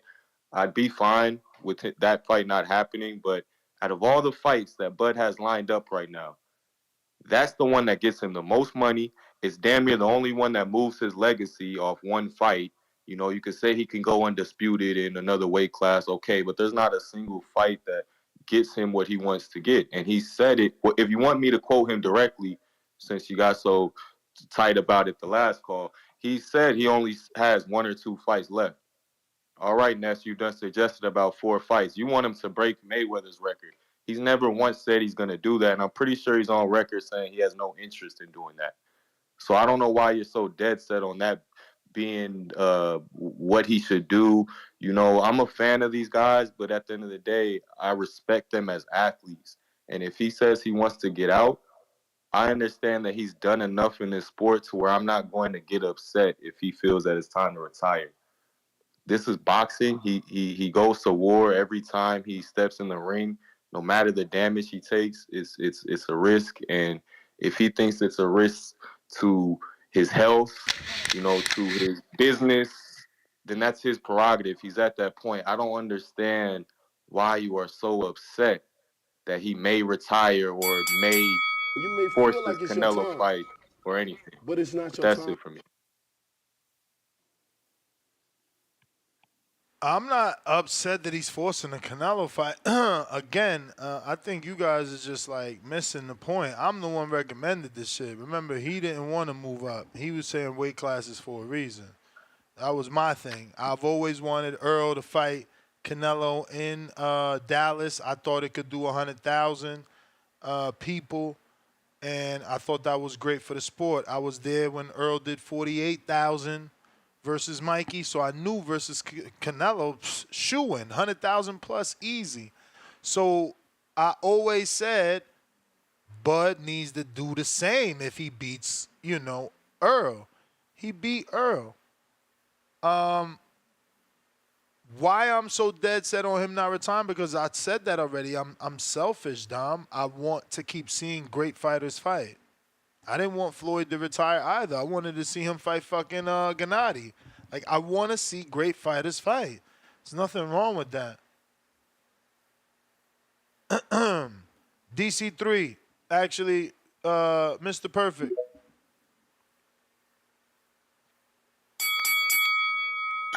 Nigga finally get on after hearing all this dumb shit nigga been saying all the day. Stop comparing Keith to Earl. Keith will never be Earl. Keith got his ass whooped You by right. washed up Keith beat those Pacquiao. dudes So first. stop it. Keith got beat by a washed up Pacquiao. How you and that was washed his up and last you win a win. So he title should be after that? embarrassed. How He you should be washed up you win a embarrassed for that. title? He should be embarrassed for that. Getting his ass beat by old ass Pacquiao. He will never be spent. So stop comparing them niggas. And Two-Tone, you keep bringing up What's Ryan up? in the yesterday shit. Stop bringing up Ryan, bro. Devin is Bud not don't want gonna that fight smoke? him. Don't nobody want that fight.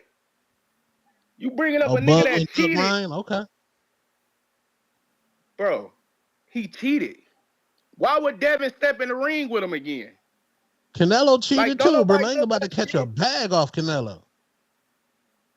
Bro, you Killed keep talking you. about this money He shit. killed you. You He talk about this killed money you. shit. Ryan He is killed monkey in you. 9-title fights, fighting for the money. Good, That's the good streets, shit. like Good King shit, Amin Tone. That said. was a counter. Fuck out of here. What's the difference, Like bro? I said, Ryan is the streets, like King Amin said. Don't nobody want to see that shit. The streets that bring a bag. He just like Canelo. Okay, you gonna risk your life for a bag. I mean, ain't people risking their life for Canelo bag? Who? What? Niggas know he don't do steroids. Everybody. What are you talking Earl about? wanted the Canelo bag. Everybody. Earl know Canelo respect the sport, and he's not gonna apply a fucking plot to cheat. Oh, so he won't okay. get put out the fucking sport. Because Devin was gonna put that nigga out the sport. So stop playing, bro. Devin would have beat the fuck out of him if he ain't take PEDs. But they the nigga would have both been out the sport. But they both accepted guilt and both took suspensions, so they both cheated. Bro, what the? No, don't do that. What? Canelo didn't cheat? First off, Canelo got caught with the clenbuterol. commissioner always suspend the fighter if he don't tell the commissioner. I'm what talking the fuck about Canelo. How is Canelo and Ryan any different? I don't believe Canelo ever took steroids, bro. It was the meat shit. I don't believe. I don't believe he took a steroid. You funny I don't as believe hell. that shit. Yo, you because he's still respecting the sport today. And as we see, he didn't need steroids. So stop this shit. We know Ryan is not good. He needs an advantage to win any big fight. You may feel like stop this shit, bro. Mr. But it's not Perfect. your Get the fuck up out of here, bro. And watch y'all niggas mouth on Earl, bro. Fuck wrong with y'all niggas.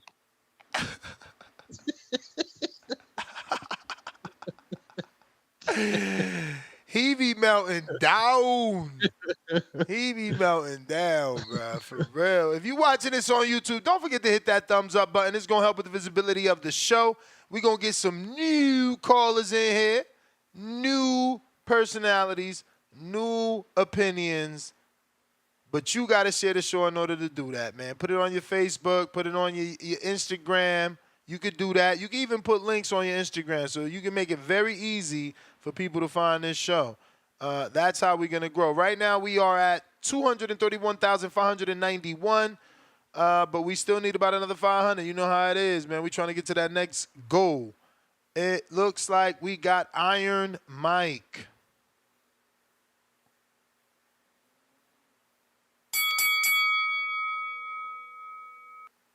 Iron Mike.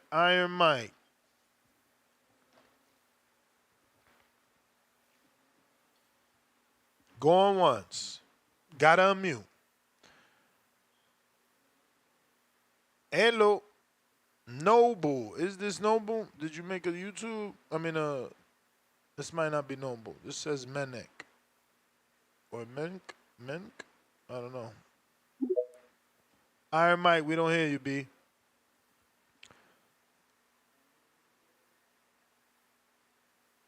You gotta unmute, Menk. I can hear you. Appreciate it. Sorry. Yeah, calling from London, England. Actually, yeah, big fan. Big ups. Yeah. So I just wanted to chip in. I think from my end, I look at Crawford. I don't actually see legacy fights. So wait. You said what? You said you don't see legacy fights? Compared to Mayweather, I don't see them. I think if you look at the regime of sort of Mayweather, and then you're sort of comparing to Crawford, I don't see a multitude of what I would call legacy fights. I can count 4 or 5 good fights where Bad has done quite very well. The issue I have for me is that him picking up the Canelo fight, I feel that's it. And if I were to ask you as a fan, what is better? Him picking up the Canelo fight or going to Unify 154? So, as fans ourselves, we need to ask ourselves a question. Bad is thinking of himself, and I appreciate that. He's a boxer. He's doing it for his family. But I just feel legacy-wise, I can't see him beating. I mean, it's got a chance to sort of beat Yeah, but Canelo, but I that's just the feel issue, like my brother. I mean, you're asking what's better, and if you're speaking legacy, obviously the Canelo fight is better and bigger for his legacy. but on paper it doesn't make sense. He's jumping two weight classes. But that's why it would be You know what I mean? greater. That's why it would be greater for his legacy. It's Well, I just don't know. it's just unfathomable for you because again, most people don't move up two weight classes and win, but Canelo did. He moved up two and beat Kovalev. Fair enough. I totally understand that. I just think the way Bard is looking at this is, look, is the wrong side of being fair. Is looking at sort of one or two fights and he sort of crashes out. But I think I'm probably being greedy as a fan because I'm a huge Bard fan. But I'm thinking, what is better for me? Sort of what is better for his legacy? He goes out there, beats Canelo, or he unifies as 154. Again, If you and I are having this beating conversation, Canelo is more legacy because you're unifying at 168 and you're beating a Hall of Fame, a living legend. It's just there's no comparison. The risk is worth the reward. I'm probably being greedy there, looking at sort of his legacy. In the end, if he does that, excuse me, I'm looking at sort of the tail end of his career. His career is finished, and there's a lot of comparisons when you look at his sort of legacy and Mayweather. I just think that you're going to be. I'm probably being greedy. I'm wanting probably a lot You more. may feel like it's your I time, just don't see it myself that but that's it's the not right your move. time. All right, brother, that's the bell. I think that just stems from you not believing he could get the job done. But again, that's where the greatness comes in because if he does, then he's that dude for real. Bucky Rogers, $5. So, Mr. Perfect didn't believe Canelo took PDs, but he tested dirty. But so mad at Ryan and believes he needs PDs to fight. But he also tested dirty. Huh. Thinking emoji. DC3.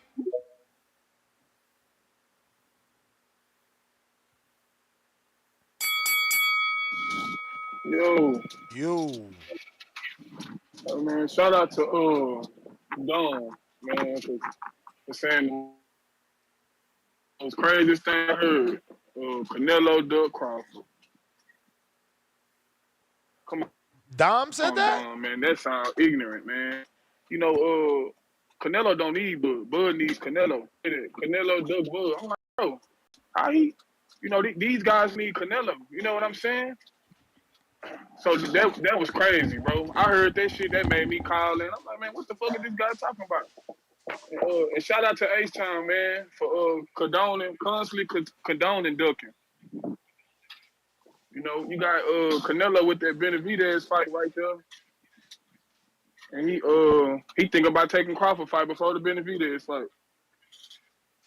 You know what I'm saying? H Town, you need to hold your favorite fighter to the fire for that. You know what I'm saying? You keep calling my guy name, which my guy starting to do what y'all want him to do. He starting to send contracts and trying to unify.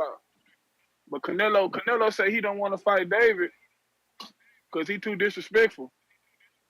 But as soon as Edgar got the fight, he got real disrespectful. So let's stop this narrative that H-Town, you Canelo Sicarios running, that David ducking him and all that. Come on, man. I don't want to see no Bud fight. I'm not gonna lie to you. I want to see that Benavidez fight. That's what I want to see, H-Town. So this is what we gonna start doing, H-Town. I want them to start blocking your calls until you stop being real biased. I'm out.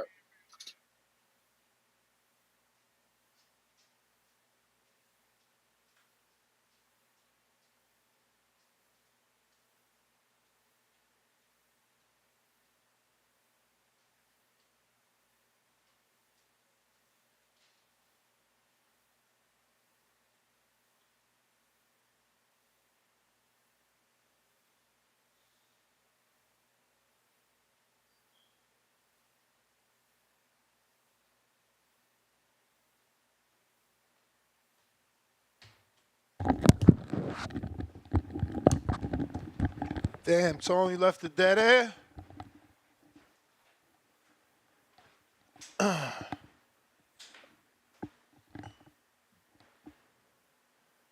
All right, let me see here.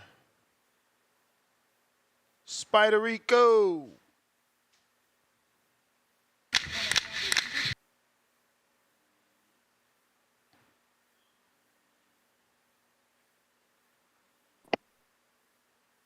Hello? You Yo. may feel like it's your time, but it's not your time. It is my time. It is my time. I will never be the same. I will never be the same. That means the way you see me will change. The way you see me will change. You will never forget me and we.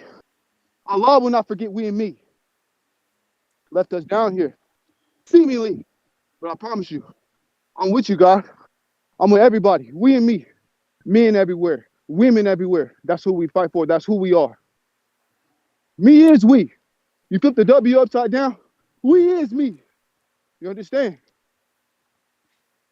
We got 9 days. I'm the only one calling in.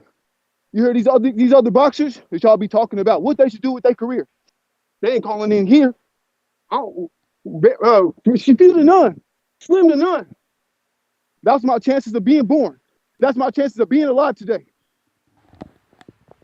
There's things I could tell y'all. You don't want nobody want to hear, right? Because they don't want to hear the bad stuff. Everybody want to hear the good stuff. Everybody want to, love you when you up, right? They want when you up, they with you. We in the dirt. My opponent, his skin is dark like oil. His skin is rich like oil. My skin the color of dirt. I promise you, I'm gonna hit him until it hurts, until he think about what he doing, until he second guess himself. I'm gonna feint him. I'm gonna use speed. I'm gonna hurt him. My skin color the dirt. Brown and black. The ancient battle. Who with me now? Who with me now? The brown versus the black. Who with me now? Y'all don't want to hear that. They say, don't talk about your color. They say, don't talk about the color of the Lord. What color was Jesus? I don't know. I know I'm brown like dirt. When you ain't got nothing left, when everything is gone, when you ain't got nothing, that's why I'm in the dirt right now. I'm standing in the dirt. I ain't lying to you. I'm so proud to be a part of TBB. Never do they ever want to listen to me. They'll never want to listen to we and me, not even Allah himself. Allah will feel me on this day. Allah will feel me in 9 days. He will be in the ring with me. Dare I say, I will look into the eye of the enemy. It is me that will look into the eye of the enemy and face him and everything he got. It's Esteban from Oregon with love. I'm gone.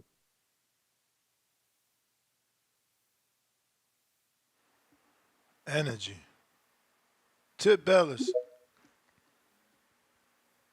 Catch Esteban's fight on Border Wars. He's in a big fight against Big Bay Quinn, the Southpaw assassin.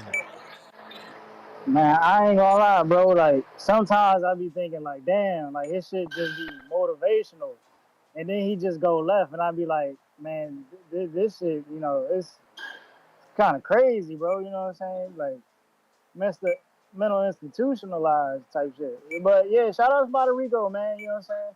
Phenomenal fighter. Uh, yeah, I wanted to call in and talk about Mr. Perfect, man, because him and these Earl fans. I ain't never seen a dude call in and just yell so much about a guy who don't want to fight. You know what I'm saying? Like it's weird to me, bro. Like these Earl fans is real funny. Like y'all claim that Thurman was on the back burner, you know what I'm saying? He was at the end of his career, and you know what I'm saying? Y'all wanted to throw him the boots. Why are we not throwing Earl to boots? Like that's a real question, you know what I'm saying? Like for all you Thurman haters, why is it that y'all never attempted to throw Earl name in the same conversation with Jerron Boots Ennis? Especially now after we done seen Earl get beat the way he done got beat, and he done been through all the car crashes and everything. You know what I'm saying?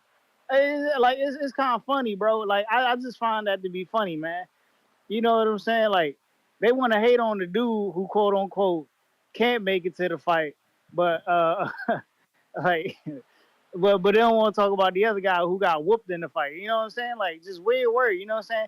The guy super chatting that Thurman got his ass whooped by Pacquiao. Like, where was that, bro? Because I could have swore that fight ended in a split decision. You know what I'm saying? Like, for years, y'all went on this whole rant about Thurman soft to the body. And the crazy part is, the two times that we really seen Thurman, you know what I'm saying, outside of a body shot, it wasn't even like, you know what I'm saying? It was a chin shot. One from Pacquiao, and I think he got caught by, who the hell was it, bro? It was somebody, I can't remember off top, but it was somebody else.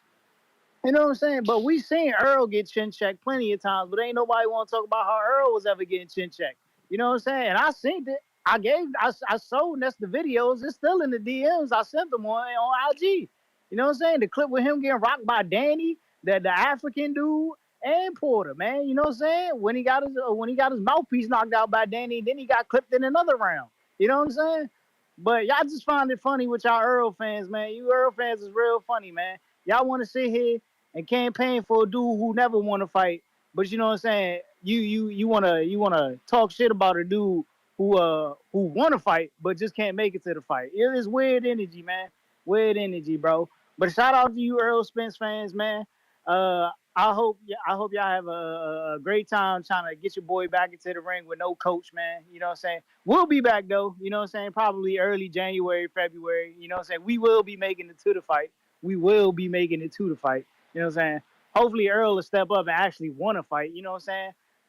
Did all that trash talk, all that clout chasing, and then when it came time to fight, he ain't want to fight. I ain't never, just musty energy, man. Musty energy. How a dude do all this talking about wanting to fight and never wanted to fight? Was weird, bro. He pulled a Terrence Crawford before Terrence Crawford. It's just nasty, man. Nasty. But, you know, shout out to Keith One Time Thurman, man. Shout out to Jerron Boots Ennis. You know, it's a shame they never put Earl Smith's name in the same conversation as you, bro. You know, because they were scared. They were scared of you. They was looking at you like a boogeyman, bro. They still won't even put Jerron Boots Ennis' name in the same conversation as Earl Spence. You know, it's crazy. It's crazy. Boots got that IBF, you know what I'm saying? Earl, I think he like #1 in those WBC rankings, man. Maybe Hearn should pull a play, man. Maybe Hearn should pull a play. Hearn should pull some type of play. But yeah, man, that's my call, man. Shout out to Mr. Perfect, man. Keep campaigning for a dude who don't want to fight, bro. Keep campaigning for a dude who don't want to fight. You may feel like it's your All time, right. but it's not your time. We got Ace Town, 2 counterpunches, $2 on the first one. It says facts ain't bias. Love emoji with the glasses emoji. Back at us with another. He says, shout out to Spider Rico, walking on the edge of sanity. $2 more. And that brings us to an end. We're back with another one, 4 o'clock Pacific Standard Time, 7 o'clock Eastern. Make sure you tune in. Keep an eye on the community page as we are scheduling guests at a rapid rate, so you never know who's going to be on. Carmel is scheduled to be on. So when he's on, I'm not sure. So, you know, it's show business. The best thing you can do is get your question in now before it's too late. Jeremiah, last minute.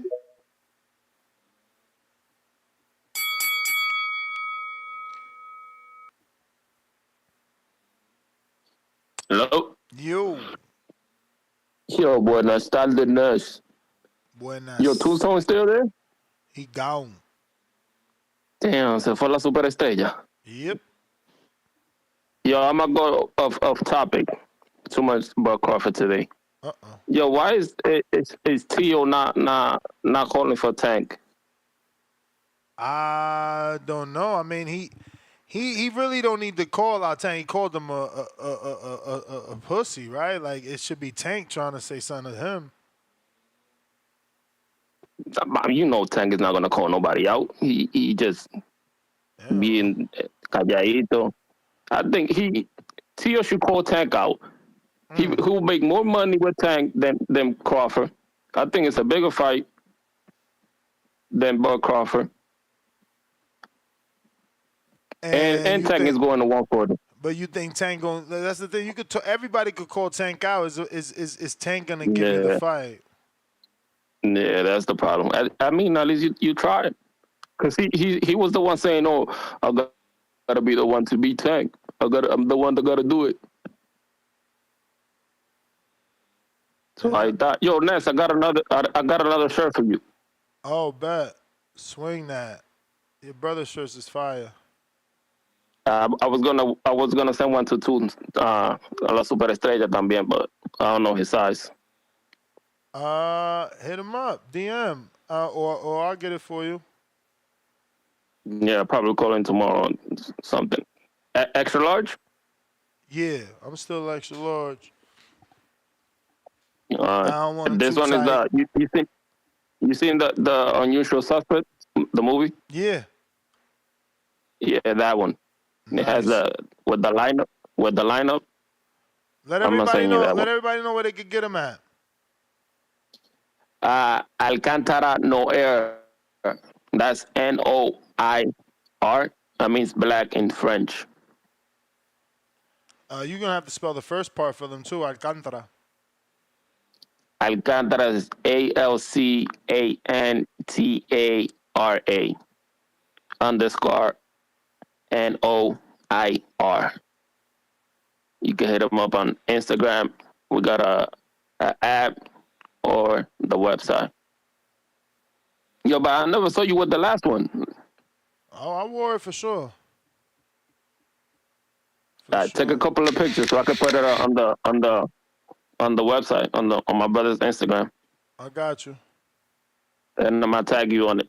All right. Same address? You may feel like it's your time. Yep.